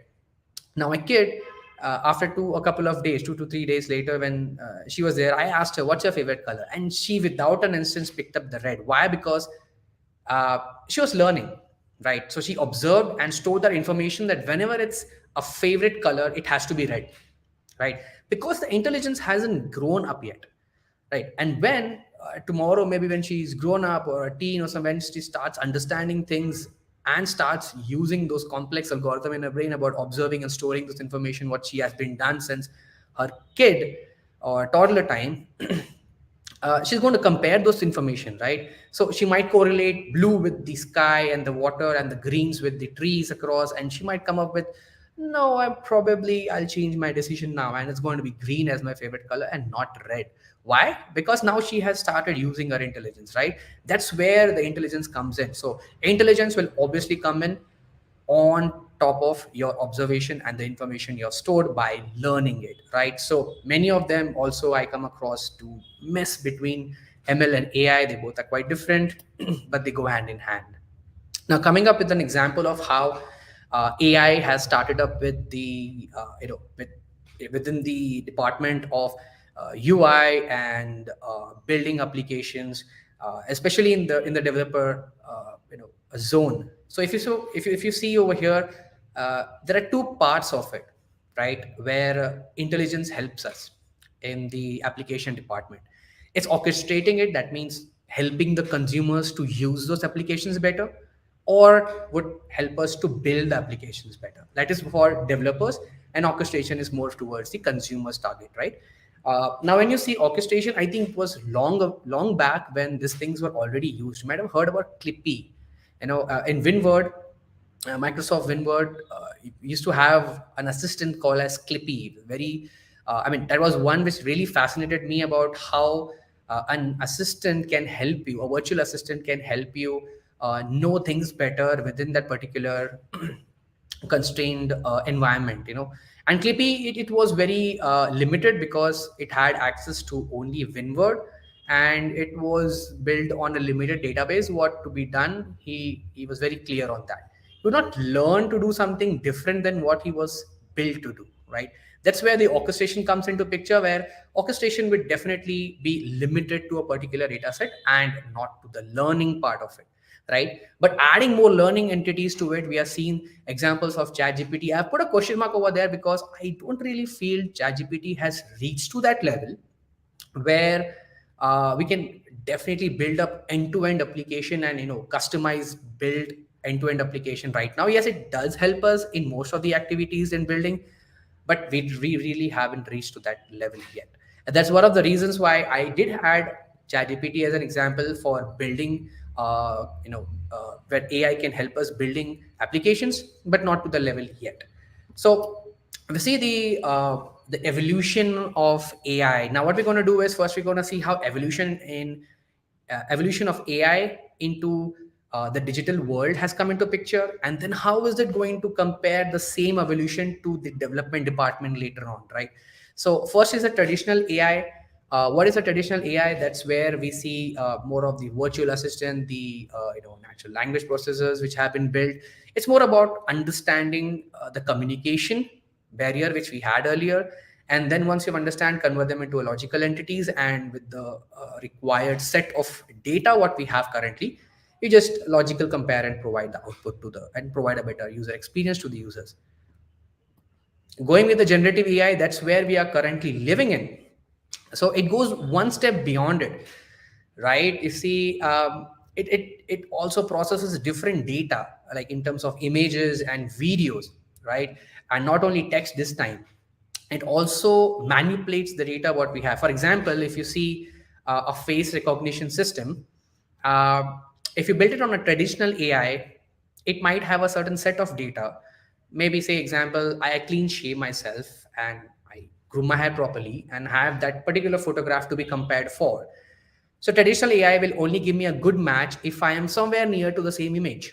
But the generative AI, every time my facial grooming changes, it'll keep on learning those and also store those set of data across, right? It'll store the additional data so that whenever I come up with something new, a new facial grooming or something, it might not be difficult for it to give me a better match tomorrow. Okay, so that's where generative AI keeps on learning and creating and manipulating the data which it already learned long way back, right? And using it across multiple data types, its images or videos. Now, coming on, what is the future, the newer future which is coming in? That's Gen 1. Now, what is Gen 1? Gen 1 is going to be multi-model AI system, okay, which will help you to create complex data forms with references. Okay, so for example, let's consider one of the famous person, like say Sir Albert Einstein. Now we have seen a lot of videos where Sir Albert Einstein or Sir Steve Jobs is like they are on the video and speaking something. They have facial expressions and they're trying to tell you a story or a speech. Now, how is that possible? Because we already have those data, and with the help of this data and with the help of the comparisons of how the facial expression changes, we have amalgamation of all this into an intelligence form to provide you that experience of a person who's not really alive and they're trying to speak in front of you. Sorry, right? That's Gen 1. If you're scared, wait for the Gen 2. Gen 2 is way beyond that. I don't know how many of you have seen this commercial which has come across where a mother, she puts her 5 years baby photograph online, and she has been putting that since the baby was around 1 year old. And suddenly the AI forms the same baby's 20 years later image.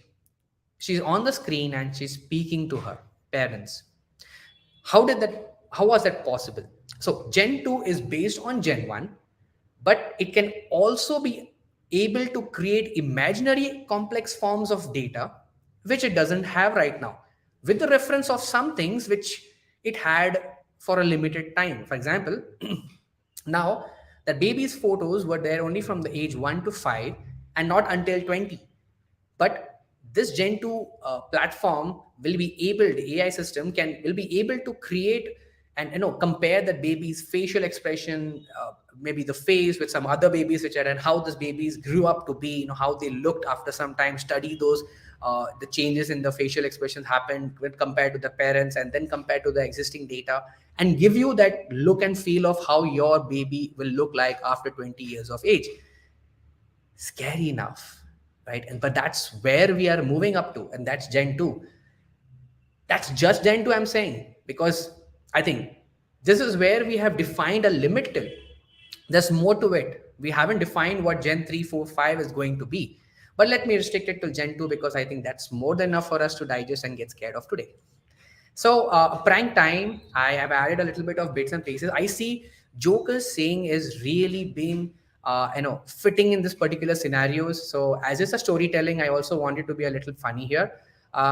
It's a little funny and also very scary. So let's go ahead with what Joker says to the scenarios what I have discussed here. It was funny, or it's funny, when I was a little boy and told people that AI will eat your job. Everyone laughed at me when no one's laughing right now. So I know I have changed a bit where it's AI, but I think you get the anecdote, what I'm trying to mention here, right? So it's not going to eat your job, but maybe it can. So let's go ahead and see what questions we have answered up till now, or what things we have covered. So we have covered the top 3, and the rest is now remaining. I'm going to speak about how can UI change the way we are creating UI today. So let's see about how can we automate UI, or how the process of automating UI can be taken. I'm also going to give you a small gist about a process, okay, a small example or a code snippet, an idea, how you can automate something which you can design on Figma, download it as a part of a vector image, SVG image, convert that design directly into, and build a logic. Like you need to build a logic over it and convert it into an actual React component. So an automation from a design on the Figma to an actual React component can be done. I'll be giving you a gist about that. I could have given you a working experience about it, but it would have really been extended beyond 30 minutes, and that's why I restricted to it.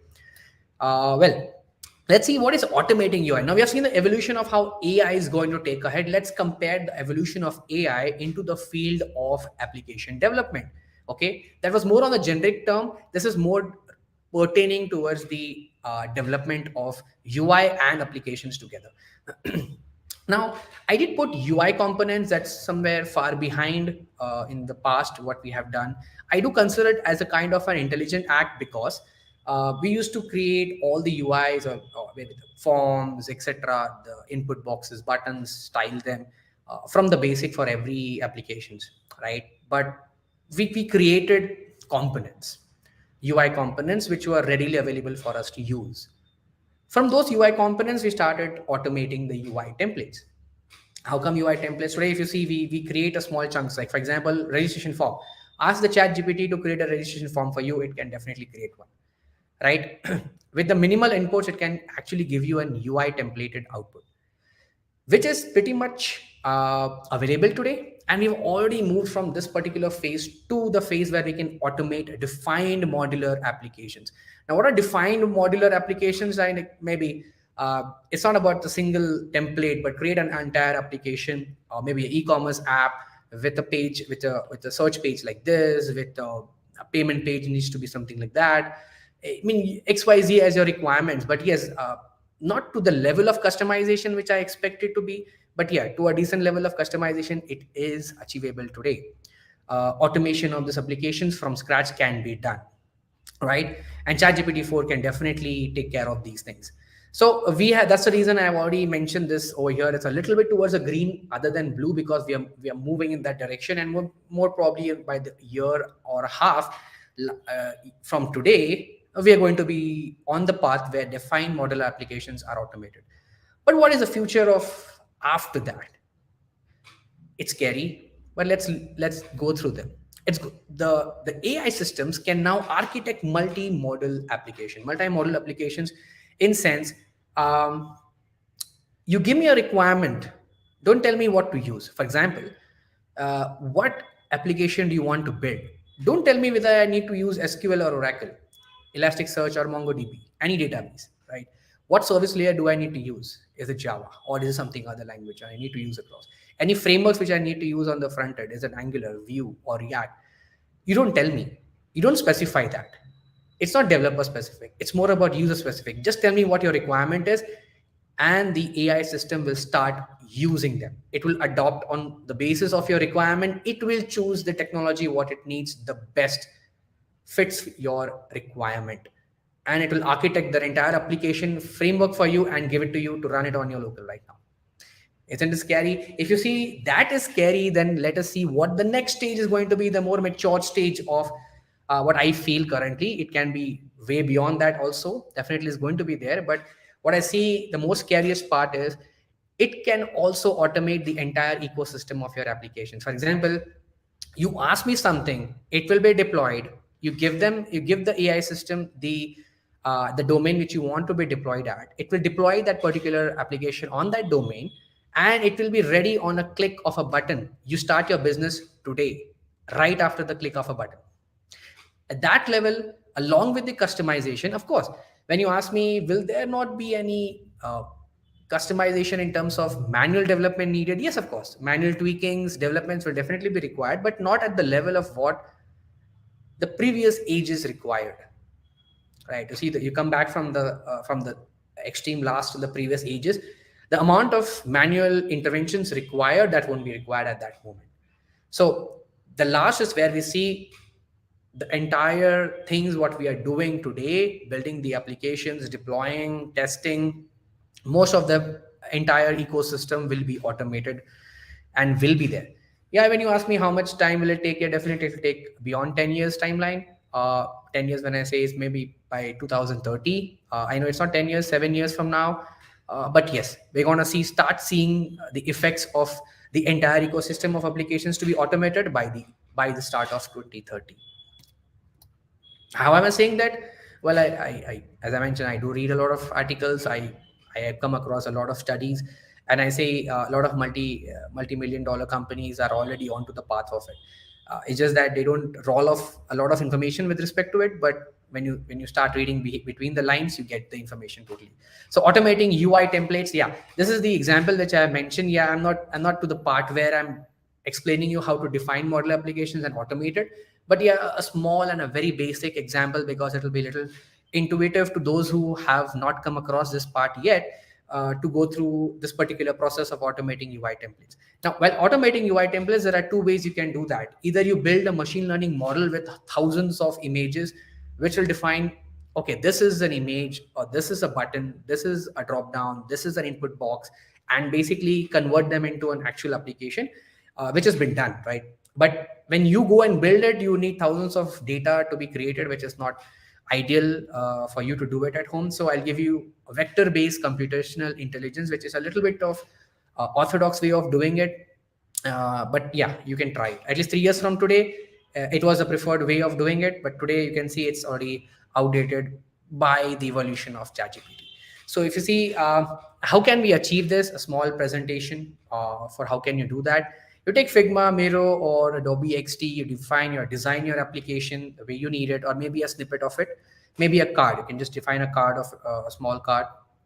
And then when you download it, make sure you select the SVG scalable vector graphic, because they are in nature XML, right?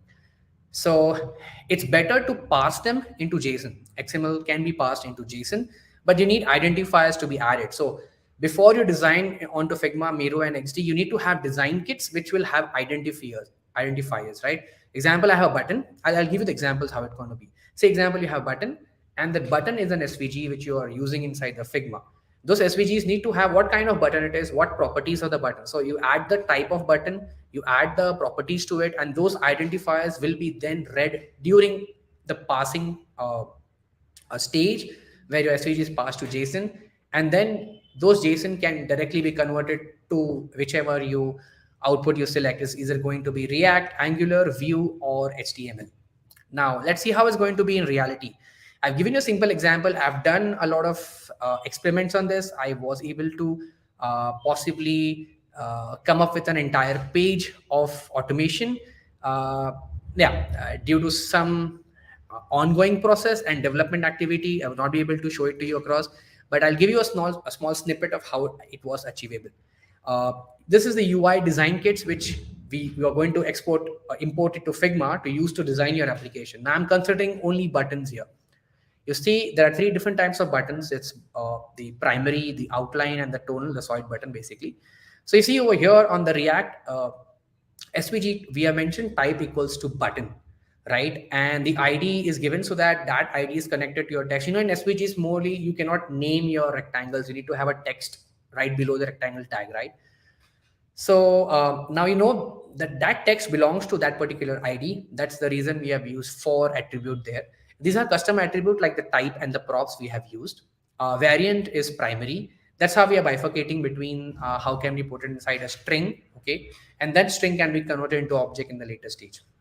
Now, if you see the things, everything is the same, just a variant of primary, outline, and tonal has been changed at the other places. Now, moving to the next stage where pass JSON. When you pass that SVG, you get a JSON output. How the JSON output can be seen over here is like, I mean, there will be multiple other properties mentioned, but let's stick to the point which is required for us.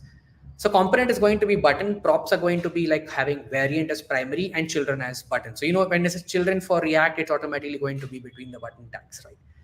So now from here, you can convert it to whichever language you want an output as, because a JSON is like more on the on a platform which is more commonly recognized by multiple other frameworks to be converted to.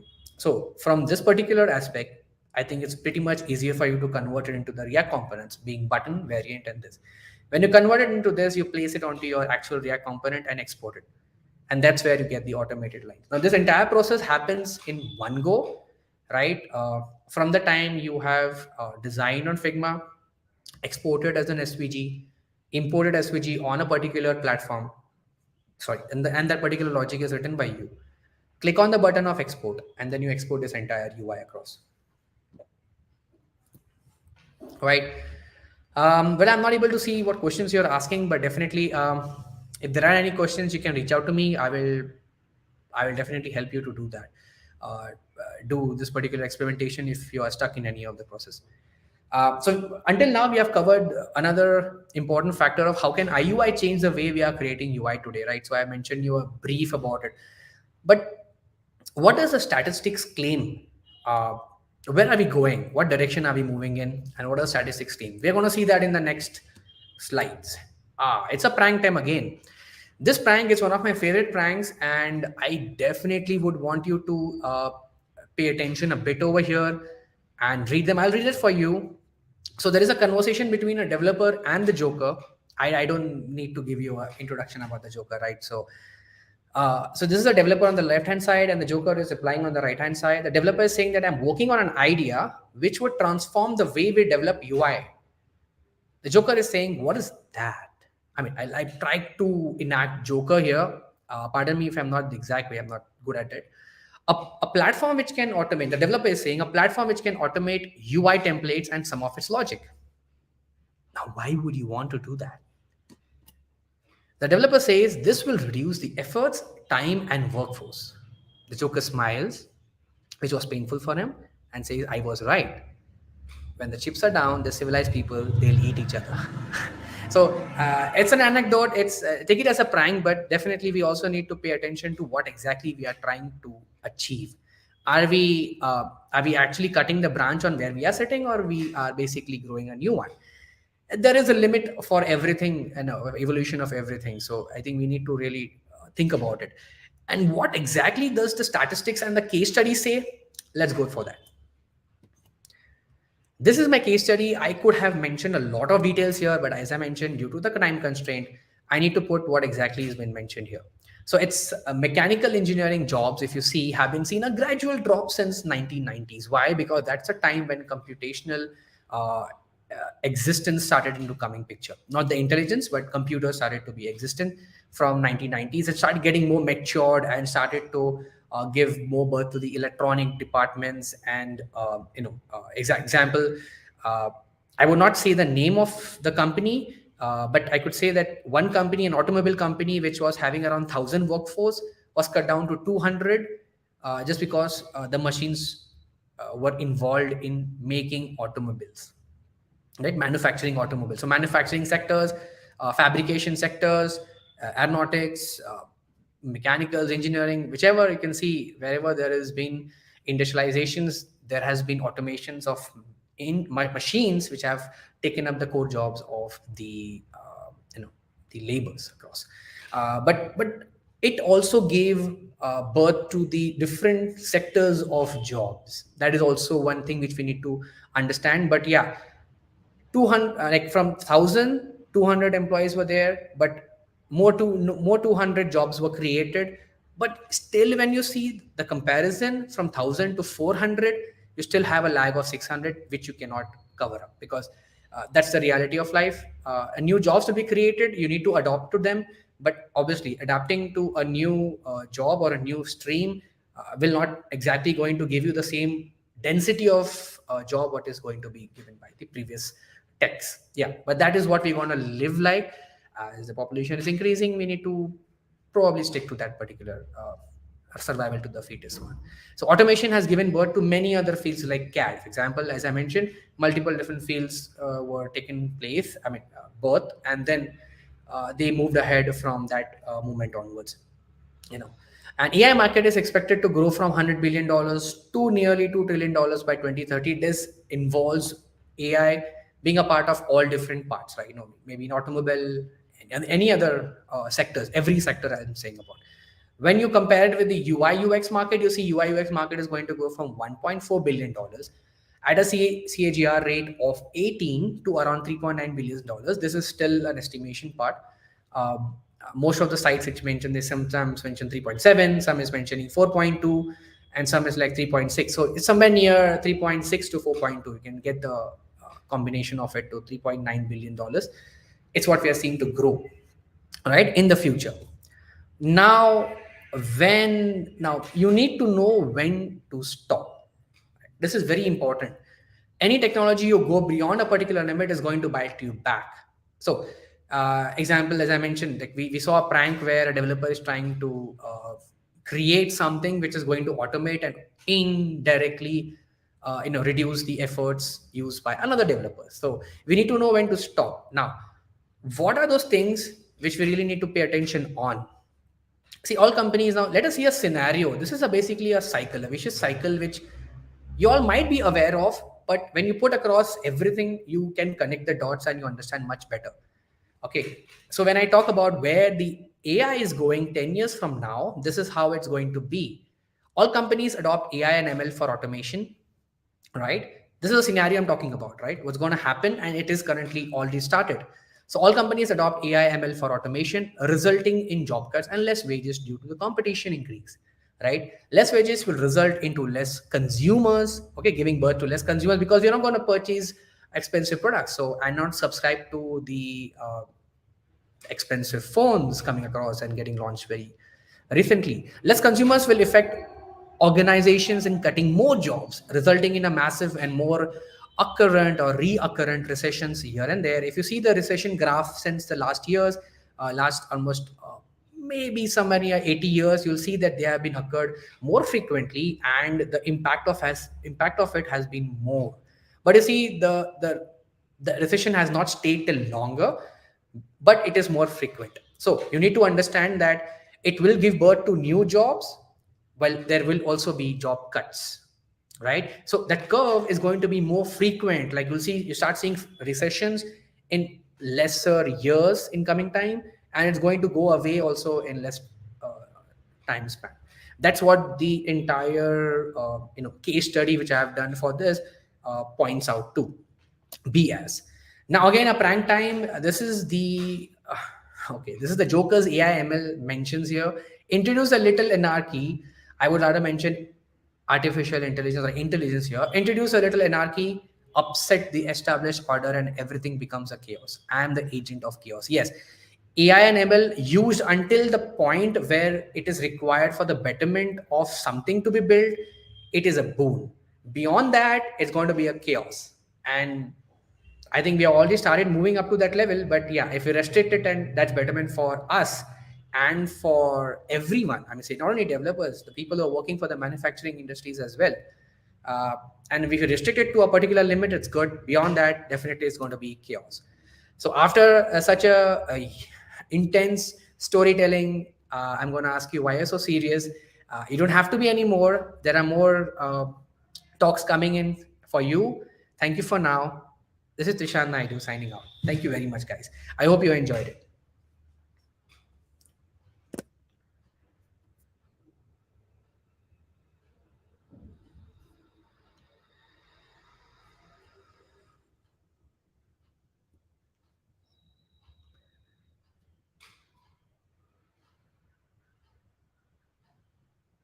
Hi, Anshul. Am I out? Hey, hi, Tishan. Thank you so much once again for the insightful talk. I'm sure that, we have had a lot of audience, like tuning in, and, I think they really loved it. Okay, awesome. Let me quickly check if we had any questions for you. Okay, so, okay, it looks good. Awesome. Okay, so yeah, that's it. Thank you so much, Tishan, once again for joining in. I hope you had an amazing time, like interacting with our audience. Thank you so much once again. Thank you so much.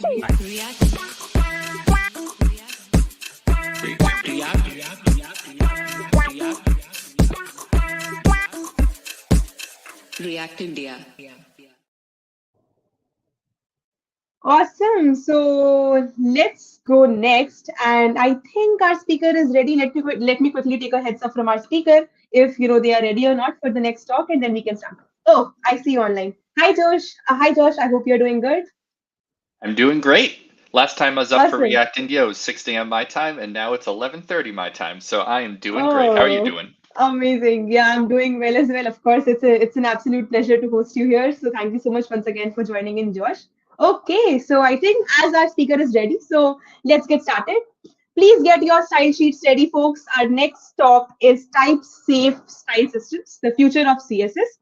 Stay tuned for CSS awesomeness, building on the excitement. Our next session with the one and only Josh is set to enable the future of CSS. So get ready for a journey into type-safe style systems where the rules are rewritten.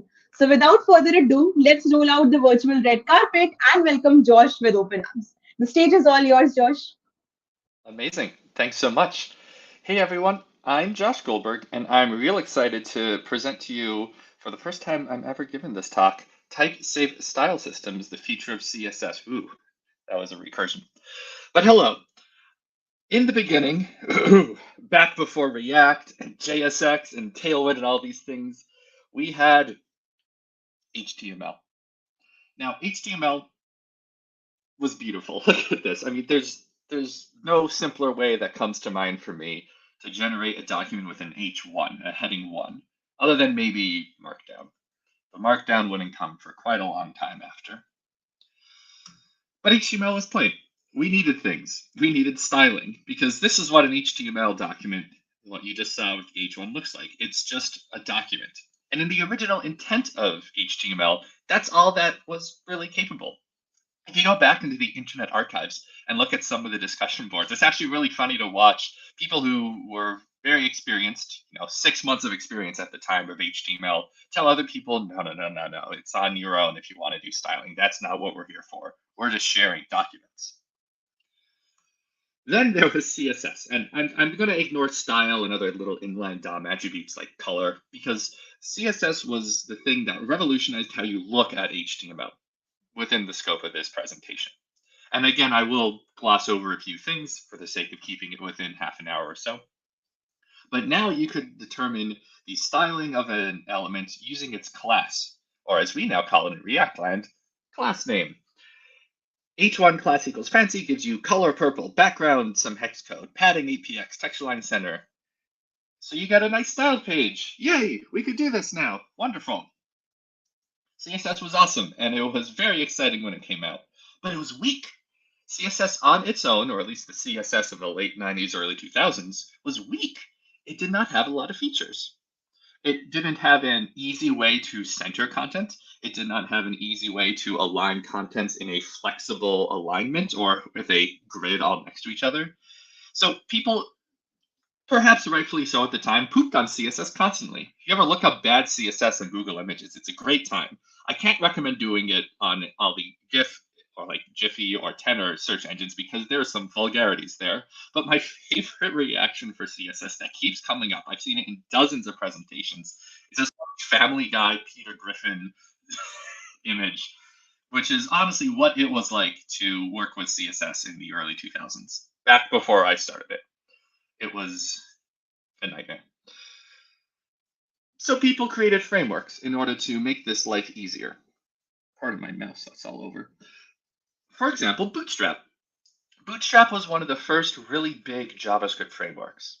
It allowed you to define, and this is Bootstrap 1 or 2, give or take class names, a set of shared components, once for everyone, like a container or container fluid, and then smaller components, or what we would now call in the design systems world, atoms, like buttons and alert messages. And then you could have this nice theme or a nice standardized UI.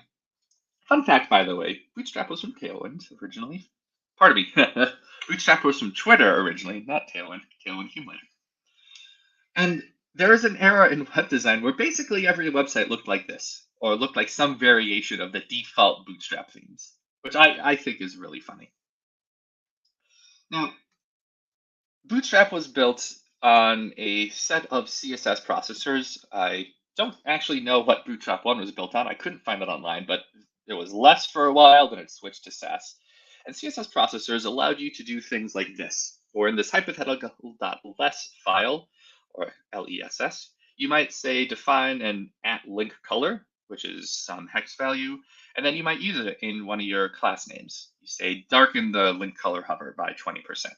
So we have this link color, almost like a CSS variable, and then this almost like a function that takes in that variable and uses it. That was great, because at the time CSS did not have variables. In fact, it wouldn't be for many, many years later that CSS would allow you to declare variables, or even start adding in a lot of the utilities we commonly use in raw CSS today. And there's this interesting lineage, this history of CSS coming out first. Then we had Sass many years later, which was inspired by the Ruby syntax, which is why I don't show it in my slides today as to not offend.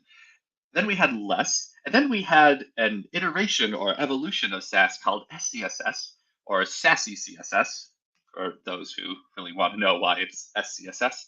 And this kind of mirrors the lineage or history of JavaScript, because JavaScript also came out and had some lacking features in it, thereby encouraging us to create some kind of preprocessor, also amusingly inspired by Ruby syntax. But then we iterated on it. We came out with TypeScript, And we came out ES Next and Babel, now SWC and ES Build and all these different things that allow you to write more modern JavaScript today and add in features like TypeScript type safety that are really useful in JavaScript. But the features, they eventually did come to CSS, and now we have CSS3 with things like display flex. So no one should ever be making a joke anymore about how it's incredibly difficult to center a div or center a DOM element in CSS. At least not these days, because it's actually pretty straightforward to center an element. Display flex, align items center, justify contents center. Display flex makes it the new flexbox model of layout. One of those aligns it horizontally, the other aligns it vertically. I can never remember which, but I know it's those two together. Good for me. Voila, a centered div, a centered H1. So CSS3 is great. And if you ever want to practice your CSS, I highly recommend flexboxfroggy.com. It's this classic game, been around since I believe around 2017, 2018 or so, that allows you to practice more and more incrementally difficult challenges around CSS Flex. I gotten this one wrong. It should be justify content. Well, you can figure it out. And this really exposes how innovation tends to work in any fundamental area, like CSS, like JavaScript, like HTML. It's this never-ending cycle where we start off with better primitives than what we had before. For example, CSS on top of no CSS, or CSS3, the initial versions of it, on top of CSS 2.1. We then iterate and discover on what the common difficulties are as a community. We realize, okay, now that we figure out centering, maybe we should figure out grid layouts, or maybe we should figure out animations or variables. We have different competing solutions in what framework authors call framework land and what spec authors call user land, things like Bootstrap or Less or Sass or SCSS. We have all these different competing approaches that are trying to figure out what's the best way to do this thing. What are the user needs? How do we solve those user needs? And then eventually, how do we build those solutions, the best of all the different options, into the platform? We see this in CSS, where every processor had a different way of doing variables, and now we have actual native built-in CSS variables. We also saw it in JavaScript land with things like classes and modules and arrow lambdas, things that were implemented in subtly different ways by users or in frameworks. And now we have them in the language itself. And you don't have to memorize this timeline, but I want to show, it's really interesting, I think, before we start getting into systems and all that a little bit later on, the history of generally what the major CSS and HTML points are that are relative to this talk. Again, this is an overview, it's abbreviated. There are a lot of things here that are very important and I just don't have time to cover. But exposing my mouse now, at the very beginning, we had a flurry of innovation with HTML3 and HTML4 later that same year. CSS2, I skipped 2.1 of the slides. They started working on CSS3 in like 99, before many of you, I'm sure, were born. And then we had this large gap, and anyone want to guess what was in that gap? Internet Explorer having a monopoly on the marketplace and discontinuing active feature development. Thanks, Microsoft. Glad they don't do that anymore. Then we had innovation, a lot of it around the styling or component space. And then we had all sorts of new stuff. And more recently than this timeline, we're having a continuation of all these awesome new HTML and CSS features. And each of these features was informed by the things that came before it. Bootstrap was informed and helped made possible by preprocessors like Less and the understanding of what people were using them for. CSS variables were helped informed by those preprocessors. CSS Flex was helped informed by the container approach in Bootstrap, and of course, many other frameworks at the time. And just really one last example of why I'm excited about the framework becoming a primitive lifecycle is that you don't have to use CSS variables in anything other than CSS variables anymore. Those Less variables or mixins, those Sass or SCSS ones, they are now platform native. You can define CSS variables and then use them in your classes, in your styles. So just as a quick pro tip, the first little spicy take of this talk, you probably don't need SCSS anymore. I can't say for sure for you. There are some legitimate use cases for using a preprocessor, things that add in their own equivalents of variables, functions, and so on. But in my experience as a web developer working in open source, as a consultant and previously at companies, the vast majority of things that people use preprocessors for are already now built into CSS. And the vast majority of those things is generally just CSS variables, maybe the occasional mix-in that should really be used as a utility class.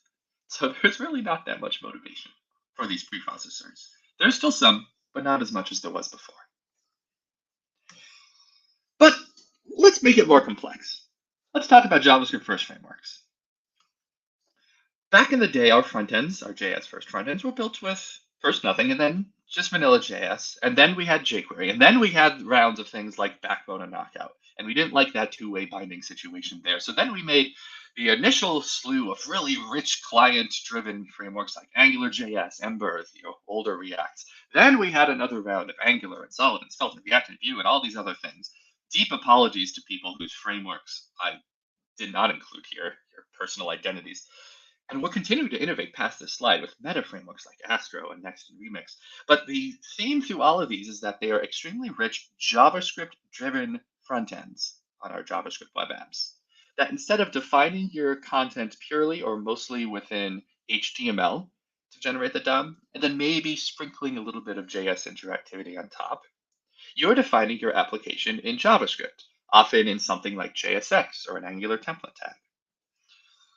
And the first really common popular approach we had for allowing these styles of yours to be as dynamic and fluid as the content themselves, beyond just including a whole bunch of classes in a file, are CSS modules. Here, because I'm simulating what it was like to code 8 to 10 years ago, we're using $sass or SCSS variables, SCSS for sassy CSS. And we're using styles.container. Back in the code, you might see something like import styles from /styles.module.css or /app.module.scss.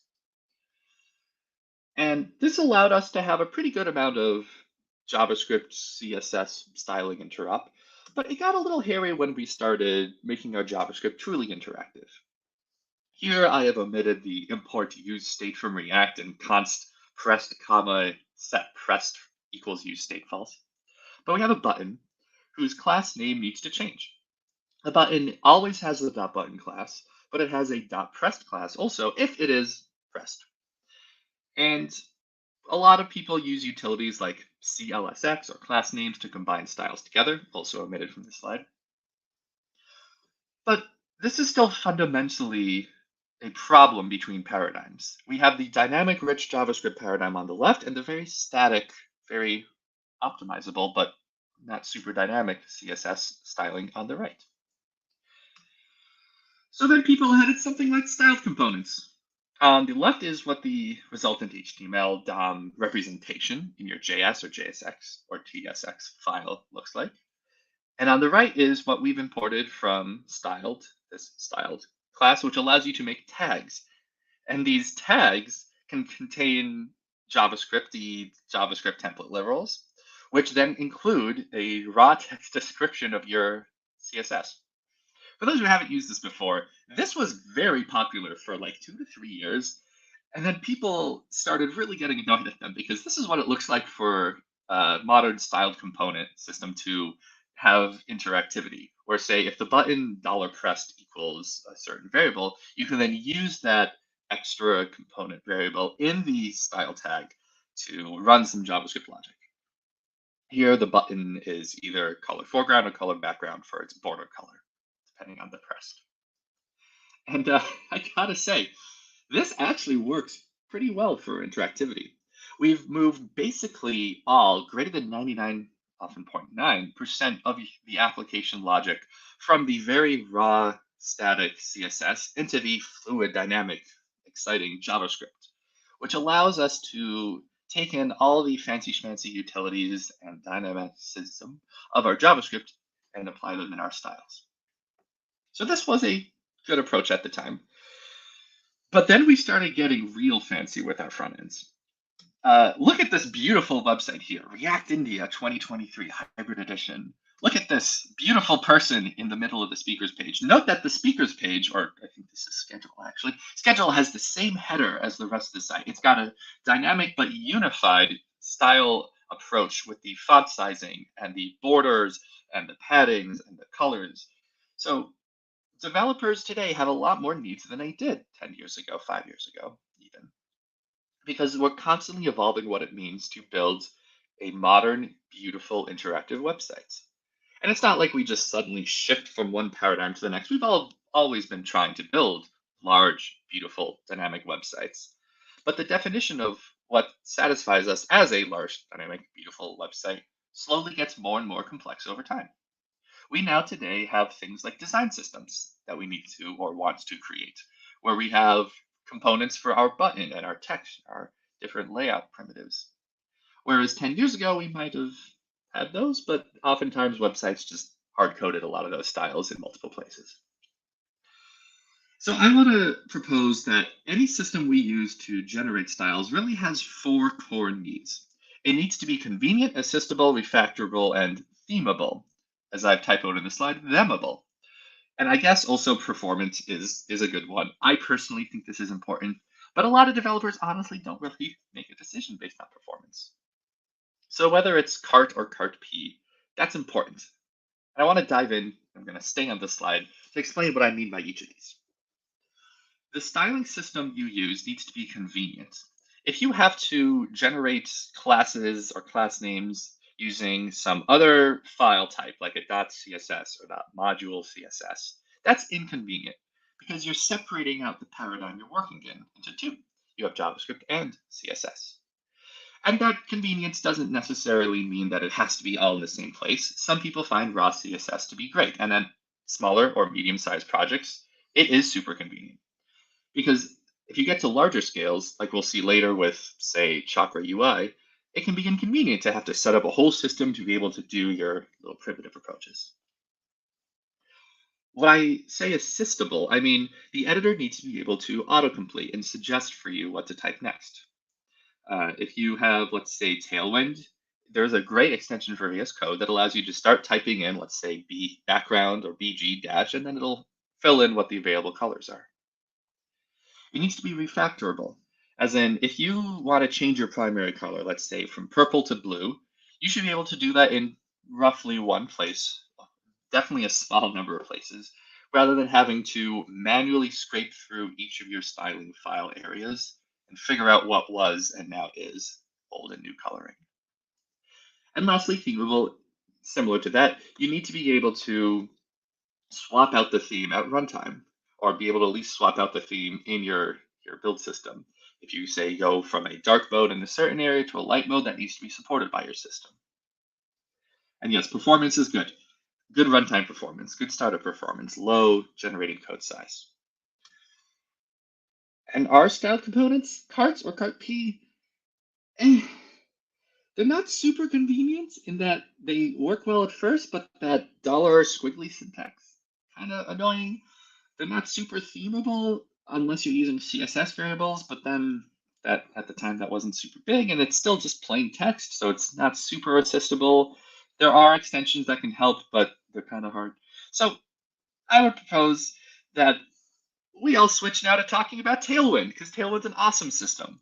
And no, this is not the talk's final section. I promise I will actually talk about something beyond Tailwind. But Tailwind is actually pretty great. And Tailwind satisfies the request of this talk title. It is a somewhat type safe, as in it'll yell at you in some way if you have a weird class. It'll work well as a system because it generates, or at least stores, colors and other tokens for you when you start. And it's actually really convenient. Like, this is all you need to do to create a height 100% container with centered items using Flex, and then a similar to before H1 that has background light blue, color dark purple, bold text, centered with some padding. But Tailwind starts to fall apart a little bit. Please forgive me, Tailwind fans. I know it's going to hurt you to say this. Because even though it is pretty good at the core fundamentals, I have issues with Tailwind scaling. Because once you get past the very base documentation, which, by the way, is fantastic, like truly, the Tailwind docs are one of the greatest doc sites we can find on the internet today. Interactivity for Tailwind is still a not super solved issue, not a super solved problem. If you want to, say, generate a dynamic class name in your React with Tailwind, I've seen components or extensions that try to make this easier for you, but most of the time it roughly boils down to you have a prop such as class name and you provided a string. And the Tailwind compiler will look at any string literal you have in their code base to figure out what class names you have. But at the end of the day, you're concatenating strings together. And this violates a little bit of cart or cart P, just the cart part. This violates the convenience part because now you're again doing weird JavaScript syntax things, which is inconvenient. And it violates a little bit of the assistable part because now it's again string literals, which are hard to work with. So Tailwind is pretty good. It generally supports what folks need. And especially if you have, again, a small to medium-sized project, if you don't have a gigantic code base with multiple different themes for a large design system, Tailwind is great. So I don't want to hear anyone here bashing Tailwind. I don't have a view of the chat, so I really hope y'all aren't just pooping all over it and me right now. But please remember, Tailwind is pretty good. Just as Bootstrap was great when it came out, and for many years after, and before that, CSS 2 and 2.1 were great when they came out, and for a few years after. Tailwind's today, yesterday, and tomorrow, wonderful, pretty good. But it's not TypeScript first class. So now I want to talk about systems, finally. Almost 3/4 of the way through the talk, we're finally discussing what is a system. There are many out there, and I could have chosen quite a few to show you, but I want to focus today on one of my favorites, Chakra UI. Excuse me. This is a different approach to building theming or building your primitives. It's not quite as convenient in terms of character count as Tailwind, but a lot of component libraries these days are moving to what many are calling the box primitive or the box component, where the first component rendered here is box, and it has a whole bunch of props, each of which align to some CSS property. For example, flex aligns to display flex, similar to how Tailwind's flex does. It has an align items center, justify content center, and so on. So immediately the box is a powerful primitive that we can start to see as a different way, slightly, of doing things from Tailwind, because this can be made type safe. If you use Chakra in VS Code or similar, an editor with good type system or TypeScript support, you can see that you'll get the same auto-completions without using any Tailwind-esque extension. And you can even have systems let you know, hey, you typed FL3X instead of FLEX, for example. And then the box can be extended. There's some native Chakra built-ins that, for example, like button and heading, allow you to have those same box styles on a component that has its own default styles applied on top, or its own semantics. And another powerful thing here is that they often have an as prop, where you can define your common styling in your own component, such as with heading here, and then allow the user to provide which tag or which DOM element it should render as. Heading as equals h1.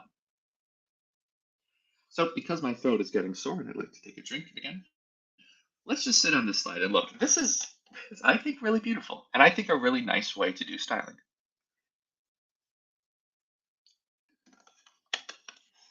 Going a little bit deeper, when we have just that button component, we no longer have to do fancy schmancy string literals or random other shenanigans in order to get our interactivity into the styles.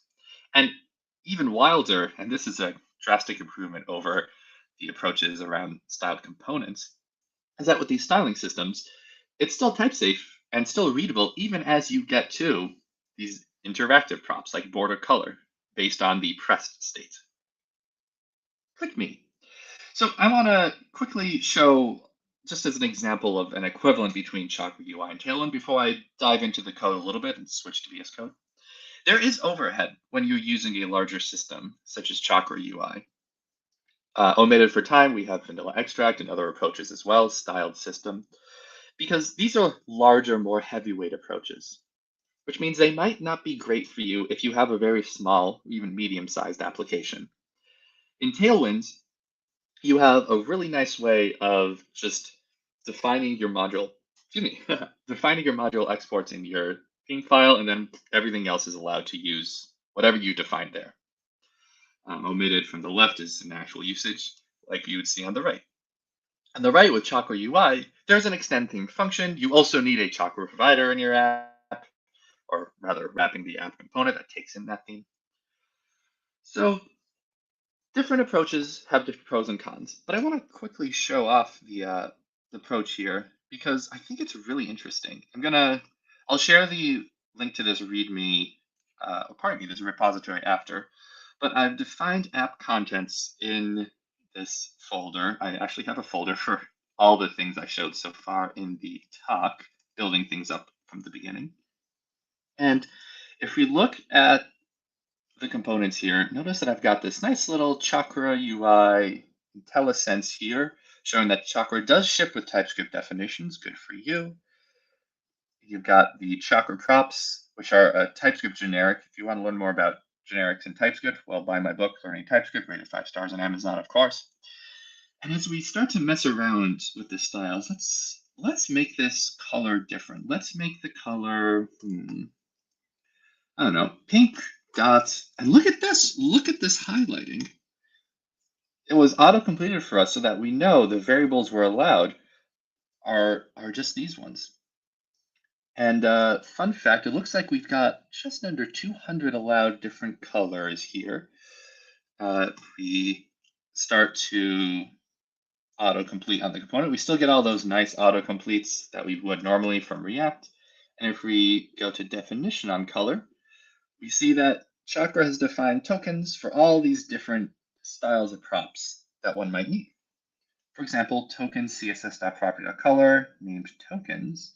So if we go to the color, we see that you're allowed either a global, which is one of these basic ones like initial or inherit. So yeah, you can use these. That's allowed. But if we go back a few times, data type.color, which is a named color or current or a deprecated system one, which is, look at all this, all these different colors that we're allowed to use. And you can keep going through the props. I'm going to spare you the deep dive. But this is fascinating because just to show off what this was like in Tailwind, we have, now I have the Tailwind extension installed. We have kind of two different ways of writing the same code now, where in one way we have this very JavaScript first approach where all the React props to our box style components like button are somewhat type safe or at least type suggested. And then we have this kind of not quite CSS first approach for Tailwind, but a CSS oriented approach where you might have an extension that can give you something like this nice little autocomplete or IntelliSense hover. But this is a CSS first or CSS oriented approach rather than a JavaScript first or JavaScript oriented approach. And I just think that's fascinating. So hopping back to the slides here, I want to be very clear here that I do have opinions, and now you're going to hear them. But these are all different approaches. Raw CSS, Tailwind, and style systems, kind of the holy trinity of the ways people do things today, each have strengths and weaknesses. Raw CSS is the most direct platform way of doing things, and the platform is pretty freaking awesome. I saw an incredible presentation from Una Kravitz at Google at the React Miami conference earlier this year, where the entire presentation going over all the awesome new CSS features was implemented in HTML and CSS, including slide navigation and next and all this. Wild. So I really want to emphasize that I don't want to hear anyone ever say that something from that holy trinity is universally bad today. Things might be bad long term. For example, we might discover that Tailwind is bad in 10 years compared to what exists in 10 years. We've discovered that from most technology that's lasted longer than 10 years, that there's some better new way of doing things. But today, the way the industry works today, and for the next few years at least, each of these three things have their use cases, and especially Tailwind and style systems like Chakra and others like Vanilla Extract and so on, have strong positives that have enabled developers to be productive. So it is intellectually shallow. You're not thinking deeply enough. You're kind of making a fool of yourself to just flame on the internet that, oh, this thing is terrible. No one should ever use it. You're not a real developer if. Because plenty of real developers have built incredible applications using any or all of these three awesome choices. Also, pro tip, use a design system. A design system, out of scope for this talk to really go deep, is generally the concept of separating out the portions of your designs that are universal or used everywhere from the stuff that's specific to, let's say, a page or a specific part of your application.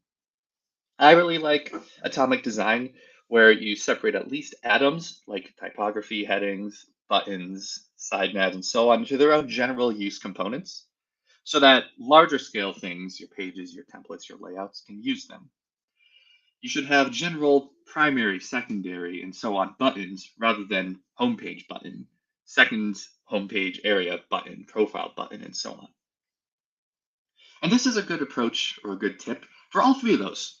If you see a lot of Tailwind components or Tailwind authored components that have a lot of the same strings repeated over and over again, that's just as bad as if you had written raw CSS, where you have a lot of the same properties in a lot of different classes, or if you use something like Chakra and have a lot of the same props across a lot of different components. Those criticisms are not unique to any of those three approaches, the criticisms of repeating the same code over and over again. All three of those approaches, CSS, Tailwind, style systems, are better if you use a design system to extract the common stuff and put it in one place. So let's recap. We went over the history of CSS and HTML a little bit too. We talked about older things like Bootstrap and Less and Sass and SCSS. We then talked about why Tailwind is actually pretty good, and also CSS is actually pretty good these days. But if you really want to scale, it's nice to use a system such as Chakra UI. Pardon me. I started filling out the slide and then realized, just look at Chakra. You can Google all the other stuff like Tailwind and the history of CSS 2.1 and the IE monopoly. But if you're going to get started, I really recommend, a lot of folks don't use the system, and I think Chakra has pretty good getting started docs. Anyway, I'm Josh Goldberg. I actually don't even work on this stuff day to day. It's been almost 2 years now since I've had a job at a company that had me do web platform things like this.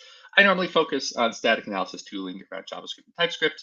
Most notably, I wrote Learning TypeScript, the O'Reilly book, and I'm one of the maintainers on TypeScript ESLint, which is why I care so deeply about analyzability. So if you ever want to talk about styling or systems or TypeScript or open source in general, love it if you hit me up. My Twitter handle, Fossadon, Blue Sky, Twitch, and YouTube, and .com are all Josh K. Goldberg, which has been on the slides. Thanks, y'all. This has been a pleasure.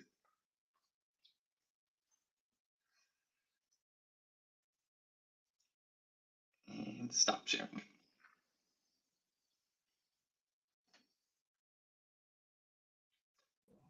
Awesome. Thank you so much, Josh. Yeah. Hi. Thank you so much, Josh, for such an enlightening talk. I'm sure that, like all the attendees have found it useful. We have had a few questions for you, so I'll take mostly 2 of them if you don't mind. Yeah? Sure, let's do it. Awesome. Awesome. So the very first question is there any perf comparison for these approaches that you were talking about in your session? Yes. I hesitate to assign any particularly strong result opinions on these because style systems are still pretty new. Things like Chakra, for example, have been iterating. So while early versions of Chakra actually had some pretty bad performance trade-offs, they've fixed a lot of them in newer versions. But in general, 2 things. One, yes, the simpler your setup, at least conceptually, the simpler the build system tooling you use, more likely the simpler and faster your websites will be. So in my experience, the fastest web pages tend to be the smaller ones that just use vanilla CSS or Tailwind, and then you get slowed down the more you use systems, because those systems come with overhead, especially systems that allow you to inject runtime behavior into your styling. Like if we look at the style components example, where we had the pressed becoming your border color, that's a runtime code that then needs to run. But I've very rarely seen the theming or the styling be the performance bottleneck for a web page. Sometimes when you have poorly set up or older systems, startup performance of a web page tends to be poor. But I really hesitate to assign fault to today's batch of theming systems. A lot of them are very fast, or even like Vanilla Extract have zero runtime or very little runtime performance. So all that is to say, cop-out answer, depends what you use. Awesome. Thank you so much, Josh, for taking that up. The next question is how to decide between multiple design systems.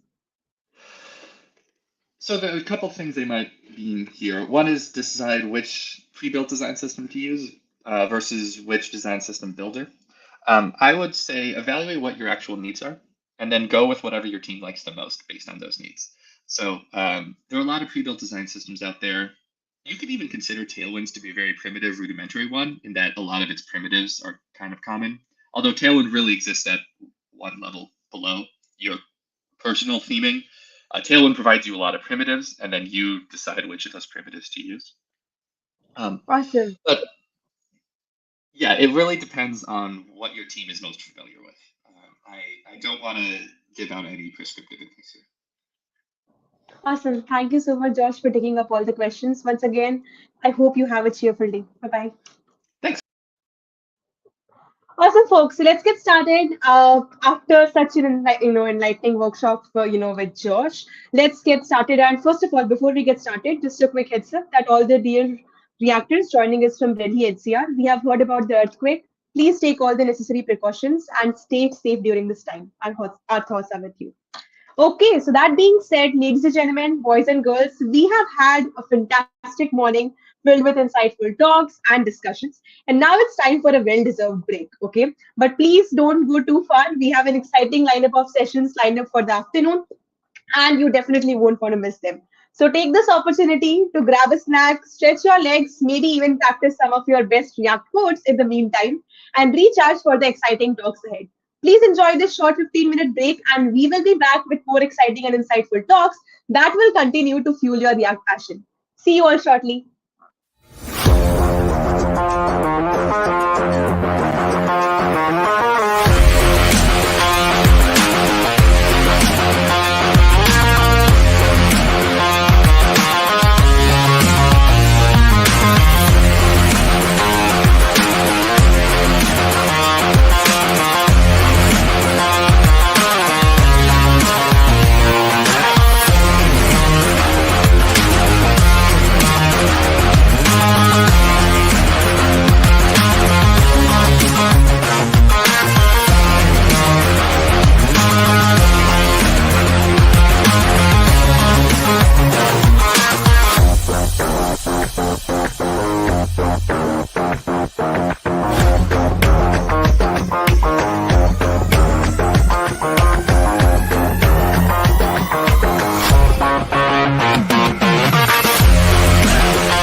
React India.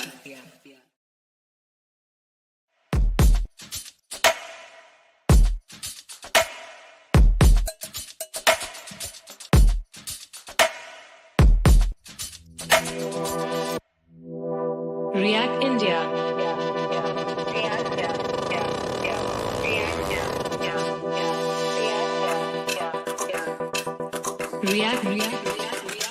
React.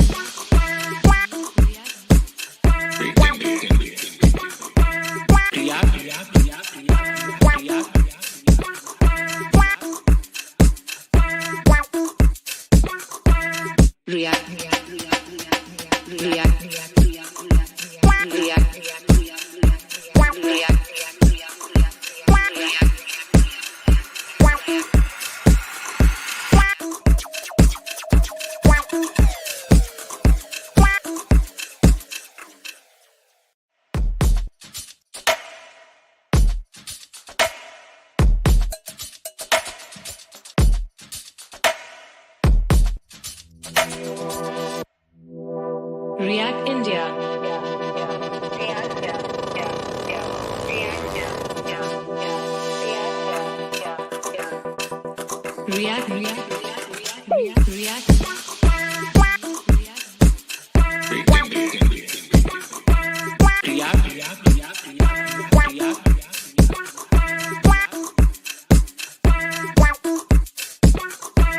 React, React,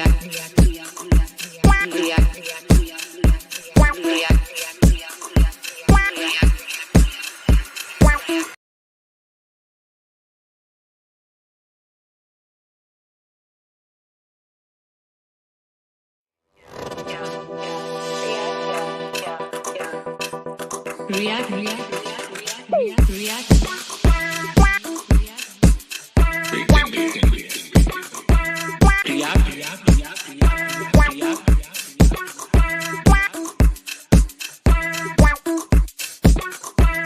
React, React,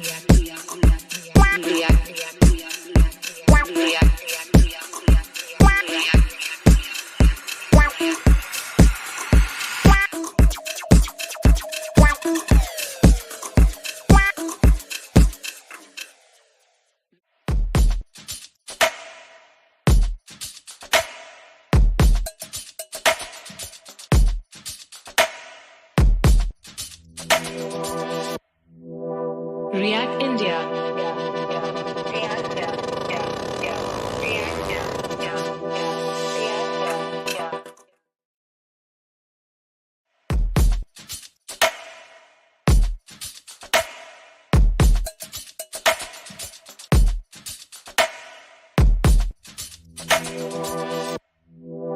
React India.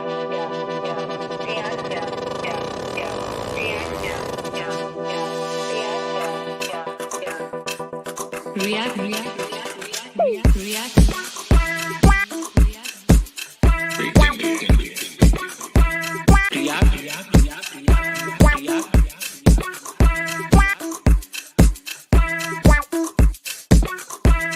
React, React,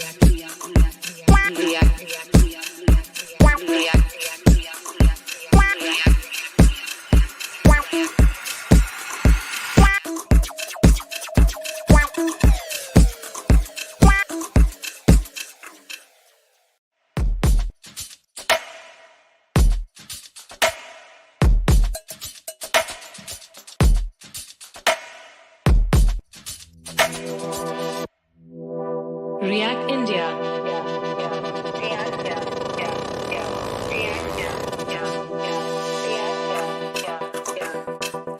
React, React.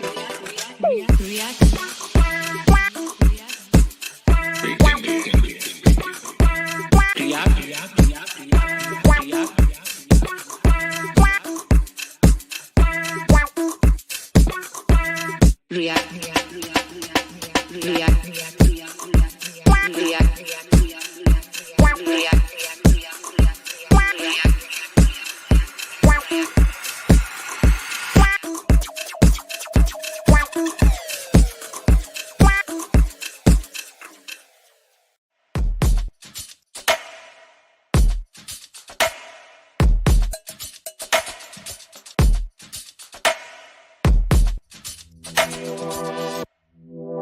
React India.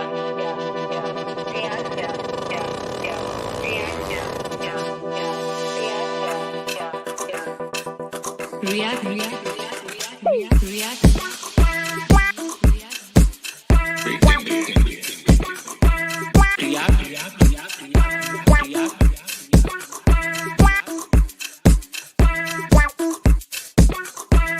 React, React,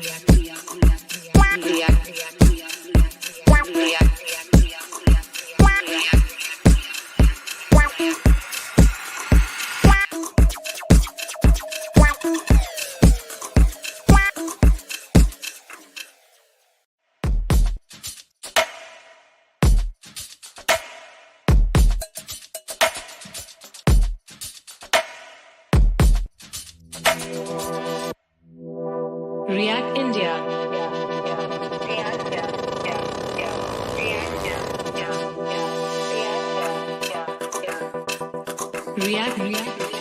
React, React.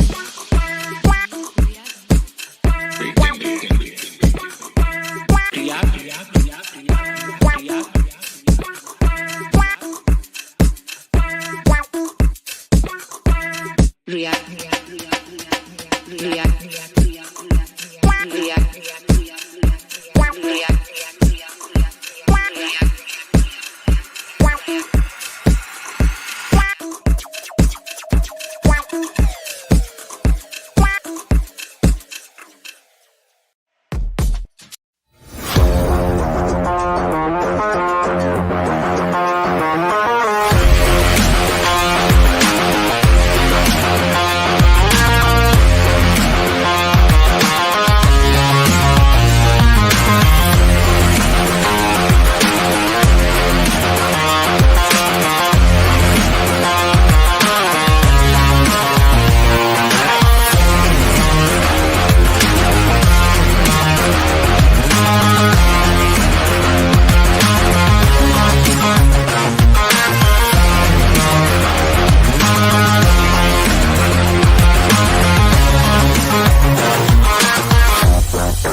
Awesome. Welcome back, folks. I hope you had an amazing break and you are now again prepped up for the next, like for the next lineups, right? So we hope you had a refreshing break once again, and we are about to kick off another incredible session. But yeah, before we move on, I have an icebreaker question for you. I hope you all are ready.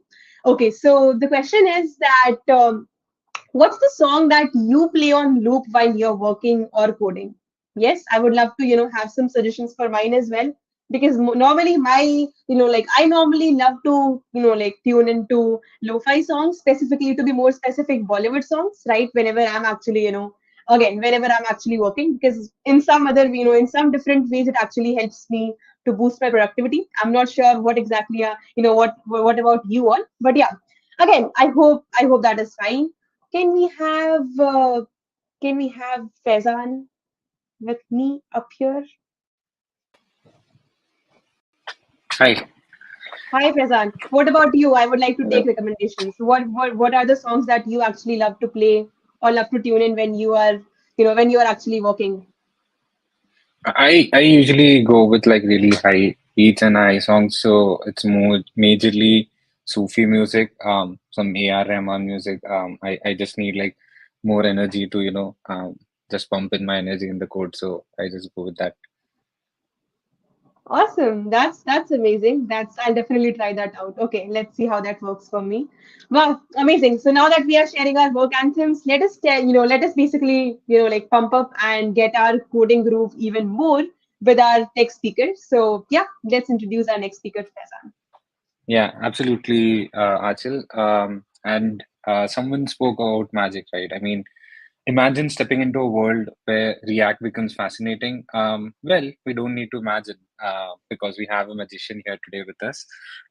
Please give a warm welcome to Deepak Ingole, a lead software engineer at Epam with over 9+ years of experience working on UI frameworks and libraries ranging from jQuery and Dojo to modern SPA frameworks like React and Angular.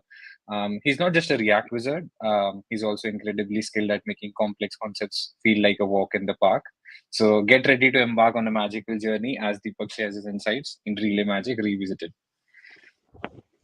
Hello, Deepak. Okay. Take it away. Yeah. Yeah. Thank you, Faizan, and thanks, Achal. Really, thanks for a great welcome. Uh, yeah. So I'll be talking about today. I'll be talking about the relay. So for most of us, relay is not something new. If we just look at the relay changelog, they have released their last version 2 years back. So I'll be talking about my experience while working with the relay. But before that, I'll quickly introduce myself. So I think is my screen visible? Just wanted to confirm once. Okay, just give me a moment.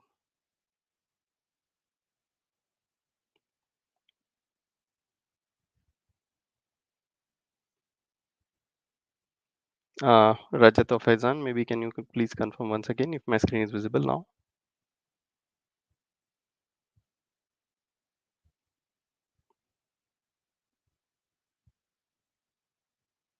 Okay. Faizan, hello, am I audible? Yeah, you are audible. Actually, I can't. Actually, we can't see your screen. Maybe you can try resharing your screen again. Maybe to the slides. Okay, let me try it once again. Is it visible now? Mm,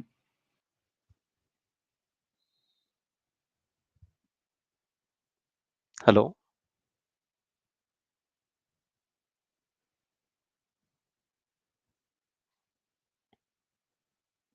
Hello. yes, yes. Deepak, we can see your screen. I can see the Okay. EPAM Relay Magic is slide. Okay. Take it Okay. away. All right. Okay, cool. So let's get quickly started then. Okay, so this talk is basically about the basics of the relay that and the understanding that I got from my experience while working with the relay recently. So to start with the introduction, I'll just give a quick disclaimer that all of the examples that I've used for this presentations are basically from the React Relay official documentation. So you're going to see the code and the images from the React Relay documentation itself. I've copy pasted them over here just to keep it for the simplicity. I've just reused those examples for explanation. Okay, so I just wanted to quickly check like, do we have the GraphQL users here? Anyone who uses GraphQL for their production applications and uh, building their applications using the GraphQL, using any one of the GraphQL clients as well?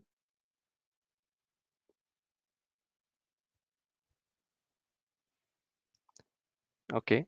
Uh, So I assume that most of us are already aware of the GraphQL and GraphQL client. So uh, let's move on to the next slide, where Gartner did a survey on GraphQL usages, and they figured out that by 2025, more than 50% of the enterprise are going to get used will be using the GraphQL in the productions, which is like in 2021 they did a survey and they figured out that only 10% of the enterprise were using the GraphQL. But if you see now, it is going to be more than 50% of the enterprises which will be using the GraphQL in the productions.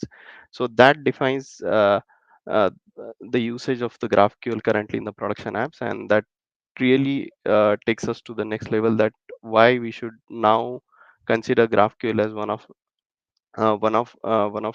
the tech stack to be used in the front end application development. Okay, so before talking about the GraphQL, let's talk about the loading state of the application. Okay, so I have just given a simple example of the LinkedIn, wherein, for example, you're building a LinkedIn like application and you have multiple components which has their own loading state. Let's consider this left panel, then you have the center panel and the right panel, and each of them are making the network calls to get the data and render on the UI.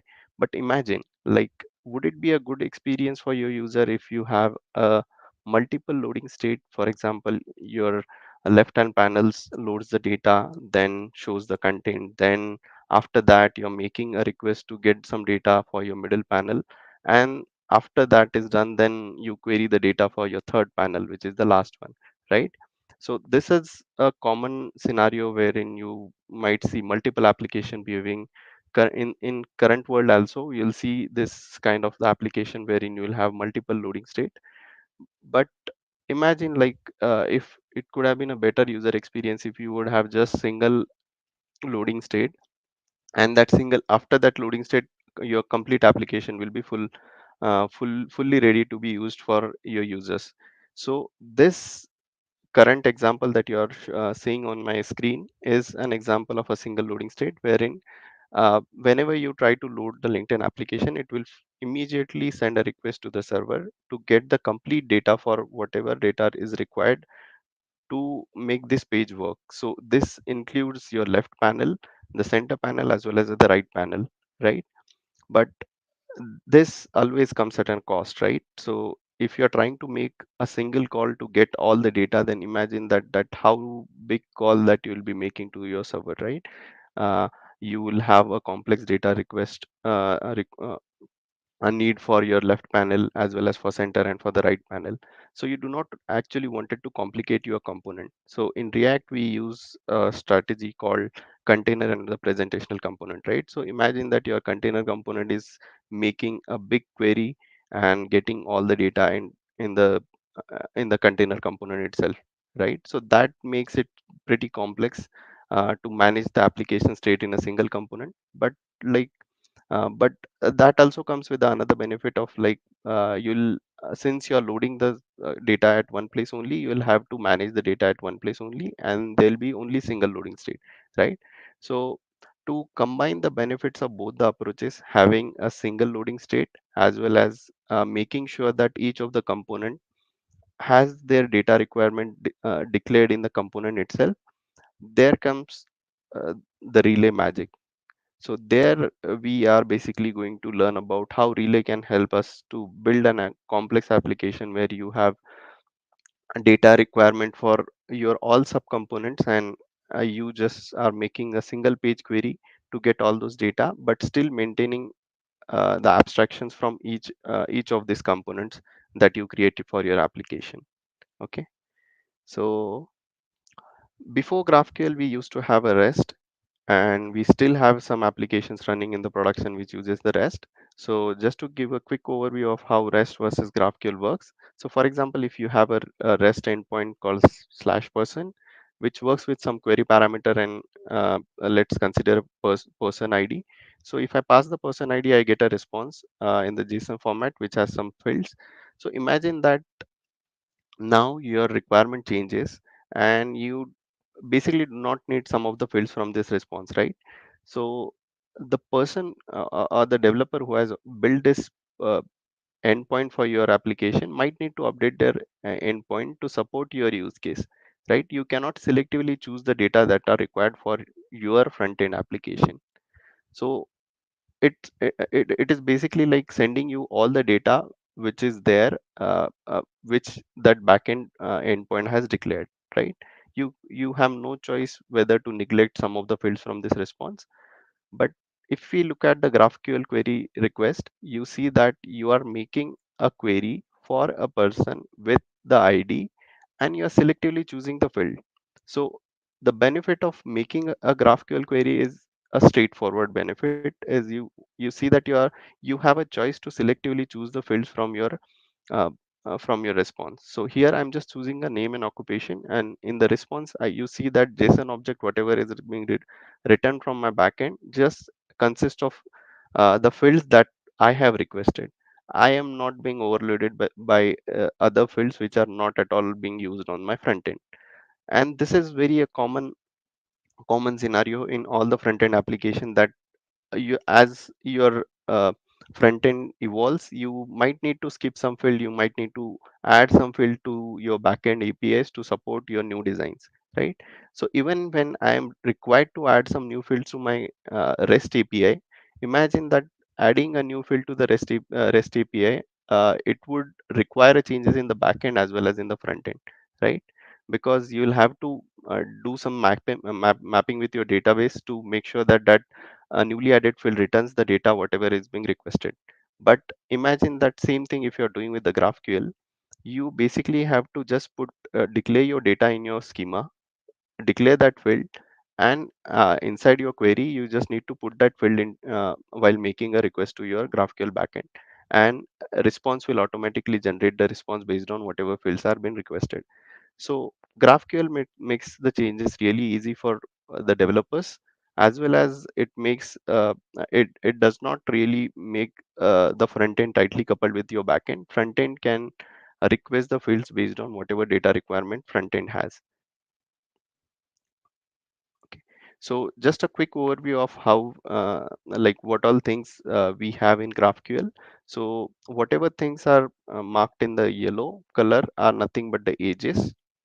Then you have the scalar fields, which are nothing but the field that you actually request from your from your GraphQL backend, and the one that are in the red are nothing but the node type. So we'll go deep into the details of how is the queries formed. So we are going to build an application called the new story application, where we'll have the top stories on rendered on the UI. And to get that data, we have one mock backend setup where which returns the top stories. So imagine that you're writing a query to get a top story. Now that top story has some title and summary, and it also has an image which has the URL.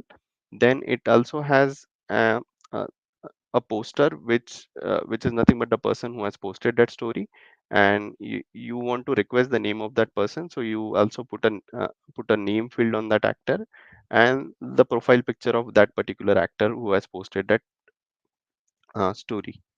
Okay, so now let me switch back to another window.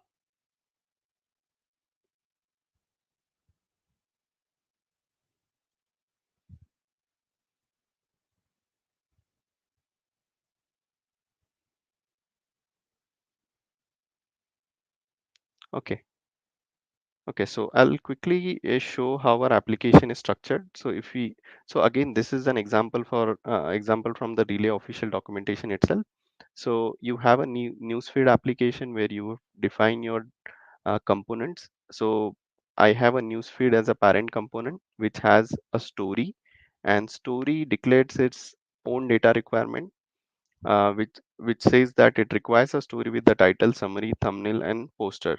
Okay, each of these types are declared in the TypeScript, and the story is again rendering some subcomponents, which is poster by line, heading, and story summary. So if I go to poster by line, it is basically rendering some image and name. I have commented the image for now. And if I go back to another component, the heading is basically rendering the heading, and story summary is rendering the story summary, which is basically rendering whatever summary I get from the backend related to that story will get rendered here. So I'll just quickly show how this application looks. Uh,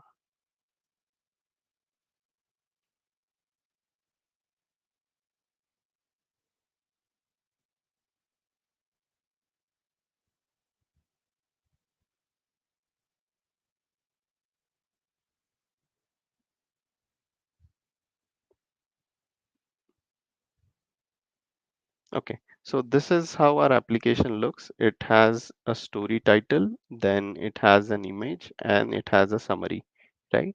So now if I go to my application, what I see is the starting point of my application is in index.tsx, wherein I've defined the app, and app is basically rendering my newsfeed.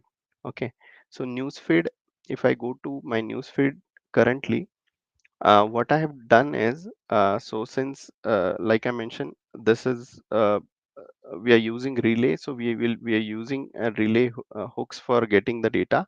So I'm using a use query loader to get the news query data. So I'm just going into the newsfeed query. So if you go to the newsfeed query, you'll see that I've defined a top story as my query. So before that, I'll quickly show what is there inside the schema. So if we go to the schema, you'll see that if I just copy paste this top story and search for it, you see that there's a query defined called top story, which returns a story. And if I search for a story type, you'll see that story is nothing but an object which consists of these fields, right? So story can have as many fields as it can, but currently we only need couple of fields from the schema. So what we'll do is we'll just selectively choose the fields that we require to render on the UI. So to do that, what I have done is first I have used the use query loader, and use query loader works with the TypeScript. So I have provided that use query loader. I need to load a data for newsfeed query type, and I have provided the query which I want to query from the backend, right? And this is where I have declared that query. So now if I go to the newsfeed component is basically, so since this use query loader basically loads the data from the backend, it populates that query with the data, and to actually load the data, I'll have to use the use preloaded query hook. So use preloaded query hook takes the query reference again, uh, the actual query and the query reference again, the preloaded query reference again. Now, when I use the use preloaded query, I'll get the story from. So this story it returns the story data from the backend, and that story dot stop story. So if you see whatever query I have declared top story as the root level field. So that's why the whatever data that I receive will be received inside the top story itself. Okay. So now if you see this code, what all things we have done so far is we have used query loader, we have used preloaded query, and we have also declared a GraphQL query to render the UI. So here you see that the TypeScript has automatically generated types for the queries that I have declared. So if you see the newsfeed copy query which I have declared, it has the response type as newsfeed copy query data. If I go to the copy query data, it defines a type called top story, which is nothing but an object which consists of a fragment. Okay. So we'll come to the fragment, but if you see that it has automatically generated all the types for that query whichever I have requested. So this is the one of the benefit that I've really seen while using the relay versus any other library. Like for example, we have also alternate options to manage our application state using Redux, right? So we can always go with the choice based on our requirement, but for GraphQL clients, you have Relay as a better choice where you just need to define your data requirement, and Relay with the help of hooks, you can easily get that data from the backend. And it also provides a TypeScript support, which helps you write less code on your front end and just play around with whatever data that you receive from the backend. Okay. So if I go back to my application and show you, so now if I just refresh my application, you see that whenever I refresh my application, there is a single loading state that is being shown to the user. And if I go to the network, and if I see that a call to the API, you'll see that inside payload, I have made a query called newsfeed copy query, and I have requested couple of fields from the story copy fragment. And inside preview, you see that the data uh, is written for a top story, and the data contains only fields which I have requested. Okay, so if I go back to my component, and if I go back to my story fragment, which is declared inside my story copy. So you see that I have declared title, summary, created ad, and poster. Okay. So if I just remove this field from my UI, from my query, and if I go back and check the response, it won't contain that field. So this is where the GraphQL really helps you to selectively choose the data required by your component, and it completely decouples the logic of handling the data manipulation on the front end, since all of the data are declared in a declarative way, which is how a React complete architecture is. And since your application is not making multiple requests, uh, you see that only newsfeed component is responsible for making a single query on behalf of all the children component to get the complete data for your application to run. So if I go to the network again, you see that only one network call has been made, which has pulled all the data required for the complete application to render. So this is the benefit of working with the relay. And since relay is tightly coupled with the React application, you will see that it works perfectly fine with your error boundaries and as well as your suspense. So the loading state that you are currently seeing on the UI is nothing but coming through the React suspense, wherein I have wrapped my newsfeed component inside React suspense and I have provided fallback as a loading spinner, right? So whenever I am trying to make any GraphQL queries inside any one of the children inside my React suspense, it will automatically ensure that unless all those queries are resolved, this fallback will be shown. Okay. So imagine that you have a complex component hierarchy below your React suspense, which are using the relay GraphQL queries to query the data from the backend. So you do not have to manually handle all of those query loading state by yourself. Okay. So if you can imagine a complex application like Facebook or LinkedIn, imagine that if you have to manage a loading state at a page level by yourself, you'll have to keep track of all the requests going to the backend and also keep track of updating the loading state of each of those requests. And once all of those requests are completed, then only you need to show the data on uh, the complete UI application to the user. So this complexity you can easily go away with that complexity using just by putting the React suspense and using the relay queries for your React application. Okay, so again going back to my slide. So right now we just saw that uh, how is our React application is making a single query to get all the data. So we also saw a concept called fragment, wherein each component, in our case, the story component is basically declaring its own data need through the fragments. So I have declared a newsfeed query which defines a query on top story node, and it defines a story fragment. So that story fragment is nothing but a fragment which defines a story. It also defines an actor, image, and thumbnail. And finally, whenever you run your React Relay application, the Relay compiler transforms this all of these queries and fragments and generates a single query, which is called a compiled query, and it automatically identifies that what all fields are required for this page or for this particular entry point to work. So you see that whatever newsfeed query is given to the compiler, it compiled that query into a single query and identified all the edges and the nodes in your query. So now if you if I move down further, I can also add fragments at multiple levels, right? So if I go back to my story component,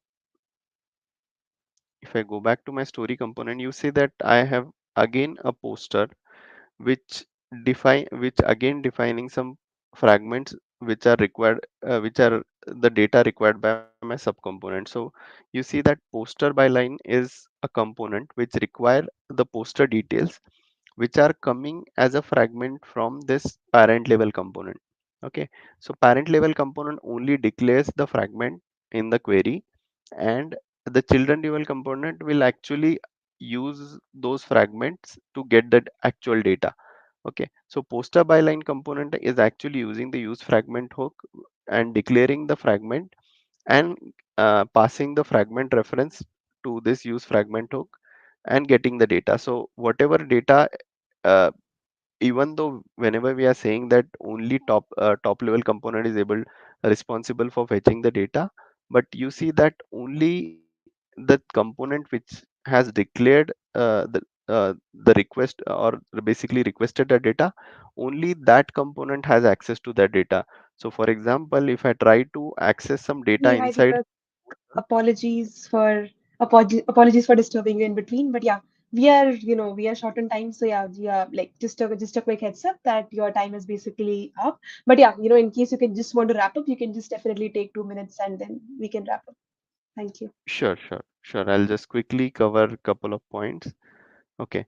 So one of the things that is the most interesting thing that we have learned while using the React Relay is using the preloaded queries versus lazy load queries.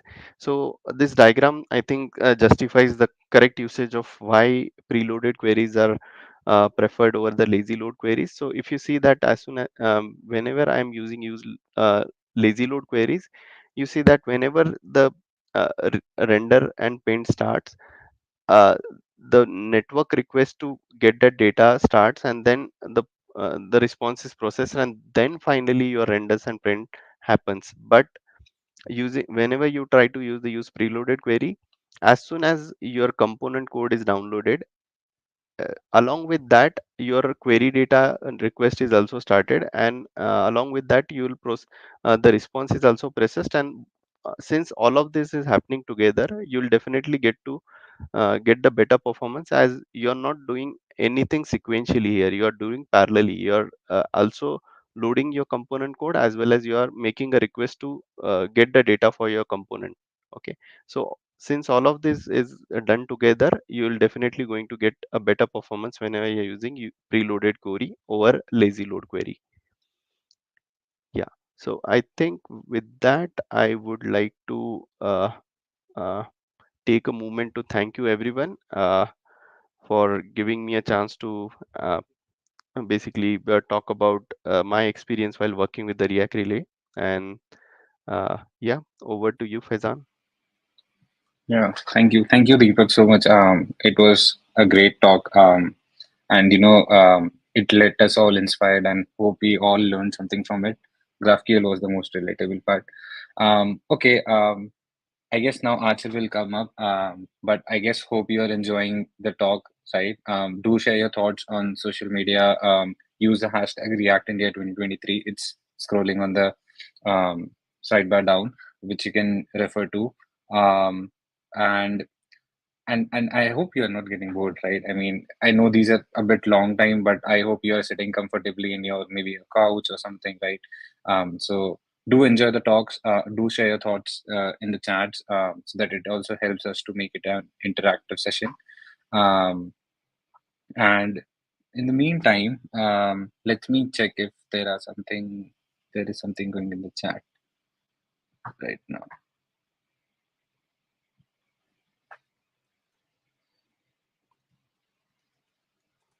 Mm, yeah. Awesome. I think we are about to get started. Our speaker is getting ready. So let me quickly take a moment to shortly introduce our next speaker. So get ready to embark on a journey into the computer science of fibers as Matthews shortly will bring his slides up. A little about Matthews before we get started with his session. So Matthews is a senior front-end engineer at Medallia, bringing a wealth of technical expertise to the table. With experience spanning innovative startups to the industry titans, Matthew has harnessed cutting edge technology to drive business success.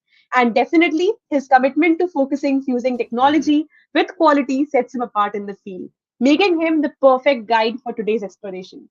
So let's give a warm welcome to Matthews and delve into the depth of his technical insights in the realm of front end engineering. Welcome, Matthews, on the stage. The stage is all yours.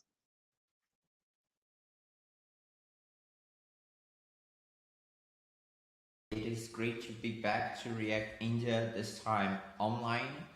And we're here to discuss a little bit of the computer science behind fibers and behind React. So this is me. I am Mateus Albuquerque. You can find me everywhere as Y the Combinator, including Twitter. I'm a senior software engineer at Medallia, a mentor at Tech Labs Berlin, and a Google developer expert in the area of performance. The link for the slides of the session is available on this QR code, as well as other links about me and etc. So before we start, I'd like to share a little bit of context behind the session, what motivated me and etc. So a couple of years ago, a friend of mine, Bruno, was working on this proposal for bringing algebraic effect handlers to JavaScript. And he basically asked me for some feedback on the proposal and etc. And the thing is, when I was reading it, I found a lot of terminology I wasn't 100% familiar with. And that included, for example, generator threads, etc., but also fibers, continuations, algebraic effects, coroutines, and a lot of other things. So I started diving a little bit into those words and what they meant. And that's the proposal of the session, to put it in a way that it makes sense and how they all piece together in the realm of React. So of course, let's start with fibers. And to be honest, I love the idea of stack frames to understand fibers. So let's say we have this JavaScript function add that takes two parameters, x and y, and basically returns the sum of them. So, and then we invoke it with add 2 and 2. So if we were to have a stack frame for that, it would look something like this, where we have to return the frame, and then we have our function being add, some parameters 2 and 2, and as local variables we have the result of that is 4. If we think a little bit about fibers, we can have something similar for a React component, where we return a fiber. Instead of a function, we have a component, let's say an avatar. Instead of parameters, we have props. And instead of local variables, we have some state that can be state from a hook or some state from a class component, etc. And that's kind of how we can summarize. So Fiber as an architecture model is this React-specific implementation of a call stack-alike thing that gives React full control of scheduling what should be done. And a fiber on its own is this sort of a stack frame for a given component. So now we can start abstracting those as units of work. So let's recap a bit what happens with our component. So once the template goes through the JSS compiler, we have a bunch of elements. And then during reconciliation, the data from all of these elements that is returned from the render method is merged into this tree of different fiber nodes. And of course, depending on the type of the element, React needs to perform different activities. For example, if that's a class component or a functional component or a core child or etc. Because of that, each element is then converted into a fiber node that is going to describe exactly what work React needs to perform. So that's how we can kind of think, okay, that's a unit of work. And that is exactly what makes it very convenient for React to track, schedule, pause, and abort any kind of work. If you're more interested in learning about the anatomy of a fiber and other different concepts, I would definitely recommend you to check this book called Fluid React by Tejas Kumar. It's going to be released in the next couple of months, I would say, and there's a lot of valuable information there. But moving forward, we discussed that these are units of work, so it's probably a good idea that we try to visualize them so that we get a better grasp. So let's start with our first experiment in the session, inspecting some elements. So here I have this very simple React app with some information writer and an increment and decrement button, and that's how it looks. So as I increment and decrement, it changes the number in the screen, and you can see in the console that I'm inspecting a fiber node, and there are many fields with meta information, including, for example, props, state, child, lanes, siblings, and a lot more. So based on what we saw here from the console, we can write some code. Here we have a JavaScript map, and we are iterating through our fiber nodes and checking siblings, children, etc., and adding that to our JavaScript map. So you can see that I'm here using just some of the huge amount of meta information I have from an element. So I'm just using things like child, sibling, return, and etc. So let's copy this code and paste to the console of an actual app. So here I have twitter.com and I just pasted the code, and let's first see our fibers map. So you can see that, for example, Twitter has almost 3.5 thousand class components. That's something interesting. But another thing we can start doing is to pick a random component in the screen and mark that as the current element, so that then we can do fibers map dot get and then current $0, so that we have the current element, and you can see that you will get the same amount of metadata we got from the previous example. Again, if you're interested in figuring out more about the anatomy of a fiber, you can check the source of the reconciler, where you have documentation on which of these fields, what each of these fields are. For example, what is a tag, what is the key, what is the element type, and so on. And another thing very, very interesting for you to check out, also within the reconciler, are the different kinds of components that React marks internally. So you can have, for example, classic stuff like function component, class component, and etc. But you can also have context consumer, context provider, a profiler, an off-screen component, and like, as you can see, the list is huge. It's more than 20 different kinds of tags. That it's basically 20 different ways of React marking this component. Okay, now that we have a better idea of what these units of work look like, we can also talk about manipulating them. So for that, I'd like to ask you if you're familiar with the idea of homogeneity. If you're not, let's grab one example in Lisp. So basically in this code, it's nothing complex. We have a temporary binding where we're basically saying x is 1. And then here we're incrementing x to give the return value of 2. What's interesting about this code is here we have a list with 3 elements. First, we have a symbol that is named let, and then we have a vector with 2 elements, being one of them a symbol that is x and an integer. And then we have a list with 2 elements, being one of them a symbol that is increment and x as the other symbol. So if we grab the definition of homogeneity from Wikipedia, for example, we'll see that this is a property of some programming languages in which the code used to express a program is written using the data structures of that language. So if we think about React, we just saw that those React elements we have, they're just data. So just like in Lisp or other languages where we have homogeneity, React components, they can manipulate their children and return something that is very different. So that takes us to our second experiment, that is bringing pattern matching to React. So again, if you're not familiar with pattern matching, I do like the definition from this high school book that is really good.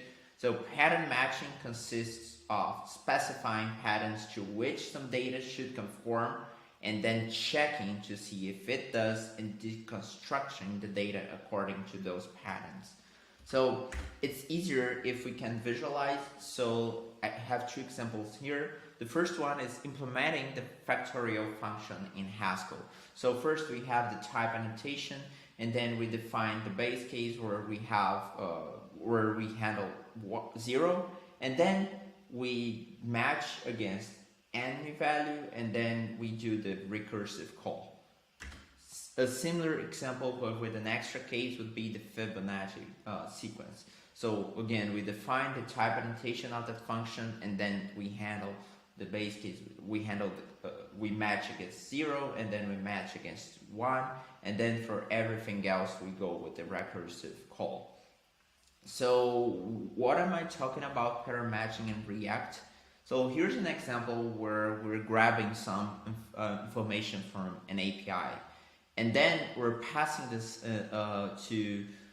then we have this hook that is use pattern match, and this hook is giving us 3 components: match with and otherwise.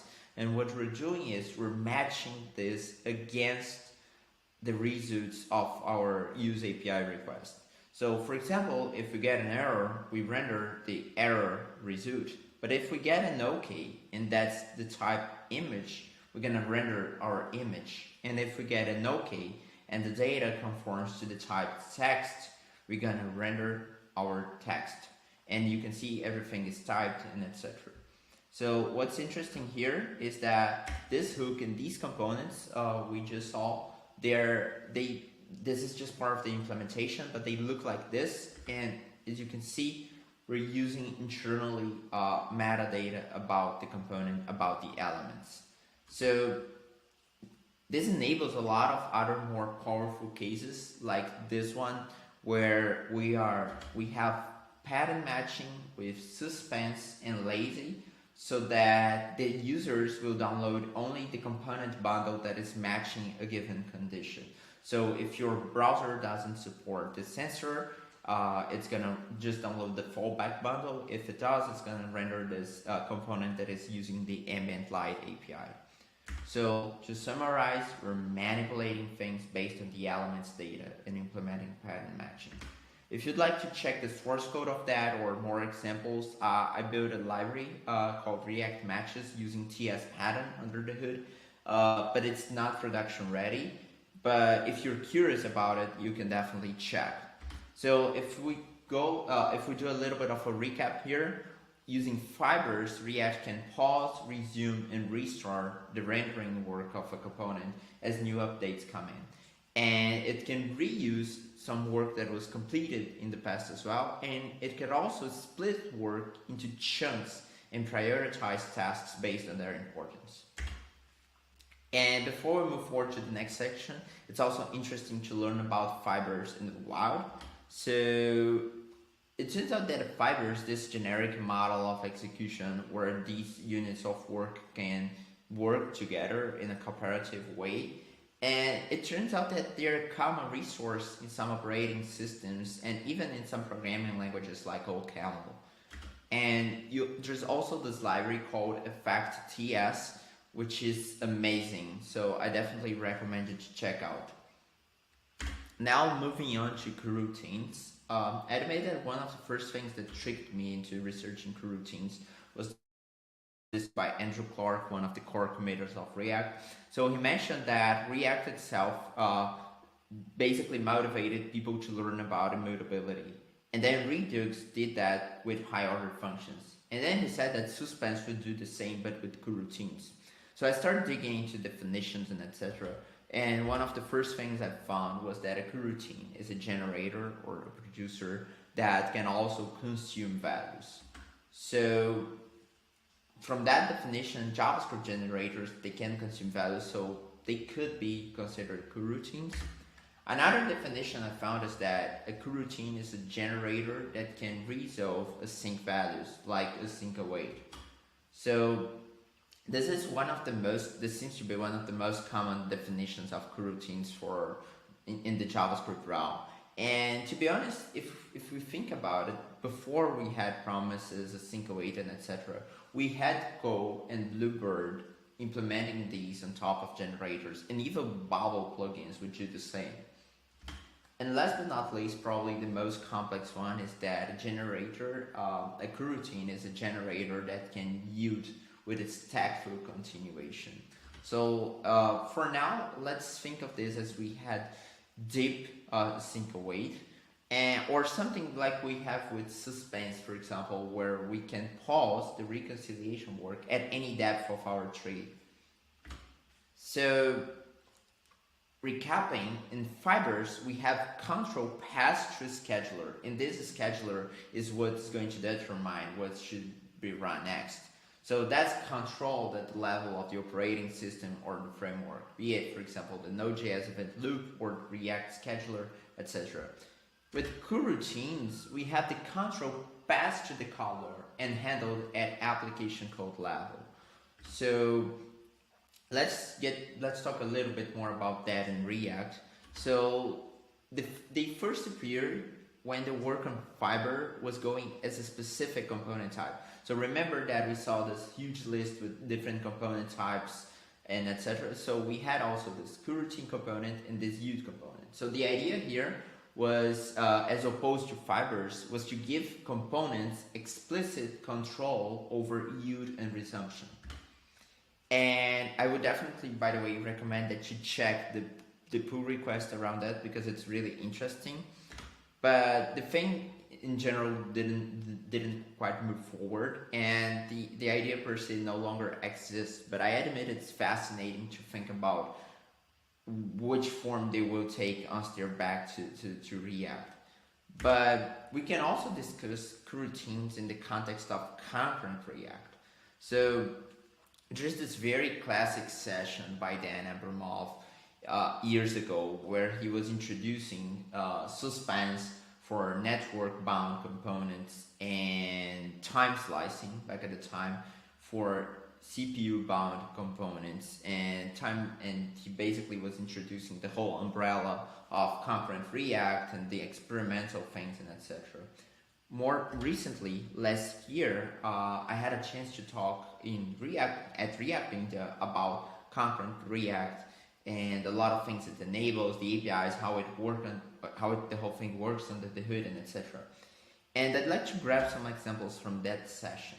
So back at the time with this, we used this huge component where basically you can see that I'm typing on the right, and on the left I have the results, and you can see that it's very, very unresponsive. So because it's a very CPU, it's performing something that's heavily CPU intensive, I don't get any results and it starts lagging, and suddenly Chrome itself crashes. So that's a terrible experience. So what's behind this component is this resourceful operation function, where basically I'm simulating a very intense thing. So here I'm iterating from 0 to 1,000,000 and then returning that, and then I have my resourceful component consuming that. So how could we improve that? This takes us to our third experiment, that is building a coroutines-based scheduler. For that, we'll grab some inspiration from Redux Saga. So in my opinion, Redux Saga was one of the most brilliant middlewares that we ever had in Redux. And basically, it leveraged ES6 generators to handle things like parallel execution, concurrency, race conditions, cancellation, and more. So back to our example, let's turn this into this. So what changed was, first, our resourceful operation was promoted to a generator. And one of the first things we're doing is we have this while true loop, and I know it doesn't look great, but the magic is that we're using execution back here. And then at the bottom of the code, we have this scheduler object, and scheduler has this function perform unit of work, and this is where we're doing our concurrent things. So if we head back to the example, you can see that it's way faster, and as I type I have a nice fallback, it's responsive all the time, it's not laggy, so it's a way better user experience. So if we check the code for the whole scheduler object we instantiated, it looks like this, and the key part is the perform unit of work function, where basically we're switching between 3 different states. So it can be idle, it can be pending, and it can be done.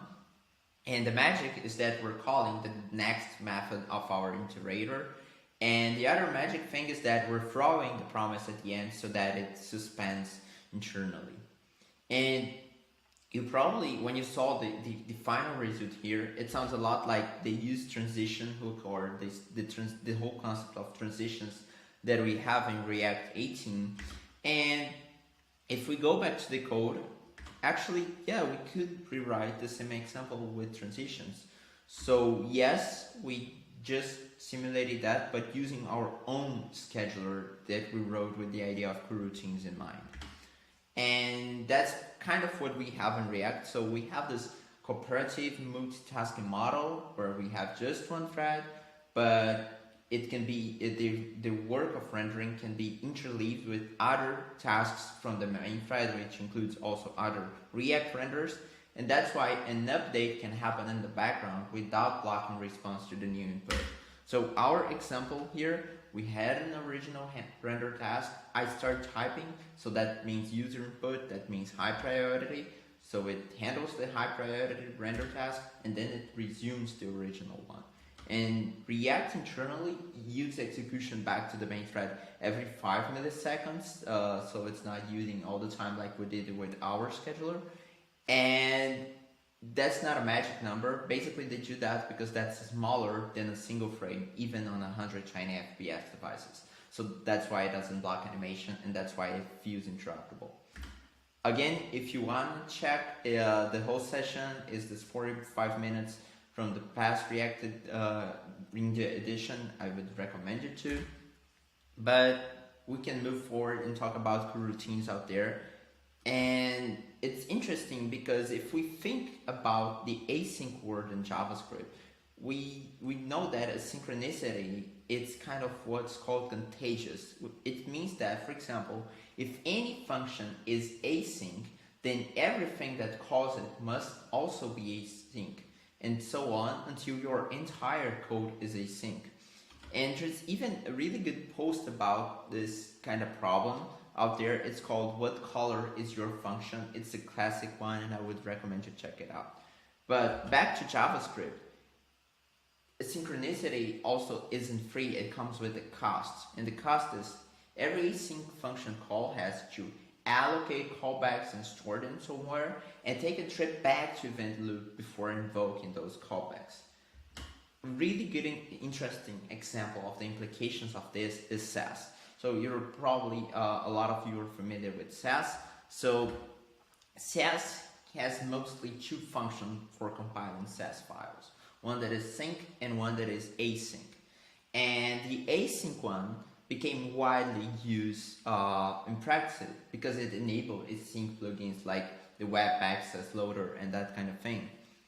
But the thing is, for Node Sass, there was no performance issue because it was implemented in C++. But for Dart Sass, that runs as pure JavaScript code, it was subject to JavaScript async rules. So the result here was the async version in Dart Sass was 2 to 3 times slower than the sync one. And that's when they started using node fibers to implement async code using the fast sync code, the async API using the fast sync code. That's not true anymore because this whole package of node fibers was deprecated a few years ago in 2021. But that's an interesting case of using coroutines for you to check out outside of React. The next concept are effect handlers, and they're basically an approach to reasoning about computational effects in pure context, where we have an effect being a set of operations, and its handler what's responsible for handling the semantics of how you implement the effect. And I know it sounds really hard, so let's grab a practical example in F, which is a language that has effect handlers out of the box. So here we're defining a user with a name and age, and here we're basically defining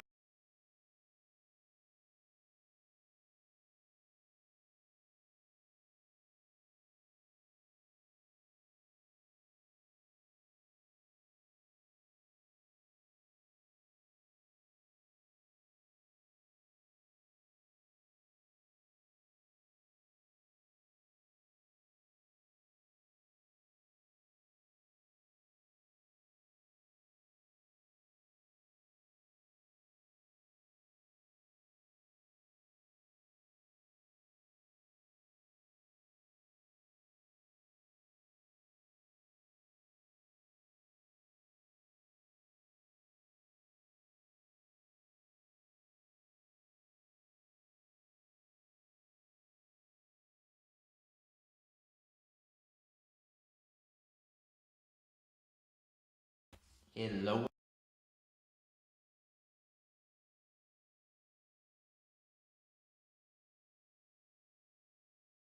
fibers to implement async code using the fast sync code, the async API using the fast sync code. That's not true anymore because this whole package of node fibers was deprecated a few years ago in 2021. But that's an interesting case of using coroutines for you to check out outside of React. The next concept are effect handlers, and they're basically an approach to reasoning about computational effects in pure context, where we have an effect being a set of operations and its handler what's responsible for handling the semantics of how you implement the effect. And I know it sounds really hard, so let's grab a practical example in F, which is a language that has effect handlers out of the box. So here we're defining a user with a name and age, and here we're basically defining the effects with the effect keyword and a type signature for that effect. So here we have get and set. And here we have our handler where we have 3 branches and all of them return a function. And the first case we're handling here is actually no effect at all. So it's when we reach the end of the block. And y is the return value. And here we're matching our effects get and set. And if we check in more detail, K is what's called a continuation, and we'll talk more about that soon. And basically it represents the rest of the computation after where we perform an effect. And even with the code, I know it's kind of a complex concept to get the grasp of. So luckily we have this post by Dan Abramov. It's called Algebraic Effects for the Rest of Us. So in this post, he provides an example with what's called fictional JavaScript. So that's not valid JavaScript syntax. But basically, we have this thing that looks like a throw try catch block. But here, instead of throw, we have this perform keyword. That means we're performing an effect. And then instead of catching, we're handling this effect. And then we have this resume with that basically lets us jump back to where we first performed the effect. So what's interesting here is usually if we were to change something in the future with promises, we need to start handling them, and that requires changing things across everything because of how promises work in JavaScript, as we saw in the last session.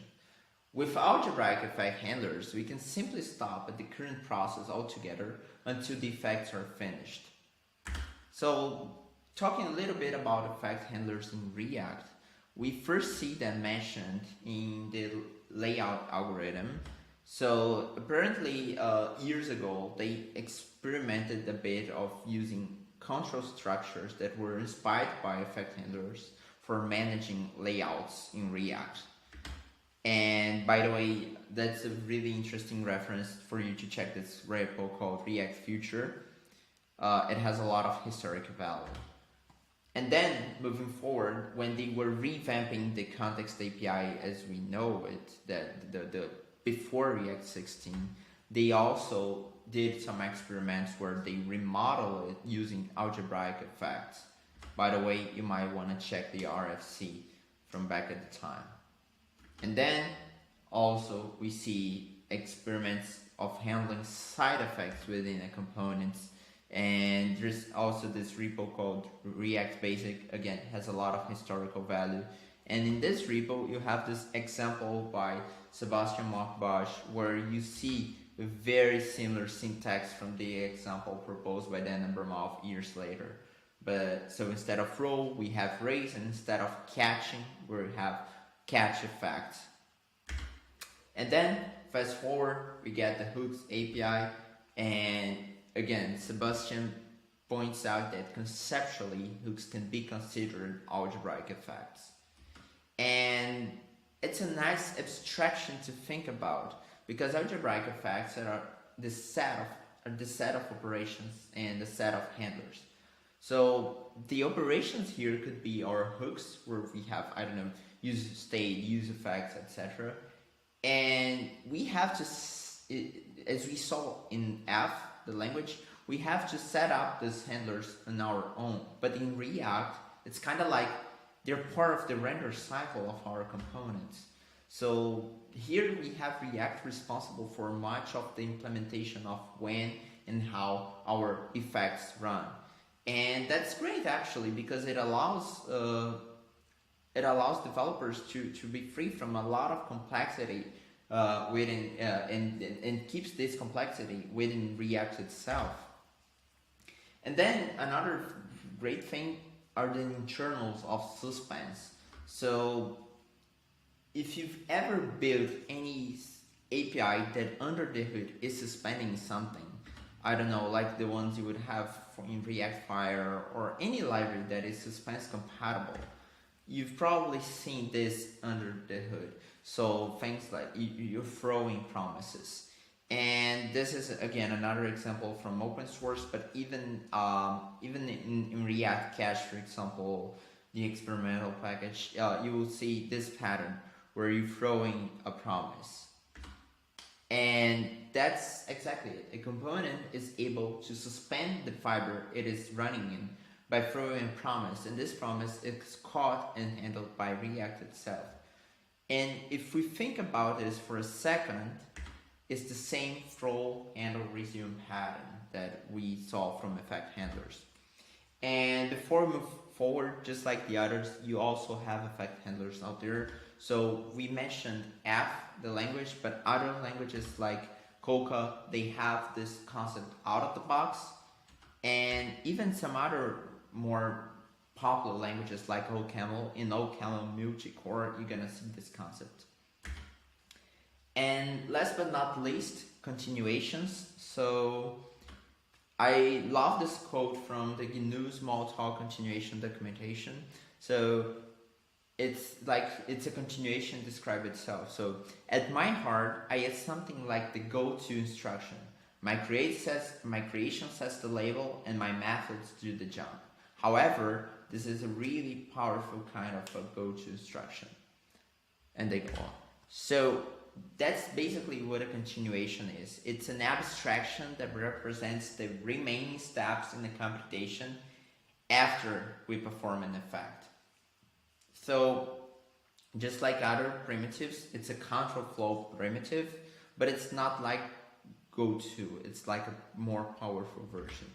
And in React, we also see them in PRs involving React. So there's this example, Andrew Clark, for example, discussed continuations in the past. And again, that same repo, React Basic, you will also see mentions to continuations. And if we grab, for example, this popular part of the source that is perform work function that gets a deadline, what's happening here is it's handling a queue of tasks inside a while loop. And basically, if there's still tasks on the queue, it's going to return perform work and schedule it for resumption at some later point in time. So here in this function, basically we have the continuation of a queue of tasks. And that's not only React. So we have this main thread scheduling API that is basically an umbrella of a lot of relevant APIs for scheduling on the web. And we also have using and continuation described within this API. They even have really interesting examples of combining them all together, like using and then checking if the browser has input pendings to be processed and etc. I would recommend you to check out this API, by the way. So you have continuations a lot out there, and even in other languages as well. So there's this framework for web development in Smalltalk. It's called Seaside, and Seaside is built around the idea of continuation and it brings them out of the box. So that's also a great relevant inspiration from other ecosystems. So a few closing notes before we say bye today.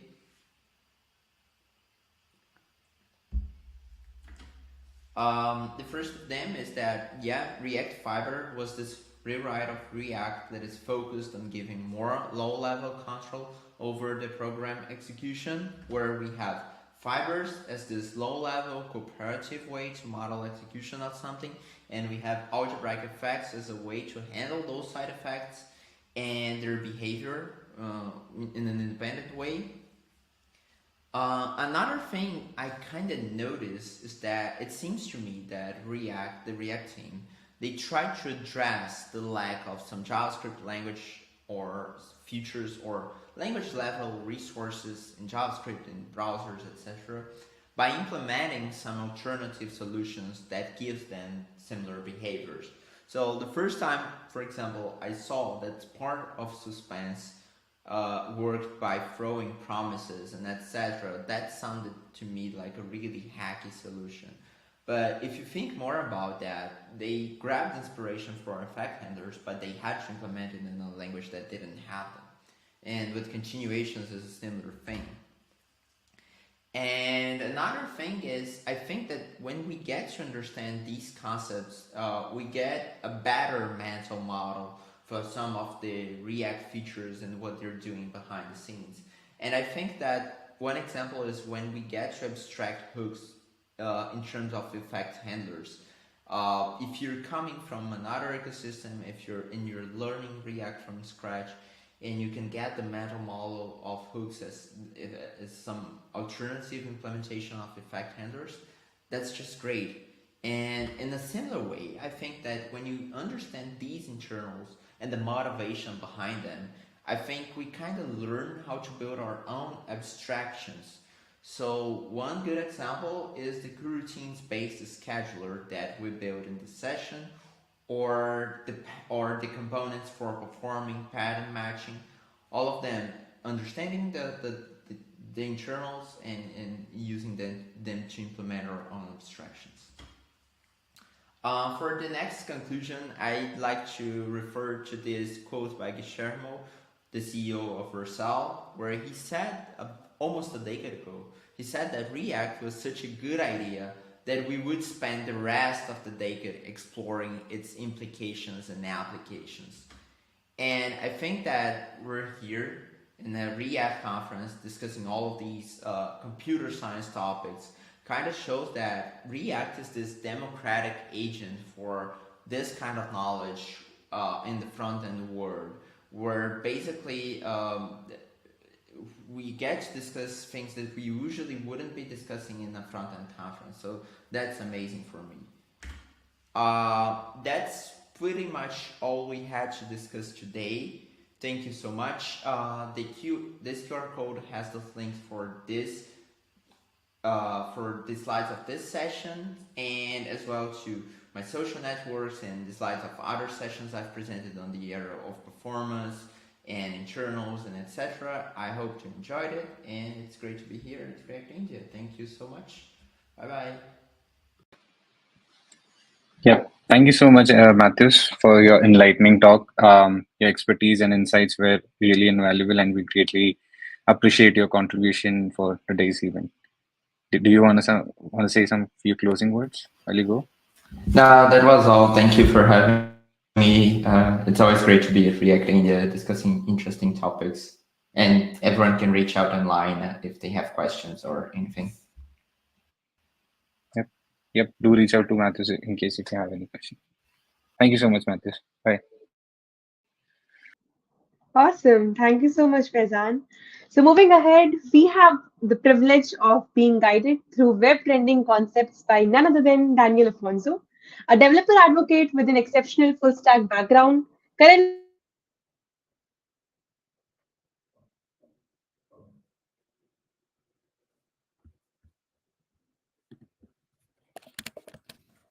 to fraud detection. Daniel's passion for learning and teaching is the heart of his career. He is not just a practitioner, but indeed he's a sharer of knowledge as well. So brace yourselves for a journey through the ever-evolving web landscape, prepped up with insights, humor, and maybe even few tips and tricks to take note of. Please join me in giving a warm welcome to our guide and speaker, Daniel Afonso. Hi. Hi. So I'll just start by presenting my screen. Let's see if you should all be seeing it. Let me just start my slides. Okay, so hopefully now you should all be seeing my slides. And I would like to start this talk by thanking React India for having me one more time with you, in this case on the virtual stage. Last time I was there in person, I got to meet so many amazing people, and I definitely miss it a lot. But well, unfortunately this year I won't be able to be there in person. So here I am with all of you to speak with this new talk that I'm trying out, which is actually going to be the first time that I'm going to be doing this talk. So hopefully you will all enjoy it. So let's start this thing, shall we? Okay, so here's an AI generated image. Super interesting how this thing turned out, but this image is here to represent something, attending conferences. And I can tell you that attending conferences can definitely be overwhelming. There are so many words and topics that pop up nowadays, and not often we understand what they mean. Like sometimes we're in a conference, a set of speakers are giving very, very good insights, but sometimes you're hearing them say words that you recognize, but you don't know what they mean. And the issue for me, and this is actually something that has happened to me quite a time, is that I don't have the right mental models of them formed. Now, I don't know if you're aware what mental models are. I like to define mental models as the way, or terms, images, and words that your brain and your mind associates with a certain subject. For instance, picture sleeping. Whenever you hear the word sleep, you immediately associate all the steps behind the act of sleeping. This is because you have the mental model of it formed and built in your mind. But hitting pause on that, I just want to tell you all something about myself. I'm a huge comic book nerd. I have more comic books than I can read, and probably you might find me regularly making comic book and pop culture jokes in my day to day.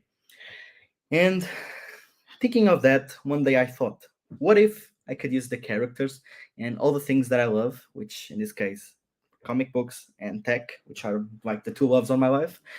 What if I could use them and get the technical concepts that I still miss the mental models, and I built a nerdy guide to the web trending concepts.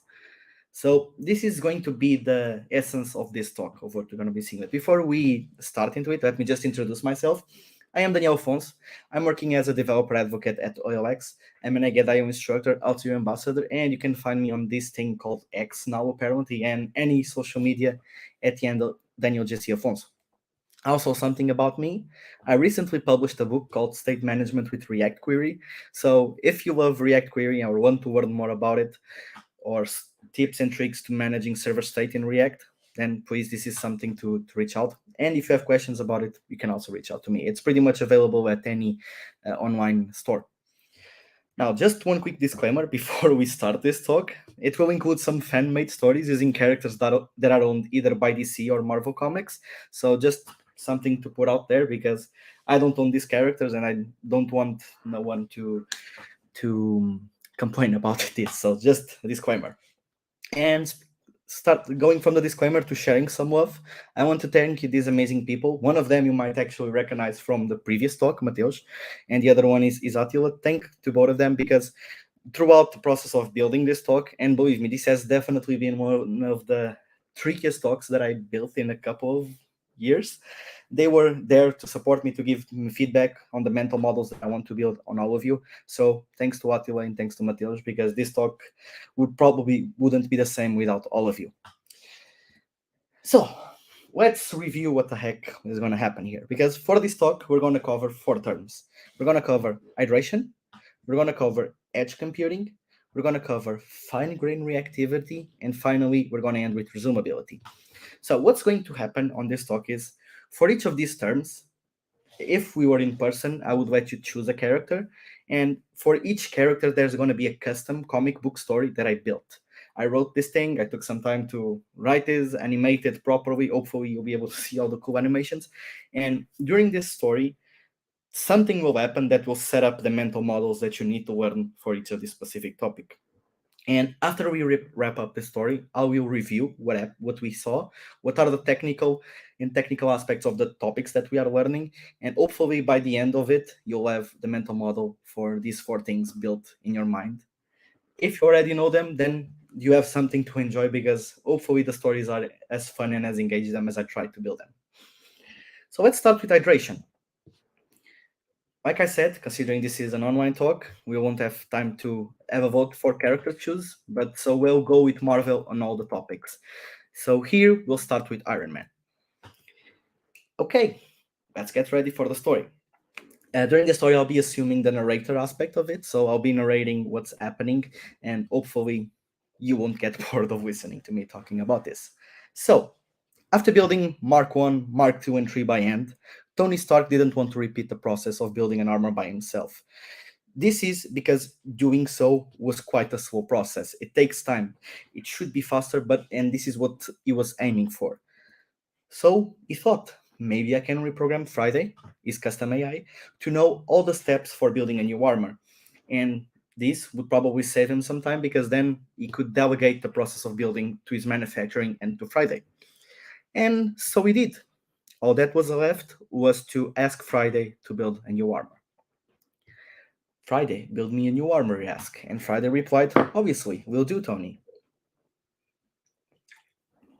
And so Friday activated the manufacturer and started to work. And as you can see, after a bit, the armor was ready. The armor was finally ready, and so Tony went ahead and said, okay, let's get into this suit, let's give it a run. And he tried. But apparently, something didn't quite work out. The suit didn't even open. And this left Tony to think. He was just sitting there with a non-interactive suit, thinking for a bit, what the heck should I do? Until something popped up into his mind. What if he downloaded Friday to the armor? And then Friday would be able to power it up from the inside. After all, Friday knows how to build the armor, so then probably Friday will be able to power it up. So he did it as well. He started the download process, and after a bit, the download was completed. The armor had now Friday running on it. So once Friday started up, it started powering up the armor from inside. As you can see, there are lights starting on each part of the armor. And yeah, this was pretty much what Friday did. It powered the armor as it did a system debut check on each part of the armor. And now finally the armor was ready. Finally, Tony was able to wear the suit and go for a test run. So he powered up his thrusters. And apparently not every time things go right at the first. So this was the story that we have just learned for understanding how hydration works. So let's recap what's hydration and how it fits in the context of this story. So first thing here is that hydration is something that was created to solve the problem where server-side rendered code not having any sort of interactivity. So the way this thing works is whenever our server generates HTML, it's pretty much static HTML, the client gets this static HTML. But this means that because it's just static stuff, there's no interactivity to it. So what the client needs to do now is download the JavaScript, run this JavaScript, which is going to be pretty much the framework, and then run what it's called the reconciliation process. In this reconciliation process, the framework is going to go over the static HTML and attach the event handlers and all the interactivity needed to run this thing. So after the reconciliation, finally, we can click on it. And this is in the gist what hydration does. So let's recap how does this fit into the story. When we started, Tony had an issue, which was client-side rendering was slow because he was doing everything by hand. So Tony, he was classified as the client of this story. So then he thought, maybe I can program my framework to build a page because the framework knows how to build it on the client. So on the server, by using the framework, the server built the new static HTML. But now we had another issue, which was once the client got the static HTML, it was not interactive because the server only generated the static part of it. There was no interactivity on this thing. So what's the solution? What if we get the framework on the client to turn the static HTML into interactive HTML? So on client downloads the framework. And once we get the framework, we need to wait it to start up.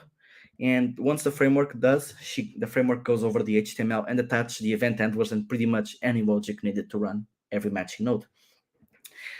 And given that, the page is now fully interactive. And this wraps up hydration. Pretty much it, all in 5 minutes or so.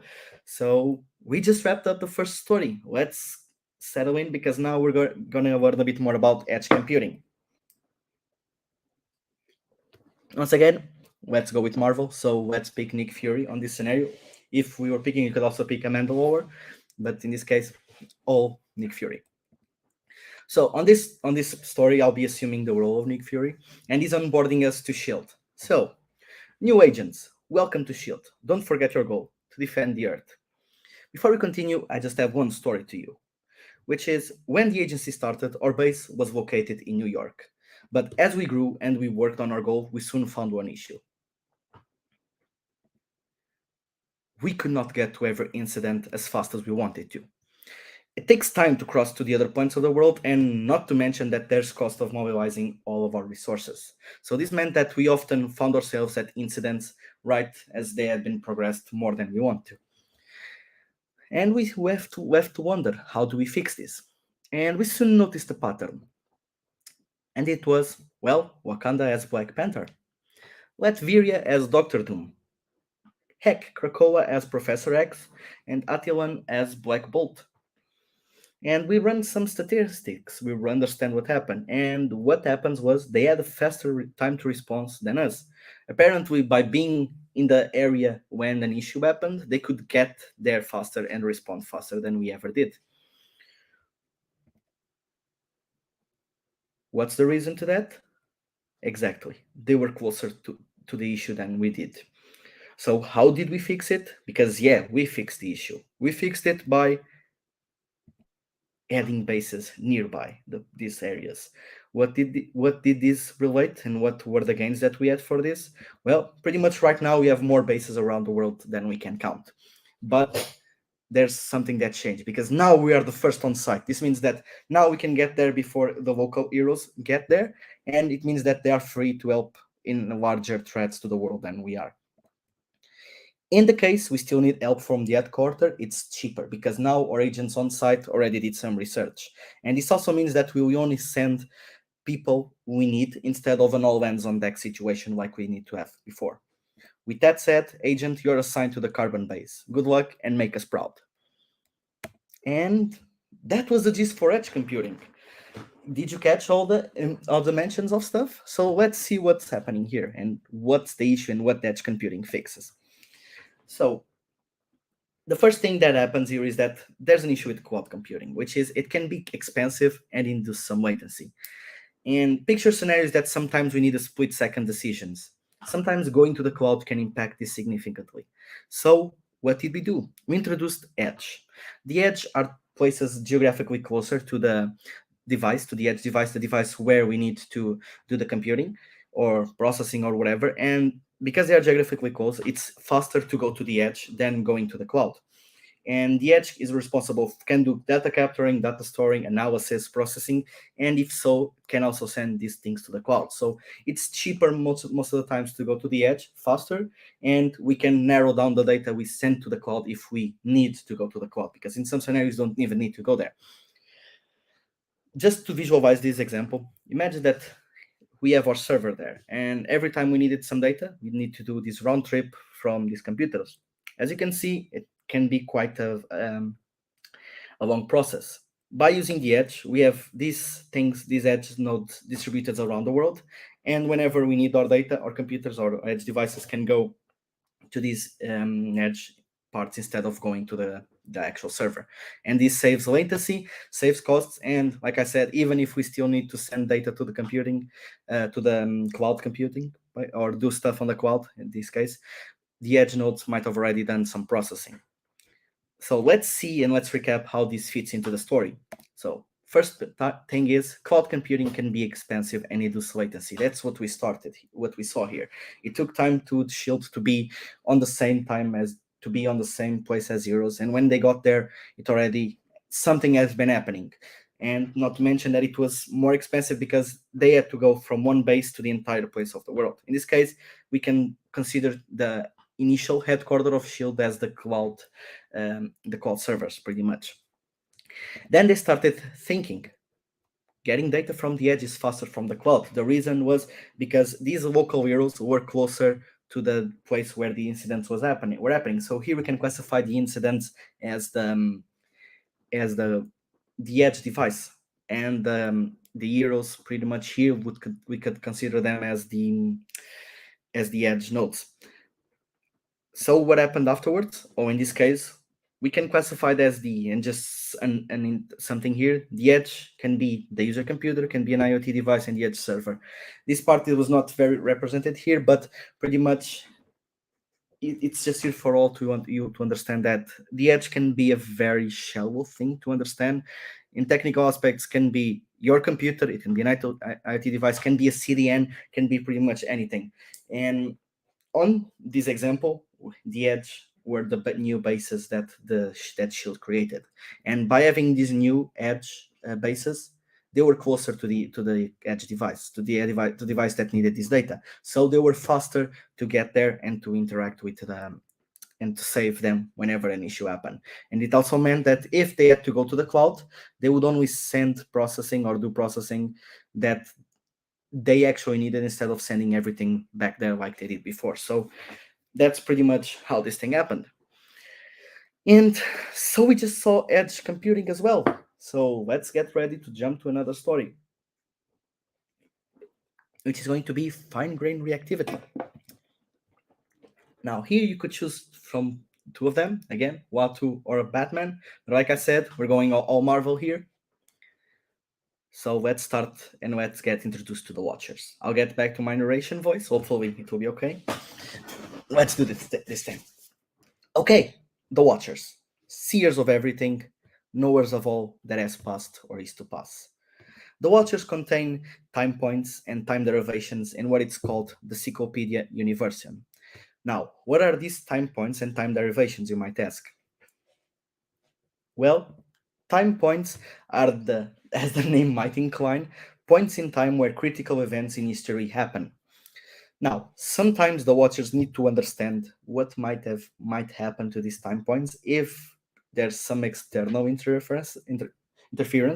So they called something that are called time derivations. Now, time derivations are a complex thing to calculate. They are harder to track. So they have a process where they are dependent, and these time derivations are dependent on the original time points, and they only change when something changes pretty much to the original time point. But because they are harder to calculate, they are stored individually in these capsules of time derivation and only recalculated at times. Hopefully that was simpler to understand. Now, the Watchers have one established rule, and this established rule is to always watch, track what happens inside each time point, but never interfere with them. One of the members of the Watchers is called Watu. Now, Watu got a particular interest in a set of time points that belonged to Earth 616. And every time a single time change happened to these time points, Watu would feel it. Helpless to do anything, he suffered. Now, for eons he endured the suffering, until one day. One day, Watu found the last point on Earth 616, the last time point. Well, if you probably figured it out, this meant that was the end of everything on this timeline. Curious, Watu checked the time point. He watched into it and saw what happened.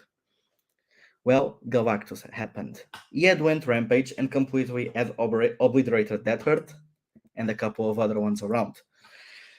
This cannot be, Watu thought to himself. I need to do something. And so he did. That day, Watu guided the Fantastic Four to the ultimate nullifier, and for the first time ever, a Watcher interfered. He broke their rule. That day, Watu changed the time point. Once he did so, the Watchers knew it, the time point changed, and the time derivations associated with that time point were recalculated just to understand where everything would go on the timeline eventually. Now, what happened next, you might be thinking? Well, the rest is history. If you want to know where this thing goes on, you can check the comic book Fantastic Four, issue 50 from 1961, because pretty much what we saw here all leads up to this issue. So we just saw fine-grained reactivity with the help of the Watchers and with a bit of the help of history of comic books. Now, before we step on what fine-grained reactivity, let's break this subject apart, and let's just start with reactivity. Now, reactivity is defined as a programming pattern that lets you set a behavior that will automatically react to data changes. So whenever something happens, there's a reaction to it. Fine-grained reactivity is pretty much a way where you can implement this pattern by using a network of primitives. And these primitives are signals, effects, and memos. Now, the way this thing is built is that these primitives allow the framework to know exactly where the update needs to happen, and this allows the framework to avoid running any code to determine updates. So one of the very good examples of fine-grained reactivity is Solid.js. Pretty much there's no need for VDOM there, because when you render the component once, and thanks to fine-grained reactivity, only when a signal changes, that the associated DOM node will change to it. So just so you can visualize this, let's picture an example. Here we have an example of a signal. The way we are creating a signal is by hitting create signal. Oh, just by the way, to the definition of signals, signals are event emitters with getters and setters, and they hold a value. And pretty much that's the gist of how signals work. So here we have a create signal that's going to hold the value 0. It returns the count, which is the getter for it, and the set count, which is the setter for it. This signal is associated with a DOM to our DOM node because we're calling it there. And this means that every time this signal changes, our DOM node and only the DOM node associated with will be recreated with it. Now, for this to work, we need something else, which is called effects. Now, effects are functions that subscribe to signals. And every time a signal changes, it will be executed. This effect executes. So there are two ways we can create signals effects in Solid. In this case, we have the implicit and the explicit one. So the explicit is when we say, okay, create an effect.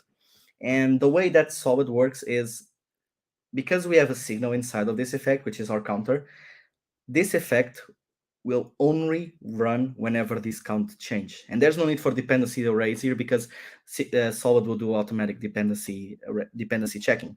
So this means that this effect will depend on count, and every time count changes, the log will run. But there's also an implicit effect running here. Remember when we have that count under there, where we can see our count? Well, this is an implicit effect because this means that every time our counter change, Solid will run an effect that will react to this signal change and update the DOM on this specific part. So there are two ways to have signals here on Solid. So just something to keep in mind. And the third primitive that we have here are memos. So memos allow to cache derived values. So the way this works is, imagine that we have an example like we have here, where we are calling the double num function a bunch of times. Now, if double num here is a very simple function, so it's not very heavy. But imagine that this was a very heavy process to run. Every time we called this thing, it would rerun. Well, by wrapping the double num function with create memo, this create memo will subscribe to our count signal, and what we'll do pretty much is we'll return the result of it. And every time we call the double num, it won't recalculate itself. It won't call it again because we already have this thing cached. Only once our signal changes that this thing changes. So let's review how these topics filled into the story that we just learned. Well, we started to learn about time points and time derivations. Well, time points in this case were signals because they contained a point in time, which in this case can be a value. And then we had time derivations, which were derivations of time points, but they are heavy to calculate. So they are what can be memos. Now, a couple of other things happened. Remember, every time something happened to a timeline and to a time point, the watchers were notified. So pretty much there are effects that were running. But mostly what the watchers were doing, they were logging that thing. So you can classify the first three effects that we saw here as just some console logging of sort. But once Watu decided to do something to avoid this thing was when he actually did an effect which was going to change a time point, in this case a signal. So this effect would probably call a set something to our time point. Once the time point changed or signal, the watchers got notified. I don't know if you were able to notice, but there was an animation where they all shook, and there was a rotation on the big sphere, which is a time point. So the time point changed, the watchers got notified, and there was also another animation to the time derivations because they got recreated as well. And that's pretty much fine-grained reactivity in a story. And now let's add up to the last point that we have here, which is resumability. And this will be the one that will close this talk. Now, resumability, because we're following a bit on the steps of hydration, and we're going to deal with the effects of hydration. We'll still have the same characters. So for the sake of it, let's continue with Iron Man.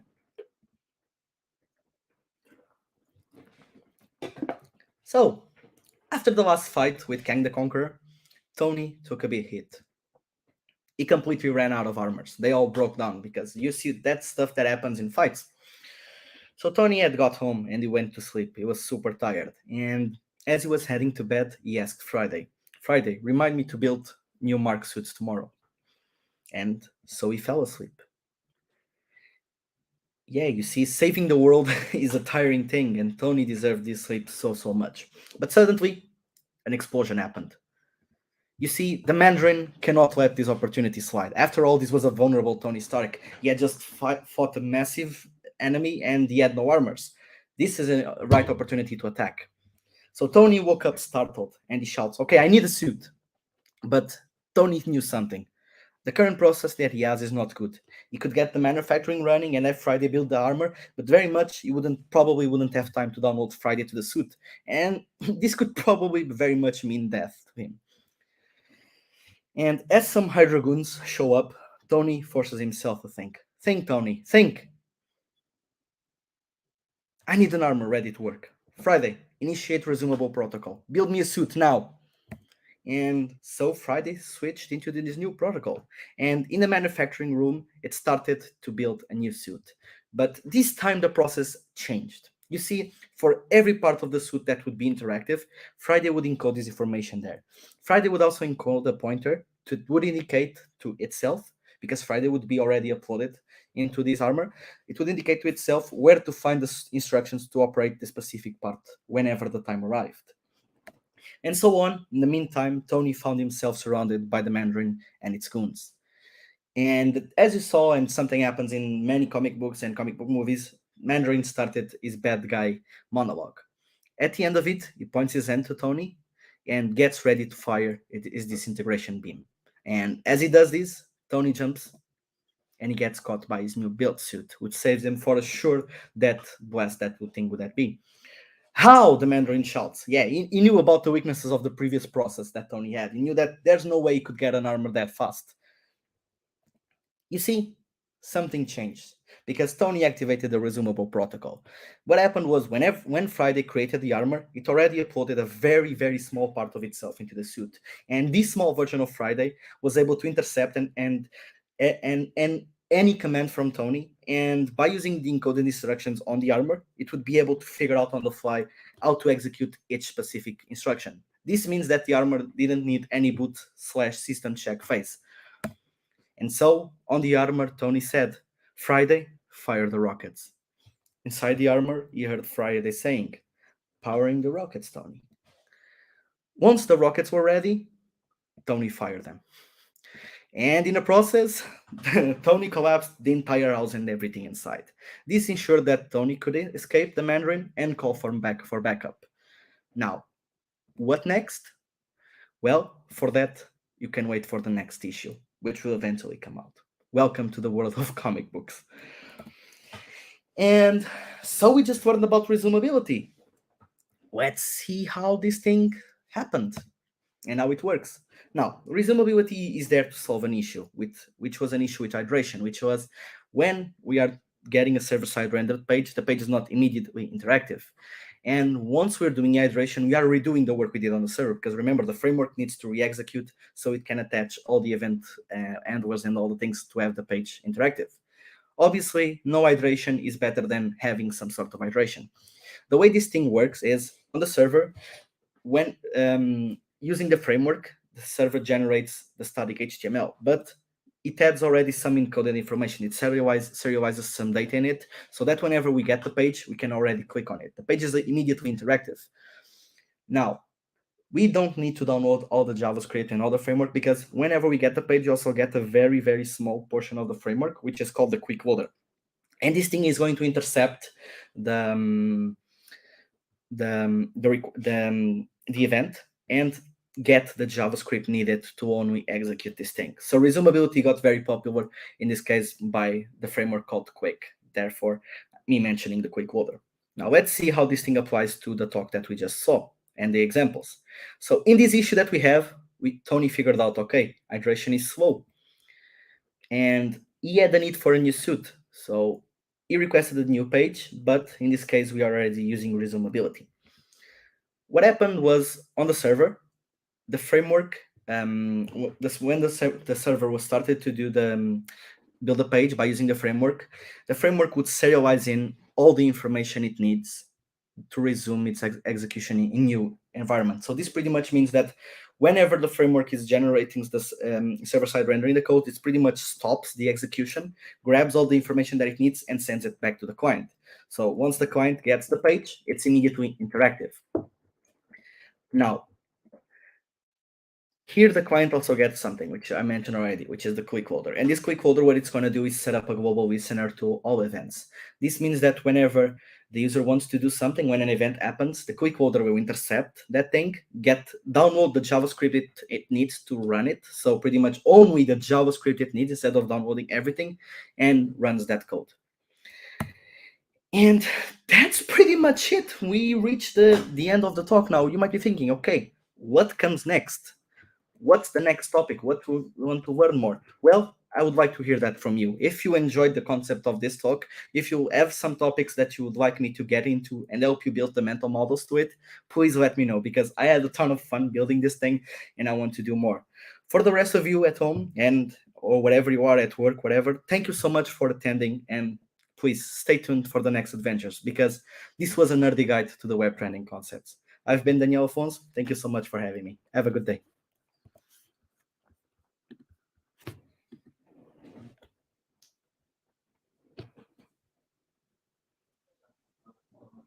Wow, what an amazing session. Thank you so much, Daniel, for that session. I mean, I'm sure that, like everyone would have would have enjoyed that. And thank you so much for such an insightful journey through web trending concepts.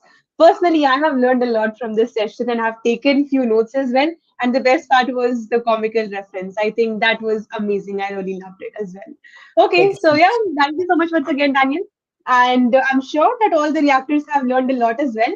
And now it's time to keep the momentum going on. So let's introduce our next speaker, Faizan. Absolutely, Achal. With the time getting on, we might be thinking that awesomeness is decreasing. No, like we are just getting started with the awesomeness. So brace yourselves. We are about to dive into something truly fascinating. Welcoming our next speaker, Ruchi Agarwal, who is a senior software engineer at Netflix, where she's been driving the force behind the scenes over for a decade.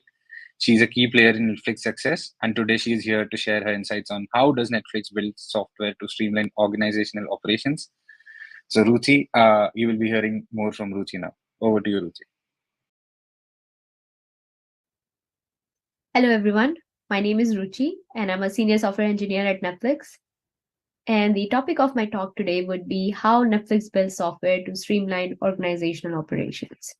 It's a mouthful, so I will be breaking down my title into smaller terminologies and talk about these individual topics separately.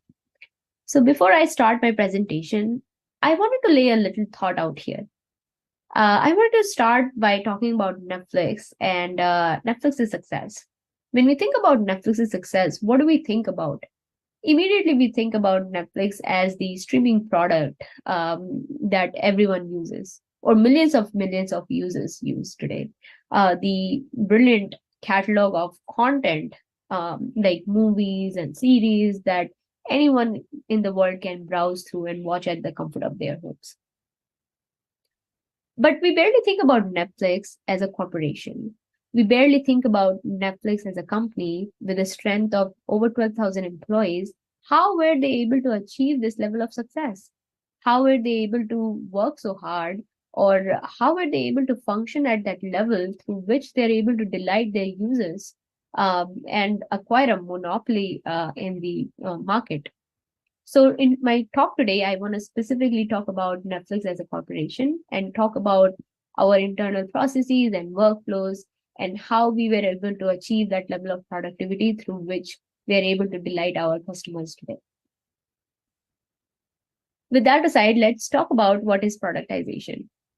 At first, I want to talk about what is productization, what is organizational processes, how these combine together so that we can start making a base for our presentation and then talk about specific topics. So productization is nothing but taking any idea or service and converting that into a physical product. And here by product, I would mean a software. A product that is commercially viable and can be used at an enterprise level. And what is organizational processes? Organizational processes, again, nothing but just a series of activities that any organization perform to achieve certain goals and objectives that the company is working towards. Certain examples of processes, organizational processes could be recruiting, which is very common through different companies, IT operations and support, procurement process. And again, like something which is very specific to Netflix is like aviation support. This is where we fly our cast and crew, our talent, like actors and actresses, production teams and all, to different locations. Studio and production support. So it is kind of like IT support, but in terms of specific to studio and production. Press and publicity, employee management, and a whole host of different things. And how does productization apply to organizational processes? So now essentially we are combining these two terminologies together. In terms of productization and organizational processes, essentially what we mean is taking those organizational processes we just talked about and converting those into products. So essentially automating those processes from manual interventions to automated workflows. And these workflows, when they are automated and converted into proper products, can be reused across the company. They can also be scaled as the company grows throughout the years.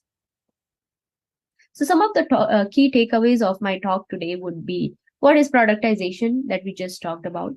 And again, like I wanted to say this now that I will be talking about internal toolings in terms of productized internal processes. So internal tooling is nothing but tools that we build internally within the company for the usage of company itself, so that company can work efficiently. And we will talk about this in more details in later slides. Why custom internal tooling is so crucial to any company? How can proper tooling impact a company and a company's performance? How can you leverage this knowledge, take away this knowledge within your own company and see how it impacts and improves your company's performances? And get inspired by some of the examples that I will share today, which are very relevant to Netflix and how Netflix functions. And you can, take those examples home and then see how they apply to your own organizations. So before we talk about how internal tooling is built and how it is important, let's talk about what is lack of internal tooling mean to a company. Lack of internal tooling can be extremely detrimental to any company, especially to a company which is growing. It leads to inefficiencies, ranging from lost in productivity hours by its employees to inconsistent workflows. So essentially workflows which are very prone to errors because of manual and mundane work, and thereby losing resources and time, which in turn incurs higher costs because, again, you're spending a lot of time fixing those inefficiencies and errors that are introduced by inefficient workflows. Limited scalability because there's only so much you can scale. Dependency on key individuals, again, because processes are not automated, so you are constantly chasing after key individuals who can unblock you in your day-to-day work. And cumulatively, this entire thing leads to employee frustration and burnout, and thereby loss in productivity, loss in employee retention as a result, and obviously losing competitive advantage over other companies. Let's talk about Netflix prior to internal productization. This is the time when Netflix was solely focused on the streaming product. It was the time when it was just a few thousand employees in strength. Internal productization was not our priority because the company scale itself was so small, and the company was focusedly working on its streaming product and trying to acquire that kind of monopoly it is at today. At the time, teams would build their own tools if need be, and the scale of those tools again would be very small and limited to the use of the teams only. So it was not at a level where you would have standardized products, across the entire company. With the growth of the company, the complexity of the workflows also grew. The company grew from 5,000 to over 12,000 employees in barely 5 years. And all tools that existed at team levels could not scale up, of course. And the need for automation became inevitable because you're spending so much of time in manual work and trying to constantly improve workflows, which are extremely error prone because of human interventions and manual work. So that entire problem led to the formation of the internal enterprise engineering team, which is my team. Our main goal was to own the internal tooling space at Netflix and build tools for other employees. So tools that can be leveraged to automate workflows and thereby giving productive hours back to employees. Hours that can be used for meaningful work, which is more important to the company, and bringing innovation and work excellence, and thereby gaining competitive advantage back. Certain caveats of internal tools is that there is very hard, it's very hard to basically show our impact directly on our financial numbers. It's very hard to show how the impact on ROI happens through internal tooling or return on investment, essentially. It is because internal tools are not working towards external customers. It's not letting company gain customers essentially over the services which it offers. But it's essentially just so that the internal processes and internal workflows are improved so much that the employees can actually work on things which are important to the company. So how do we measure that? How do we measure the success of our team? One essential criteria through which we measure our success is by productive hours that are given back to the employees. How much productivity we are able to save for employees so that they are able to take those hours and work on the main objective of the entire company. So let's see some statistics which are very specific to Netflix. And these are some of the projects that I will talk about through which we have been able to save millions and millions of dollars. So first one is this universal search. You can think about it as Google search, but only at the scale of the company. Prior to the introduction of this tool, 20% of employee time, which is roughly around 416 hours per employee, was lost in searching for information. When you combine those hours and multiply by the number of employees, it becomes 4.16 million hours across the global workforce. And that converts to hundreds and millions of dollars in annual savings. Travel and aviation, which is where a lot of manual management and coordination across different cast and crews, who's flying where, those sort of things was automated. We were able to save millions and millions of dollars over here also. Employee support, this is essentially operations and IT support. So around 150K tickets are raised, or 150K support tickets are raised every year by employees within the company. And these are other colleagues of ours who provide IT support, and they're dealing with this scale of tickets every single year. And these are all manual, work that the IT support people are doing, which can easily be automated, because a lot of these queries are very similar and same. And there's a lot of opportunity through which we can save the company hundreds and millions of dollars by saving those hours per employees. Let's talk about internal tools development process. It's a little bit different from our general software development processes, which we do towards the services and the services that any company offer externally. So for internal tools, the timelines are very stringent because the requirements are very pressing and they are very immediate. So our timelines are extremely and incredibly short. Our stakeholders are, as a result, very impatient. These are colleagues and peers that we work on a day-to-day basis. And the requirement, again, is so stringent and so urgent that it leads to a lot of impatience from other stakeholders. Very short SLAs. So the pressure to deliver the product is very, very high.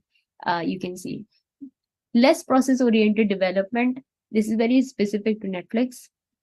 Netflix is very anti, processes, not essentially anti-processes again, but very anti-heavy processes. Netflix's main agenda is to give the employees freedom and responsibility, and give the employees a lot of autonomy, and not stand in their ways through processes or introduction of heavy processes through which it will lead to loss in work excellence, essentially. Direct interaction with our stakeholders, because these are other colleagues and peers that we work with, and we are working towards improving their workflows.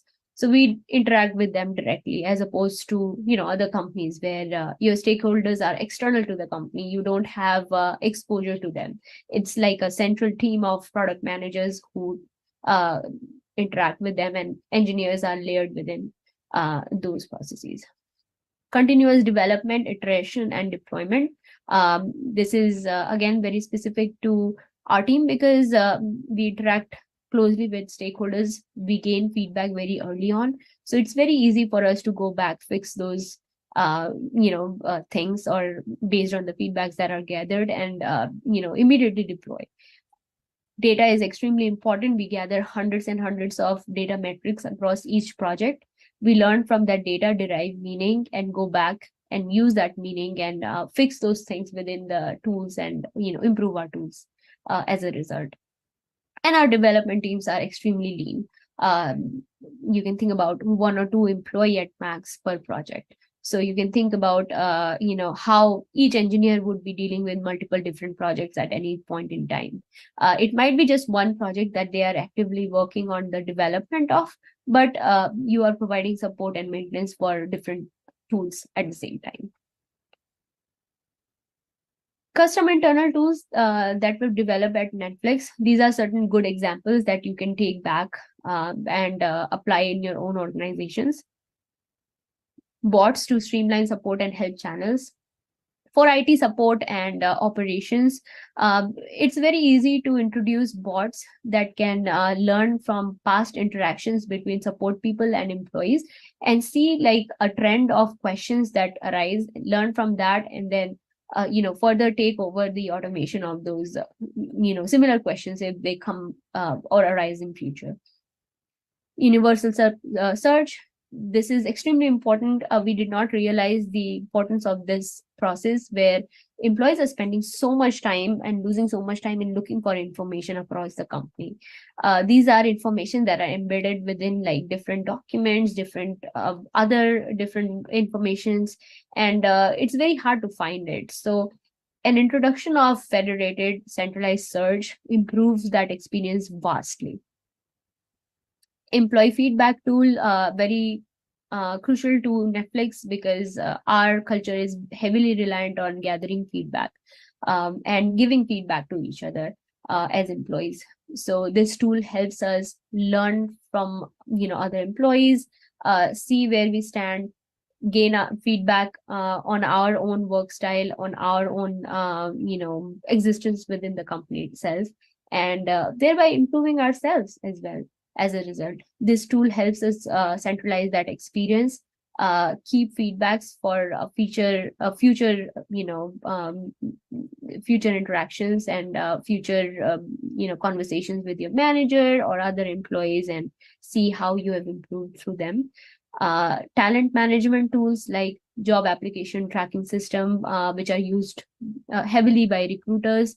Salary data collection, very specific to Netflix, where we built our own salary data collection tool, so that managers can go see what the top of market is offered for each employee roles and responsibilities, and thereby promising employees that they will get top of market compensation. And it is also very relevant to Netflix. They can search that data. It's obviously done through various different avenues, which are done by recruiters, and data that is collected through other resources. But it's a tool that's very, very easy to use, and helps with compensation cycles. Travel management and air shuttle that we talked about, employee help and IT documentation tools. So tools that document certain support question and answer to that support question. Tools that basically give information in a particular format, so that not every request becomes a ticket for a IT support person, but it can be self-served by employees, through which you can look for common questions and information, and resolve your own issues as a result. Employee directory tools, through which you can search other employees within the company, see who works at which organization, how to reach them, their contact information and such. And then consolidated analytics and logging tools, and a whole host of different engineering tools as well. At Netflix, we have a lot of developer autonomy. What this mean is you build and you run your own projects. It's a good slogan to have, which says each developer own their projects end to end. They own their own space. They come up with their own decisions. You have a lot of developer autonomy in terms of what tech stack you want to pick for your projects, how you want to build a certain project.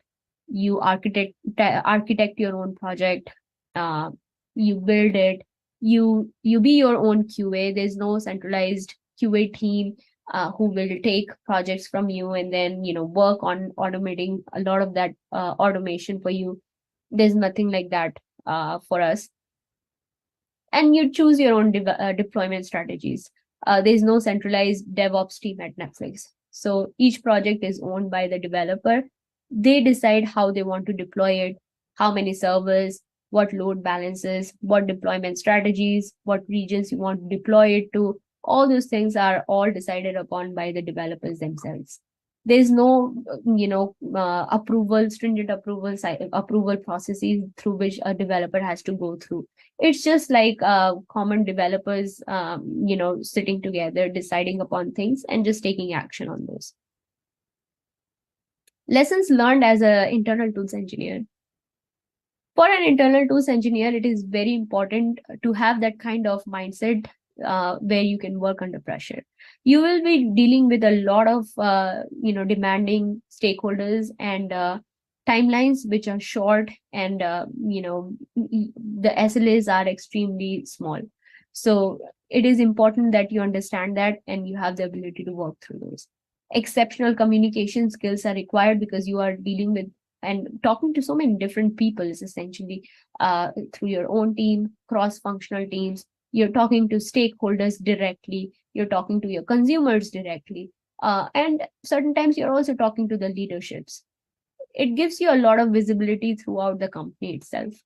Ability to work through, work without stringent processes. This is very pro Netflix. Netflix is very anti-processes. We do not, enforce strict processes around anything. We give people the autonomy to work, and people have a lot of autonomy to take their own decisions. Freedom and responsibility is our number one cultural slogan. Audacity to lead. You as internal tools engineer will own your own projects end to end. So you have to be a good leader. You have to have those leadership skills to take ownership of a project and deliver it successfully. Efficient context switching is also very important. Again, context switching can be perceived as very anti-productive because again, like it leads to a lot of inconsistencies if you're working on different projects and juggling through them at the same time. So time management is very important. If you want to efficiently context switch, time management has to be properly enforced. This is important because as internal tools engineer, your team will be very lean. You will have very small number of developers. So you as an engineer will be working on different projects at the same time. And what are the rewards?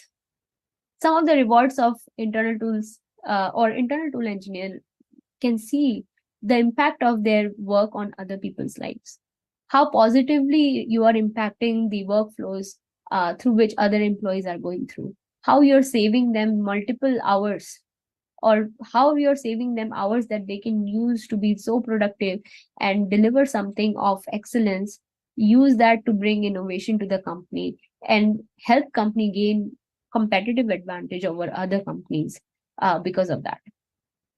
You're helping employees with happier experiences and thereby leading to a lot of employee retention. Opportunity to work on multiple domains of problems, because as internal tools engineer, you will be solving a different array of problems which are not the same, unlike other teams or other companies. You are essentially working on multiple different problems at the same time. So it's a great experience to learn from. You will be looking at aviation, you're looking at IT operations, then you're looking at procurement, recruiting. You're learning through so many different domains. It gives you a lot of exposure to other the style of other organization, how they function, so that you can gain that experience and learn from it. Exposure to a lot of people, since you're talking to stakeholders, consumers, other leaderships, other peers. It helps you make a lot of connections within your company. Leadership development. This is again very specific to Netflix. You're owning your project end to end. It takes a lot of leadership development to be at that level and then own your projects and deliver it with success. So I want to conclude this presentation by laying out a very important thought, that internal tools are extremely important to a company's success.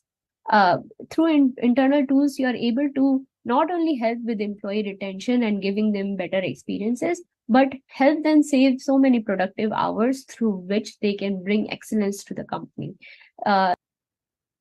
So what's the secret of our success? It's the internal applications team.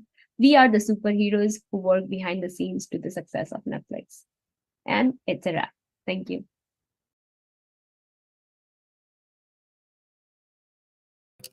Thank you so much, Raji, for such an enlightening talk. So yeah, I was truly mesmerized by the talk today. So now we have with us the next talk. So with great interview that we introduce our speaker for today's interesting topic, React server components. Our guide through this important concept is none other than Shashwat Prabhat, a senior consultant at Thoughtworks. So without any further ado, please join me in welcoming our esteemed speaker, Shashwat Prabhat. Shashwat, Hello. is Yeah. yours. Hello. Thank you, Nati. Hi all. I hope I am audible. I hope my screen is visible. Yeah. Okay. So, I am Shashwat. I have been with Thoughtworks for around 4 years now. I have been in the industry for around 8 years now. I have been dabbling with web and tech for a while. What we'll be doing over the next 20 minutes or so, we'll try and understand React server components. What we'll be focusing on are the concepts more than the frameworks themselves. What we want to have is a solid footing around React Server components as an idea. And yeah, let us see how the journey goes. Cool. So what are the aims of the talk? I just want to get this out in the open first. So, we have our expectations from the talk very clear. So we'll look at three parts. First is the when, the history, right? We will try and see when React Server components came into being, and also the kind of the motivations behind that, which is the why. Why did we need React Server components? Why this is one of the most debated tech, at least around the web sphere in recent times. And the how. We'll have a peek under the hood. We'll try and understand how React Server components work. And hopefully by the end of the presentation, we will be better informed about React Server components. Cool. So let's begin. When? So around 2020, the React team live streamed this talk, which was titled "Data Fetching with Server Components." It showed what the next generation of React is going to look like, and as the title suggests, it was focused mainly around data fetching. Right? It was under Meta open source, and we will have a look at this video for the next 20 minutes. Okay, no, we will not. But what we will try and do is I have a clone of the repo that they had used to demo React Server components. Right? It's a fork of the repo. Most of the code is consistent with whatever is open source by the Meta team, with some slight changes here and there. Right? So let us actually start with that. Right? Let us have a look at the demo around how an app can look, which is using React Server components. Perfect. So this is a very simple note app. Again, very similar along the lines of what the Meta team had demoed then. It allows us to view notes. It allows us to create notes as well, if I want. It allows me basic search functionalities, right? And it allows me to edit some notes here. Right? So yeah. This is again Markdown that is rendered on the browser on the client side, right? And yeah, I'm able to do a basic search functionality here as well, and able to have a bit of a preview about the content of my notes. Right? So with this much, because almost all of us would be slightly familiar with React or around the web development landscape in general. We would be dissecting this app, right? We would be thinking, how can I code this? How can I put a basic note-taking app and bring all of these components together? If you are putting the component framework in perspective, you are maybe mentally thinking, okay, this might be a separate component search. How is edit working? And maybe edit is a separate component and things like that. So yeah, basically the component model. But maybe we are starting to break this into how we would be going around to code this, right? So yeah, we'll keep coming back to the demo again and again. So cool. That was mostly about the when, right? So they demoed this. This was around 2020, and somewhere around 2023 earlier, React Server component spec was live, right? And if you go and read through the spec, it is a massive, very informative document. And it is a dense document like all of the specs. So now let us look at the why, the motivation behind, why React Server components came into picture, how they have grown, right? So the first part, which is data fetching, which was also the title of the talk, right? So React in itself as a framework has never been very opinionated about data fetching. If we, it has been both a blessing and a curse, but it has been again one of those points that kind of defines React. That it has given rise to libraries. It has given rise to frameworks. Each of them centered around how data fetching should be done. What is the correct way to do it, right? But there was never really an opinion from the React team, like an official opinion, right? This was so React Server Components is one of the kind of the official opinions on how data fetching should be done in the modern infra, right? Second, the performance aspect, right? So this is, I think, one of the key parts around what is pushing frameworks towards the edge more and more. So most of the relatively modern bleeding edge frameworks, let's say Quick, or you can pick up your Astros, even somewhere around Remix and Next, right? The aim is how can you get the most performance out of your app, right? You have lesser time for your user, you have lesser attention span of the users. How can you use the small amount of time that the user is giving you, blessing you with, to grab their attention and for your site to work, which led to 3, which is better user experience. Kind of 1 and 2 combined, but the end result, the end motivation was that how can I build a React app that has the best user experience, considering all of the other challenges around React in general, which is the quantity of JavaScript and the tooling that it takes for even a normal developer to build a fully customized, fully performant app.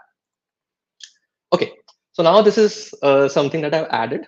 Server components are rendered only on the server. Now, why have I added it? And I have a similar quote in one of my next slides, is because I want us to repeat this, right? This is one of the things that we tend to forget, and it also leads to a lot of pitfalls and errors when thinking about server components. So, even I will be repeating this. So I would like the audience to also repeat this mention.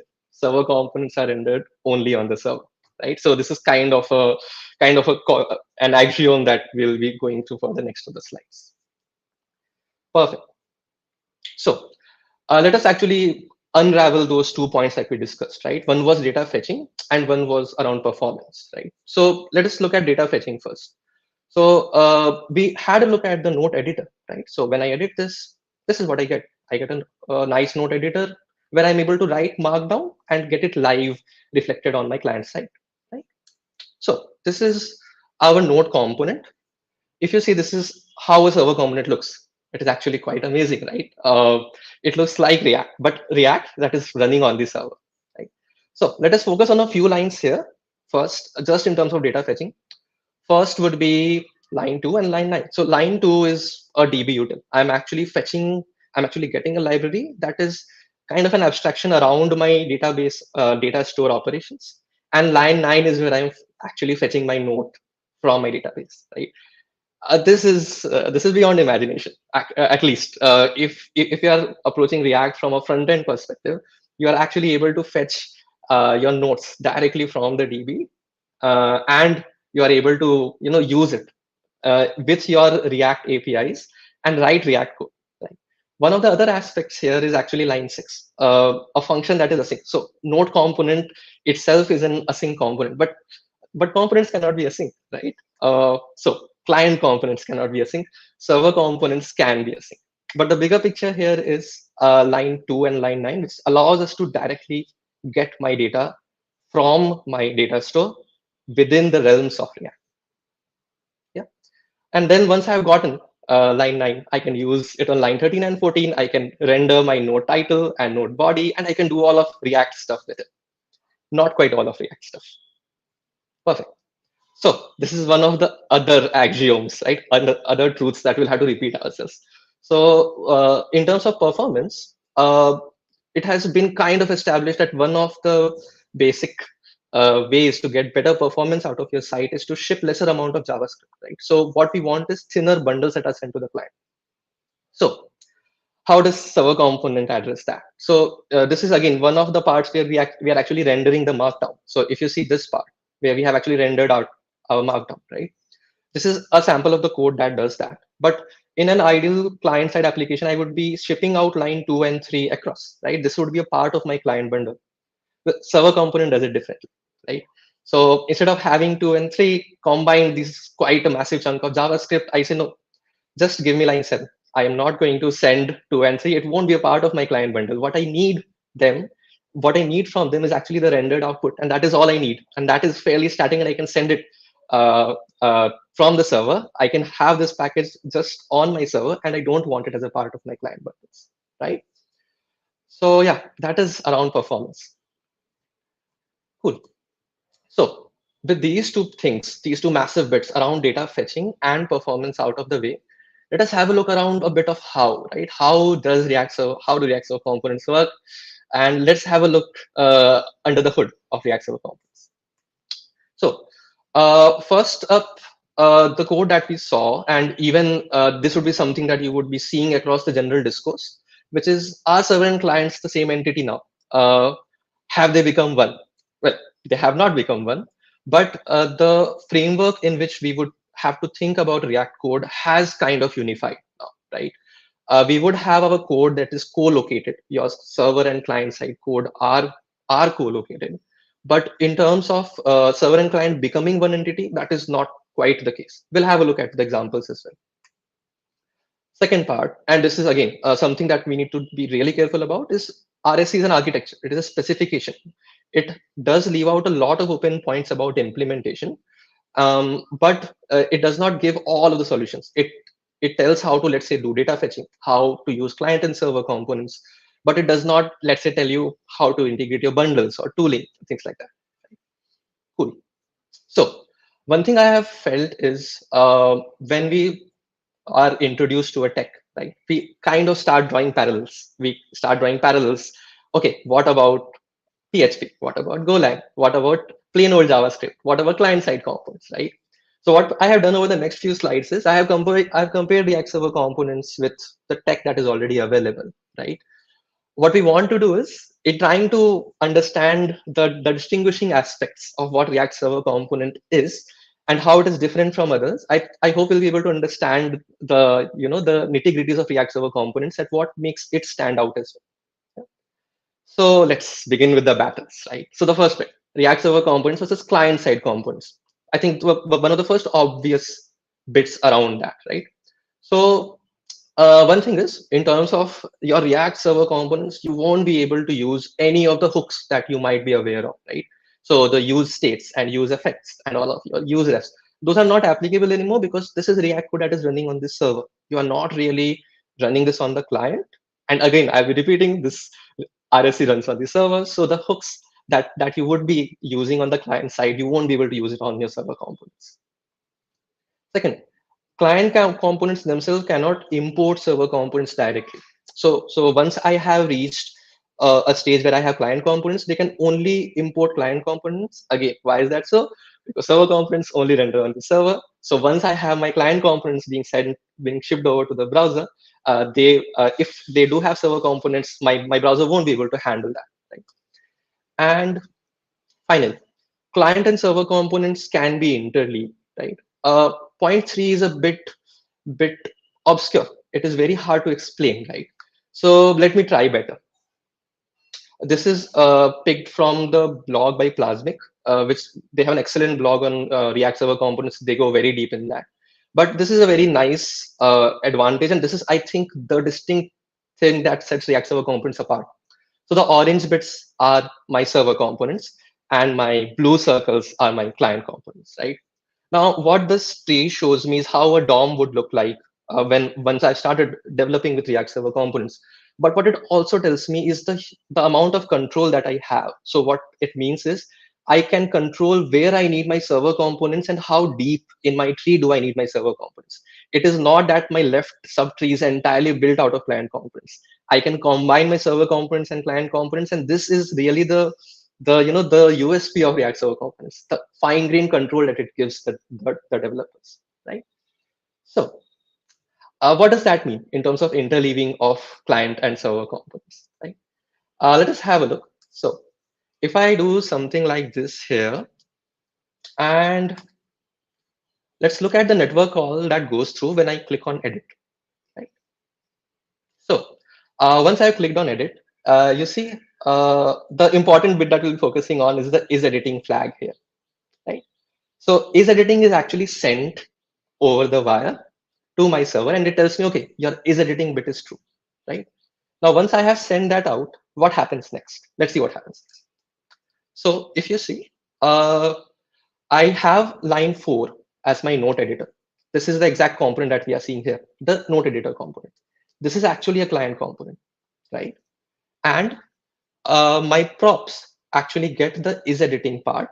And when my is editing is true, they actually ship out the note editor, the client component, over the wire, right? So the moment I click on edit, this prop becomes true and I ship it out directly over the wire. Right? So this means that I'm able to dynamically ship out client and server components depending on my prop change.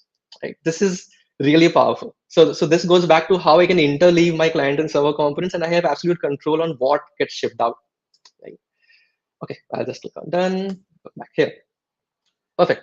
One of the other obvious questions that we normally run through is React Server Components versus SSR, which is server-side rendering, right? So how does it differ? So first part is in terms of React Server Components, HTML is not sent over the wire. I know it might sound confusing. So let's have a look at actually what does get sent over the wire. Right? So let's go back here and click on edit again. Nice, we have the request. That doesn't look like HTML, does it? Okay, so this is a serialized JSON format that React team has specifically come up with and modified to fit in the React Server Component model. This is very different from server-side rendering. In case of server-side rendering, what we would be expecting is HTML sent over the wire. What we do get here is not HTML. It is a JSON format that React specifically understands. It understands that there are client components here and that it needs to do certain stuff with it. So if we look at this is a node editor component, right? And what we won't be focusing on all of the lines, but just the last two lines. So the node editor component gets shipped out. This is a part of my response, right? And this is where I'm actually passing this as a symbol and saying, okay, please render node editor on the client. This is kind of distinguishing between server and client, and this is React doing its heavy lifting. But the bigger picture is it's not plain HTML. Yeah. Second, like we have covered, both are solutions to different problems, right? React Server Components started with data fetching and performance, and SSR itself specifically addresses some of performance, but more around the rendering front. And it is also possible to combine the two. These are not opposite solutions. You are fully allowed to combine React Server Components with server-side. Okay. Now, one other bit is because I am able to have a JSON kind of a structure, what it does allow me is while I am fetching my data from the data store, I can serialize it and stream it.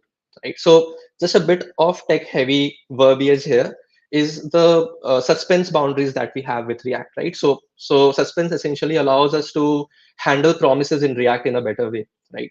Now this becomes incredibly powerful with React Server Components.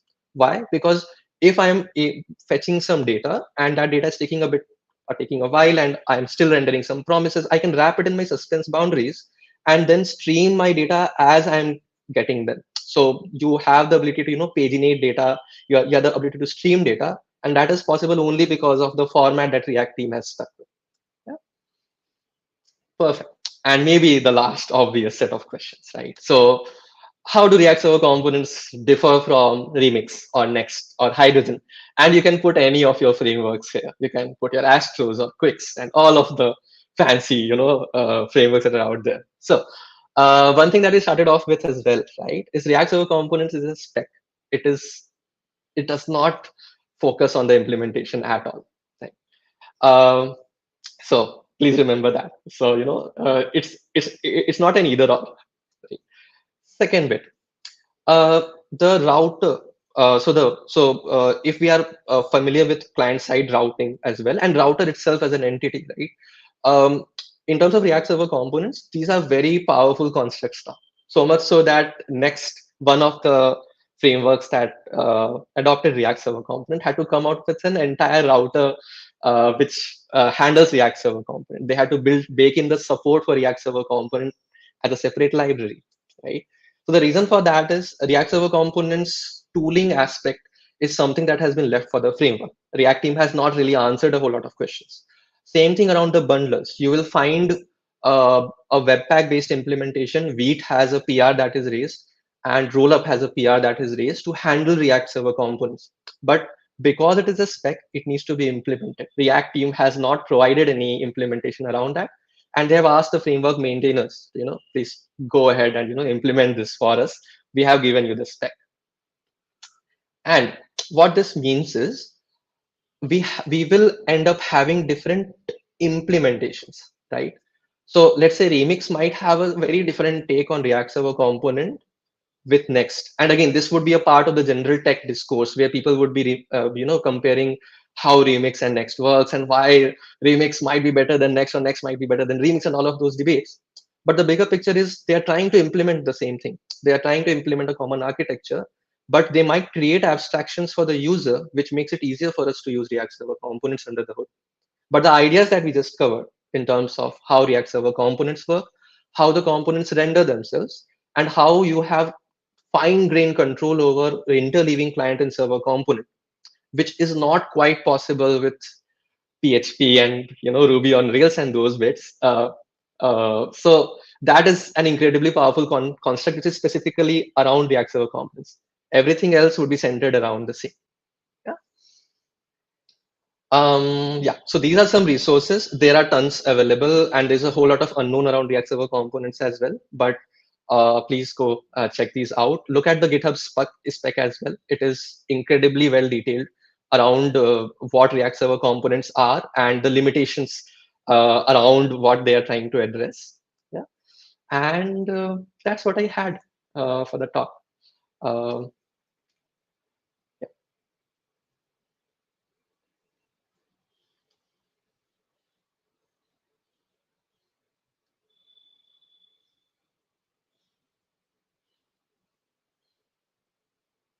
Hi, Shashwat. It was a nice talk, to be very honest, and I learned a lot out of it. Thank you for joining in, and thank you for taking your time for this lovely session. And yeah, hope you see you next time. Thank you all. Bye. Stay connected. So, what an amazing lineup of talk it was. I'm sure you all might be getting in some great and unique perspectives along the way. Speaking about the perspective and keeping it with the schedule, we have an amazing panel discussion coming up. To tell you more about the panel, I'm thrilled to introduce our moderator of the panel, Amir Jha, Principal Engineer at Publicis. Over to you, Amir.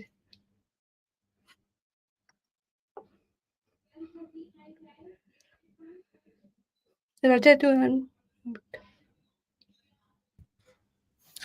Sorry, Unnati. Yeah, before we begin with the last session of the day, we have one small quick video from our sponsor, Thoughtworks, whom Shashwat was a part of. Just a small video, and after that, we'll start with our panel discussion on AI everywhere.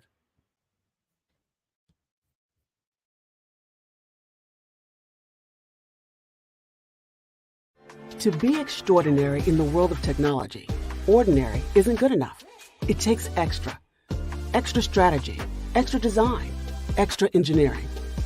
For more than 28 years, Thoughtworks has been the technology consultancy where extra overcomes ordinary. So if your digital journey needs a partner who will provide the extra, we've got you covered. Because we're all about delivering extraordinary impact together. To be extraordinary in the world of technology,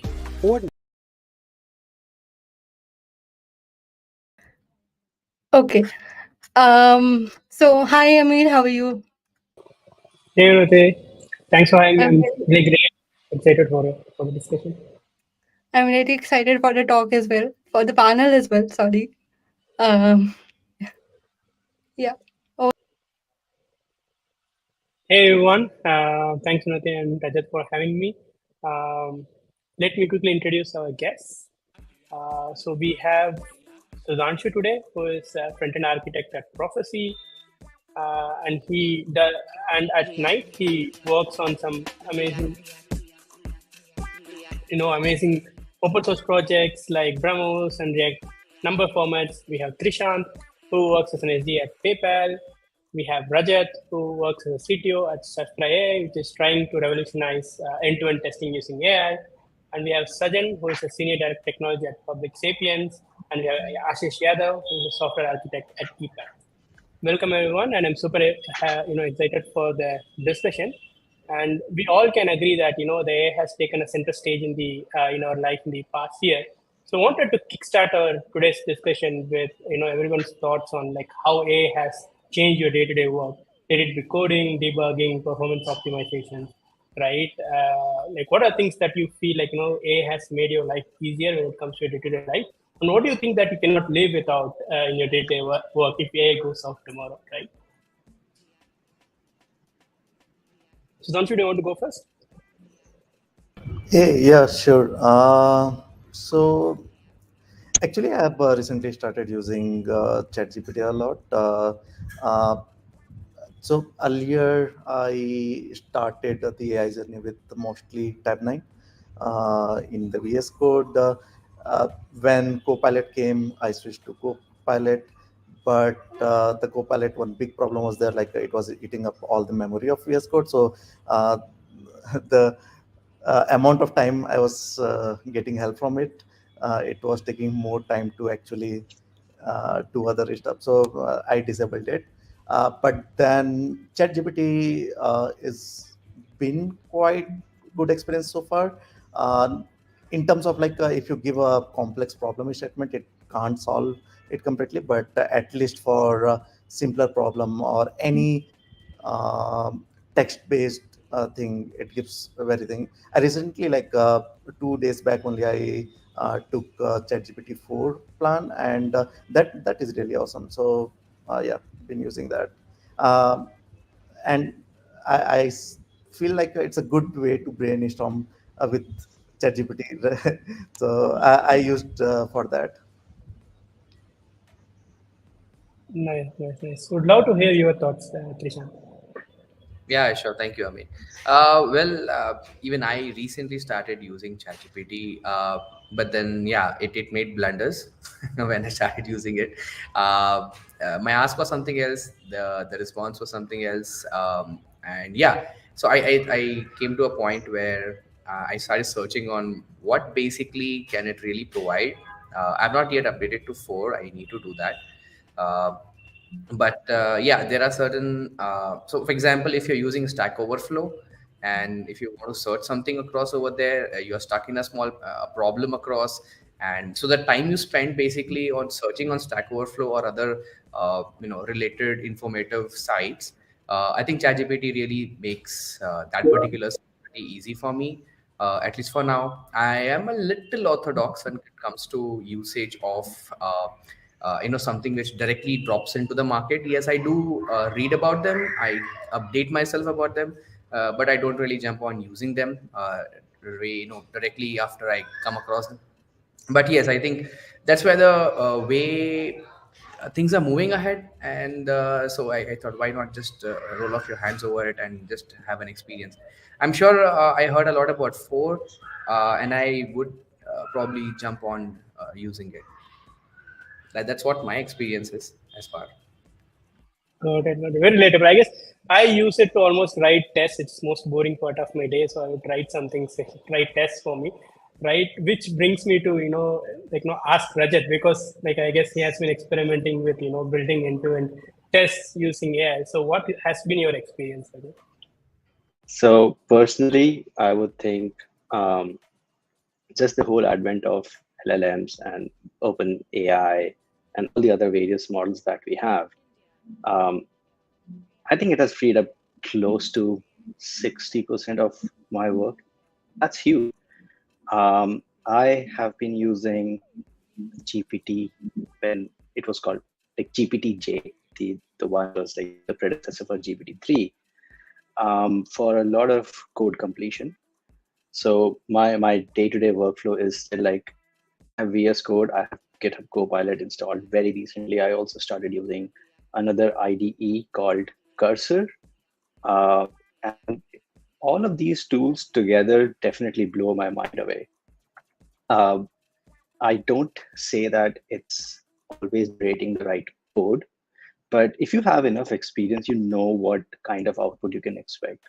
So, a lot of simpler tasks. So for example, JSON transformations, you can easily delegate it to AI-based system to write one for you. And that's very, I would say time-consuming thing. You have to like literally understand, oh, this is one parameter that converts to this object's so-and-so parameter. I think the rudimentary, boring tasks like that can easily be delegated to AI. And that's where I think it shines really well as of today. Of course, you can do a lot more complex stuff, especially with Cursor. One interesting aspect is it actually looks at the whole source code, the whole project. So it can actually give you a lot better suggestions than compared to just GitHub Copilot. Having said that, I'm talking about testing, and I hated testing, and that's why I started Shastra. And I especially hated the UI testing, and I just wanted to solve something for it.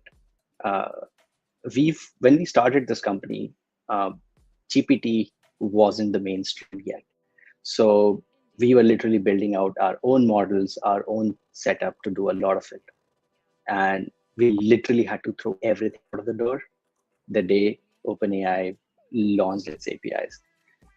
So we rely heavily on it. And the other way to think about it, it's not always perfect. And the only way to make perfect, or let's say at least for our customers, how do we make it a little bit more usable, is essentially by using better UIs to guide them towards the right direction. So it's a strong, I would say, interaction between what happens in the back with the AI and how we steer customers to the right, or to take the right action with the UI. So I think both of them have to sit together. Not all AI is going to be perfect. And the only way to mitigate, at least from a customer's perspective, is give them the right UI to do it. So yeah, I think AI is powerful. And as I said, 60% of my work, I kind of delegate to these tools. All right. I guess like ChatGPT is kind of an free intent. Yes, we can get to make it work for us. Yeah. Right. So I think it would be interesting to hear from Sachin and Ashish, because being at a director level and architect level, you can see how the ChatGPT and the AI has influenced the team that you directly manage and other teams that you manage. Like, how do you think that pre AI era and post AI era has affected your team? Yeah, sure thing. So on a personal level, right, for me, at least on a day-to-day basis, it's more or less of a less and less Google and Stack Overflow at work, and more ChatGPT. Happy to pay that $20 premium monthly just to get the maximum value out of it, right? At Sapient, we clearly realized the potential of ChatGPT a little earlier. As soon as it became the news, internally we also, as soon as the Open API came out, internally we also started building our own OpenAI based internal GPT system, where that is on top of it we built our enterprise context sprinkled into it. So right now, from code generation to writing test cases to code refactoring to even summarizing the code for newcomers to the team, or even doing a mock content generation, like Rajat was talking about, building a mock JSON structure to transforming the JSON, right? Everything we use ChatGPT based system, basically built on top of OpenAPI. And we encourage our team members to use that to be more and more productive, so that they can actually utilize their time thinking and innovating and adding value to our clients, where we are doing some really good piece of work, right? So the mundane job of writing test cases, or actually writing that piece of particular code, can be handed over to GPT, provided you know what exactly the prompt you need to give in. For that, we also ensured that all our team members are trained in prompt engineering as well.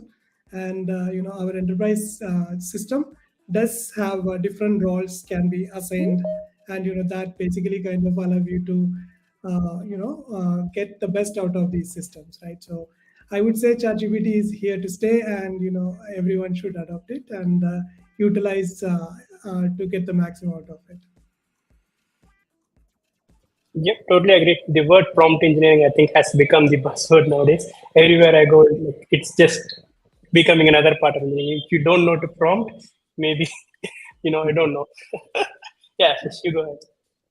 Yeah, so pretty much covered by all my colleagues here. Day to day, what we are seeing in AI. My experience has been last 3 months. I'm also adding a practice. We have completely built a practice around it. We are focusing right now more on the tooling level.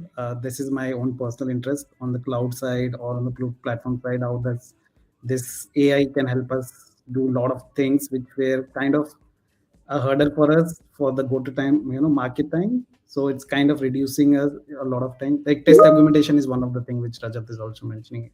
If you have a proper testing, if you have good PR reviews, which you can do, or almost as good as like you can instantly PR reviews automatically merge it, the overall go-to-market time will reduce in future. But I'm also looking into other terms, like because I worked with other worlds as well, AR, VR world as well. I think there is a lot of good possibility now, which was limited earlier. With AI, this is becomes an open field now. A lot of things can be done in that area. I'm really excited to explore more on those areas. Yep, yep, cannot agree more. I guess we can probably take, like I had a question in the Slack where someone asked, we can expand it a bit too. That someone asked, like, what are the places that you have seen that, the AI space has changed product, right? For example, let's take, you see a product today and you say, hey, it's a great way that they have used AI, right? And some you might see it's like a gimmick. Why I have no idea why they have integrated AI into this product, right? So maybe each of us can take an example of a product where you saw this was a really, really good use case of AI, which might change how people used to think about the problem. And maybe some things that you think about, not to be touched with AI. It is better to leave it as it is, right? So yeah, let's start with Sudhanshu again. Yeah, at our company, I'll give example of my own company. We are utilizing AI in two ways. One is powering our own product features. The other is basically making Prophecy as a generative AI platform. So I'll give a little bit brief on both. So one is basically, as Rajat also mentioned, right? Probably ChatGPT are good on. So we use internally like a ChatGPT, but it can't do everything. But what it make sense, how we can take most of the AI. That matters most.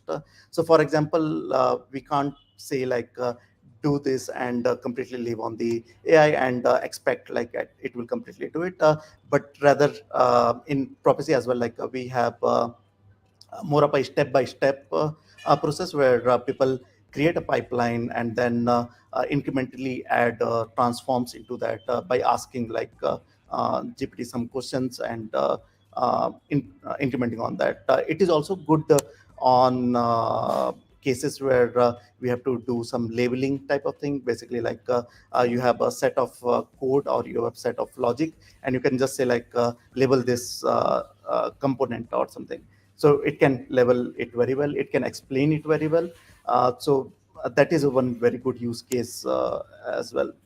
But actually, while using ChatGPT, we found that so we have a way where people can create the whole pipeline as well. But we saw it's not good at that.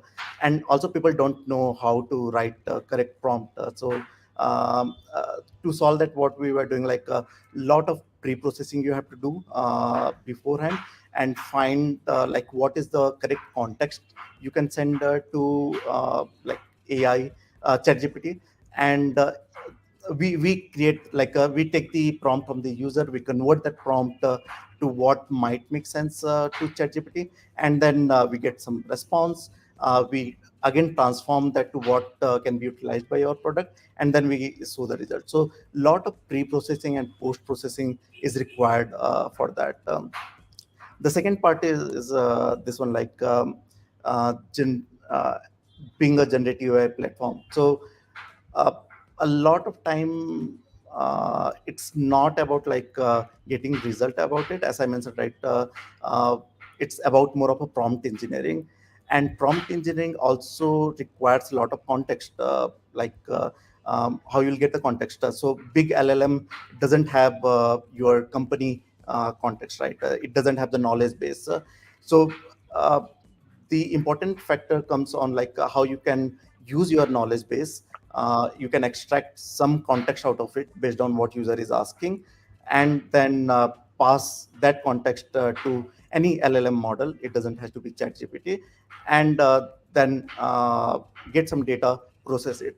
So pipelines becomes a very a common in this. If you think it's a step-by-step thing, and our product kind of align with that.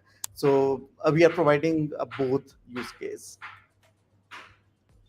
Got it. Got it. One of my favorite part was like we give prophecy a set of code and we ask to generate README because writing README always hurts because writing documentation for the code is always, boring, LLM right? is very good at writing documentation or explaining something. So that we have seen, like, and uh, the accuracy rate is also very good on that part. Uh, Accuracy rate is not that much good on generating the whole pipeline, but for a smaller task, it's been good so far. Yep. Yep. Anyone else have any thoughts? Please feel free to go ahead. Yeah, I'll go ahead with a few of the experiences what I had in my organization. So, as being a digital, as being a finance from the finance sector and digital payments industry, usually we do not directly adapt technologies when they are before it undergoes a lot of phases. And before we use it, we make POCs out of it and see how does it really fit in.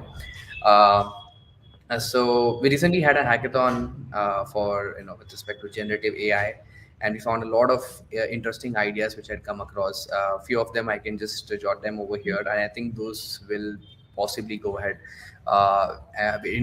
With reducing efforts, day-to-day efforts of the user, especially in when it comes to issues when you get it on live or production. Your logs, finding logs, or getting details about them, that is the place where you spend a lot of time, where things have to be pretty prompt, faster as comparatively, and so I think that's where one of the team built a generative AI based system which can identify the logs, the issues which have been currently gone online, or if there is any error spikes coming in, and what is the error spikes about, which team does it really responds to, can we notify the team, and after notifying the team, can what is a possible area where the issue is around, so getting this particular granulation of debugging, I wouldn't say basically debugging, but issue finding and some higher level of debugging, I would say, because eventually the developer is the one who will go and try to understand whether that really was that issue with respect to that area or not, and then where did the issue was generated, which build it go through, was it the recent build or was the previous build, and in the change log where it is pointing. So each and every information right in front of it becomes very easy for you to identify the issues across, right?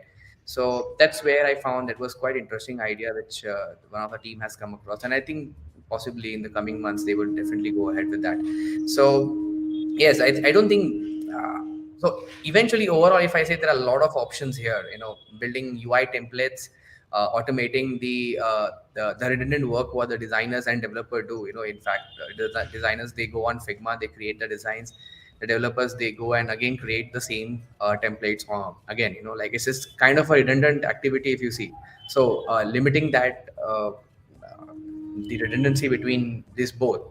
Okay, and then why not we just convert, as I mentioned in my speech also, why don't we just convert the UI which is there into templates and then just write the logic on top of it, right? And in terms of constrained environments, ChatGPT doesn't really help because normally all companies have their own component libraries.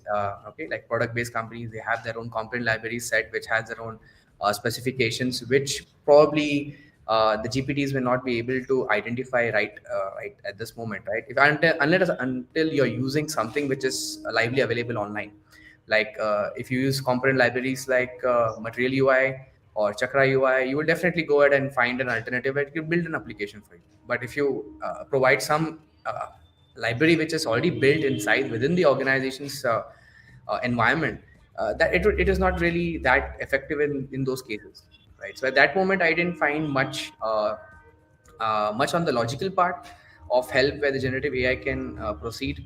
But yes, as long as this becomes really standards. But as terms of testing, building unit tests, I think most of the cases, if you see, it's where the developers find it much more lazier to come across and do those work. I think most of those lazy works have been done by the AI here. So building test cases, I don't say it's lazy, but yeah, it's a kind of a learning activity. But then keeping on doing the redundant activity of building a test case of a particular flow, be it end-to-end cases or unit test cases. I mean, these generative AI tools can definitely help you over there, to build up their entire flow. But yes, yeah, I also feel that at the other end, as you are speaking the positive of it, I think there's also one time of limitation which I feel is also limiting the exposure and the knowledge which a person can gain by writing them personally. So there is always a roll off, taking the advantage of it, but behind the curtains also it's leaving the trails of disadvantages. So that's what I can say from my side. Yep, great points, Yashwant. I can totally agree about, maybe, if tomorrow my manager asks, like, why did you write this code? Maybe you ask ChatGPT, right? That's what my answer would be, because I myself don't know, right? So Absolutely. yeah, I agree. A wonderful meme which I came across. I don't mind me specifying that. The meme was like a person taking an interview asked the person, "Can you draft this data structure algorithm which is there?" He's like, "Why can't I ask ChatGPT?" Yeah, So I if agree. everything is done by ChatGPT, why are you taking my interview? Why I'm not selected? Right? I know to use ChatGPT. So yeah, that's how the world is moving ahead. It's a prank, although. True, very true, very true. Yeah, Rajat, would love to I hear your I thoughts.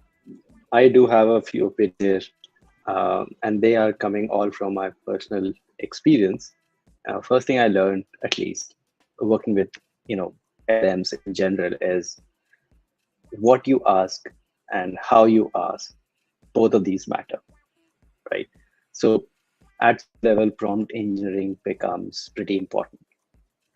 The other aspect that I've also realized is if you give any language-based model, especially if it's like it can understand code, literally low, like give it the code, it understands it a lot better than your ambiguous English. So, I mean, these two learnings have actually helped us build out a better product.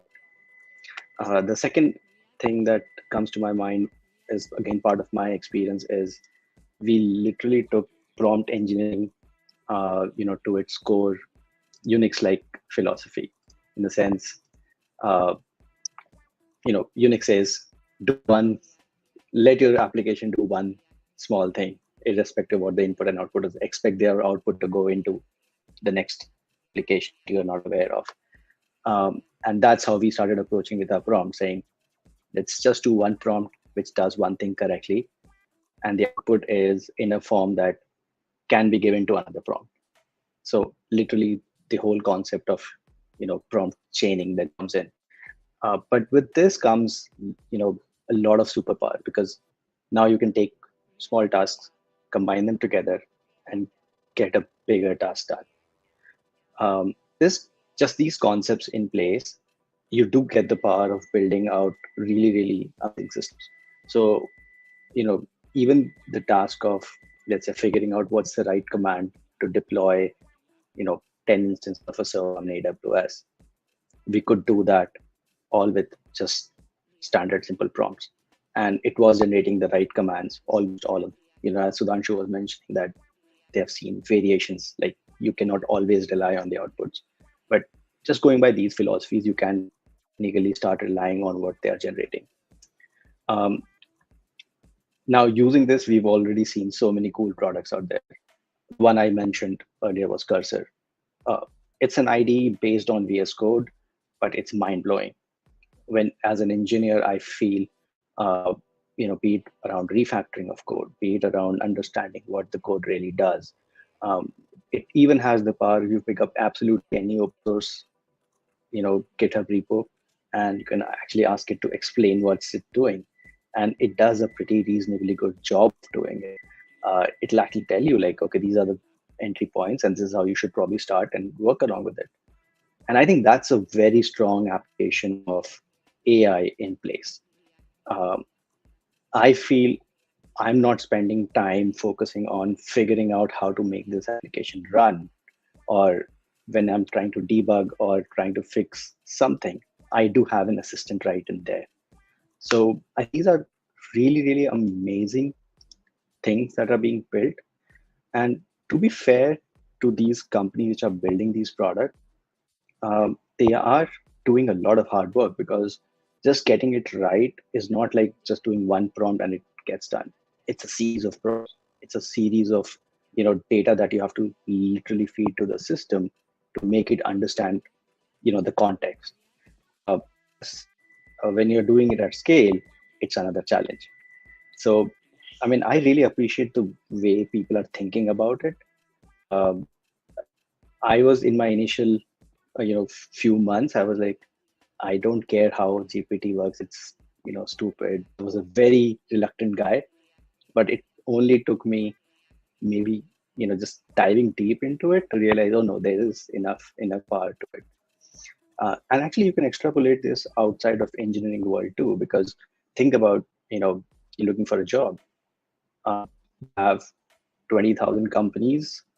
They have their openings out there, and you literally have to apply each one of them in a very specific form. They ask for resumes. They ask for cover letters. Are you going to do or manually change those on your cover letters to match it? For I would say a fresher, something like an AI that can actually read your job description and say, these are the right mechanisms or ways to, correct your cover letter or resume. I think that's brilliant.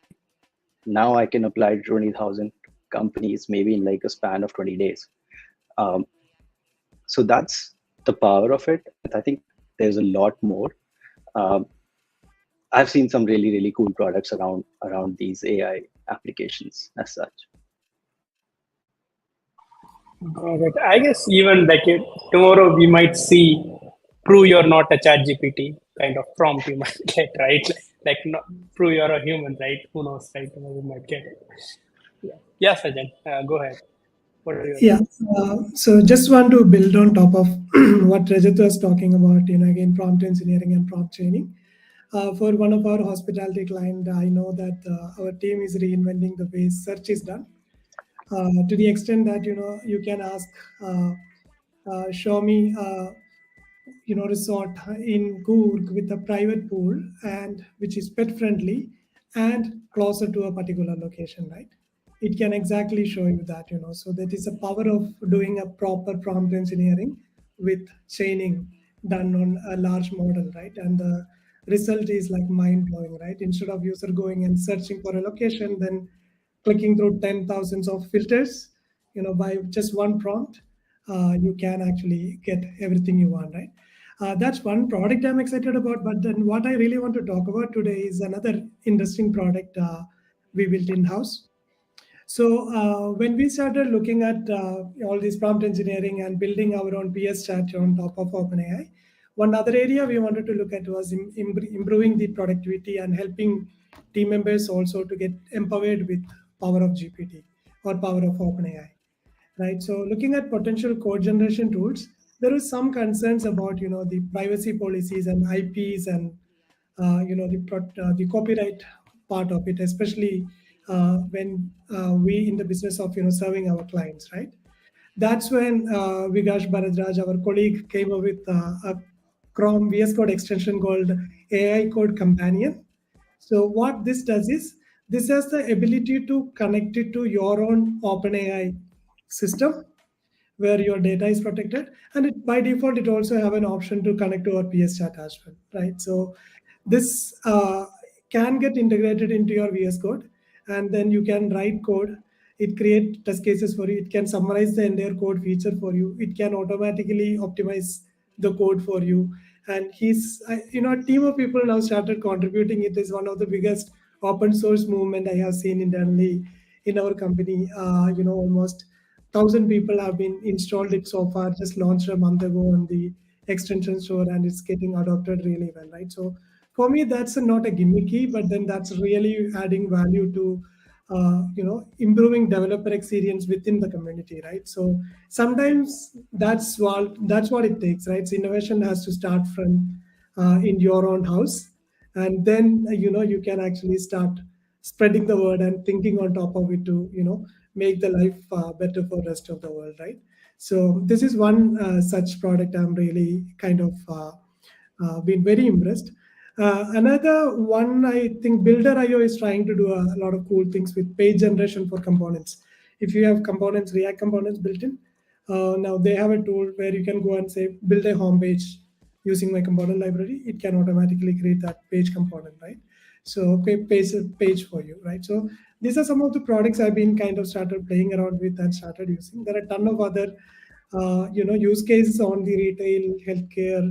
There are stuff like that. You upload a medical image to a system, it can detect the health issues that probably a doctor could even miss. The system can actually find out patterns and kind of tell you potentially you may want to consult your doctor for this particular disease or issue, right? So there are so many life-changing innovations are happening as we speak every day around the world with the power of AI.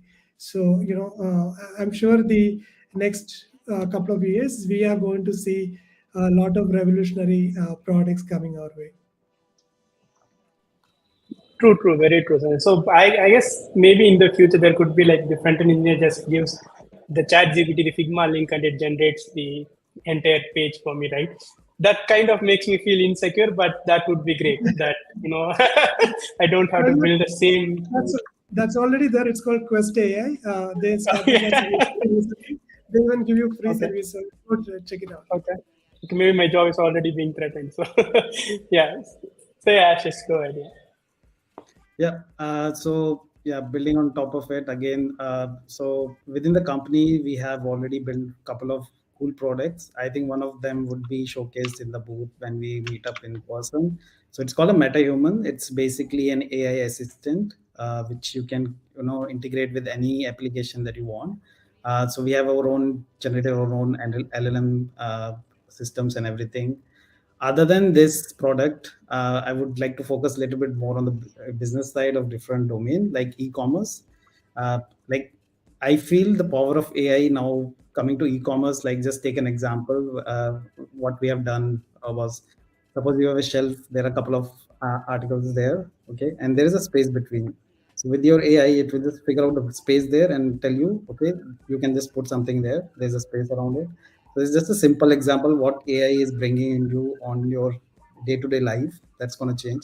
I think everybody remember Amazon Go. That's a smart store that they created. I think it was way ahead of its time, but with now power of AI with coming in, you will see more and more stores also coming in, omni-channel stores, where you can integrate both your online plus offline shopping experience together. This is where we are again trying to build something. As a service partner, we offer different clients what we can do to improve your business for the omni-channel kind of things. And I guess the possibility is unlimited. I think the only challenge that I see personally is again, investing in AI is very costly. People has to do it, but it is very costly. And again, you have to train different people. Like myself, I was for different background. Then I learned Python, other things, because I really wanted to get into NLP and understand what exactly is going on. So you have to upskill yourself. You have to give your time, time to developers and everything. So these are all kind of what I see is it will happen, but this is what you have to take care of if you're building any AI apps. These are some constraints that you have to already put on your checklist. Yep. So I used to think that we talk about shoes and you see an ad for shoe, right? The recommendation engine even before AI used to be like far ahead of its time. Now given AI, I don't know how the recommendation engine is going to change. I guess it's going to be even better. That even before you know that you need a shoe, you might probably need a shoe, right? So yeah. So awesome. It was great. I guess we had a lot of great thoughts, great insights, and I guess we are almost on time. So I want to thank you everyone for your time and all the insights, and I wish the audience had a great time getting to know what the AI is changing and how the future might look, which I think no one has any idea, because a year ago we had no idea what ChatGPT is gonna do to our lives. So yeah, looking forward to a great future, and thank you everyone. Over to you, Nathan.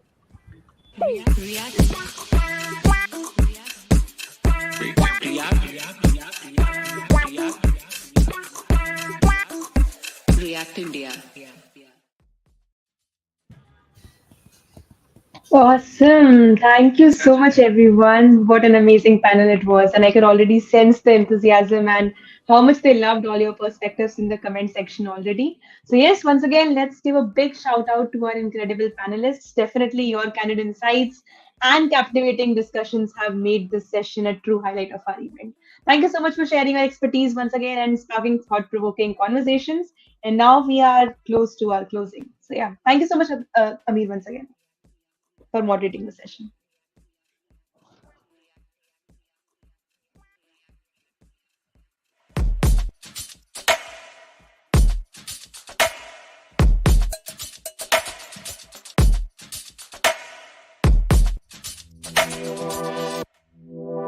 React India.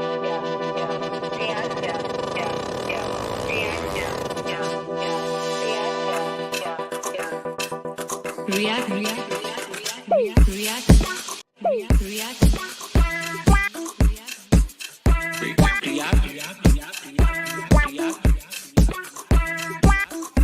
React India.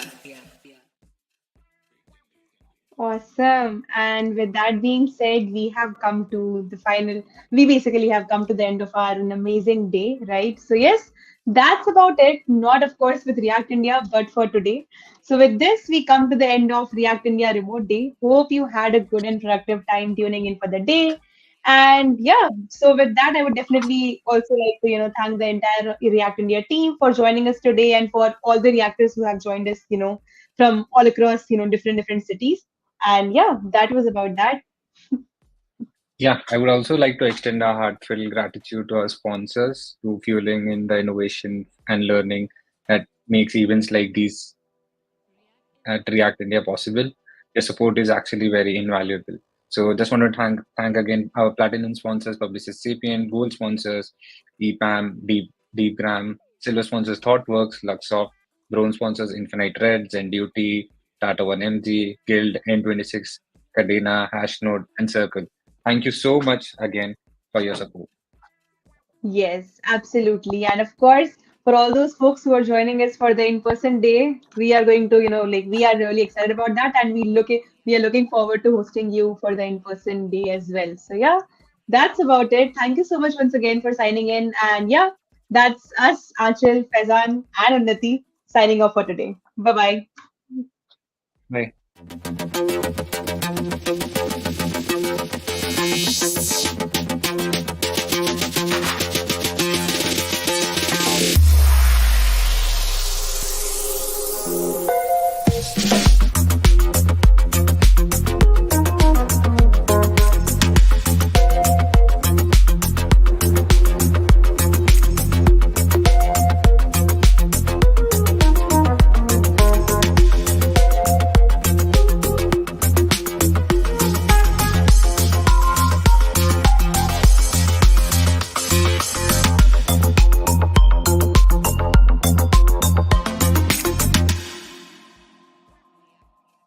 Meet Sarah. Like the rest of us, Sarah depends on the internet for most things. Every time Sarah explores different apps, surfs the internet, makes online purchases, plays her favorite games, enjoys podcasts, binges on shows, listens to music, and more. Her digital data is left lying around, making her identity vulnerable to fraud, theft, misrepresentation, and even privacy invasion. How can Sarah protect herself better? Introducing Affinidi, a revolutionary digital identity solution that lets Sarah manage her data trails holistically with full control, so she can discover her data found across social media, e-commerce, medical or banking apps, and more. After bringing her data together, Sarah can store them securely in a privacy-preserving manner. With Affinidi's personalized AI, she can also manage and share her information based on her preferences. Thanks to Affinidi, Sarah now enjoys full control in managing her data and reputation, greater privacy, and enhanced security. There's even room for monetization in the not-so-distant future. Affinidi. Reclaim your data. Reclaim your identity. Reclaim yourself. To be extraordinary in the world of technology, ordinary isn't good enough. It takes extra. Extra strategy, extra design, extra engineering. For more than 28 years, Thoughtworks has been the technology consultancy where extra overcomes ordinary. So if your digital journey needs a partner who will provide the extra, we've got you covered. Because we're all about delivering extraordinary impact together.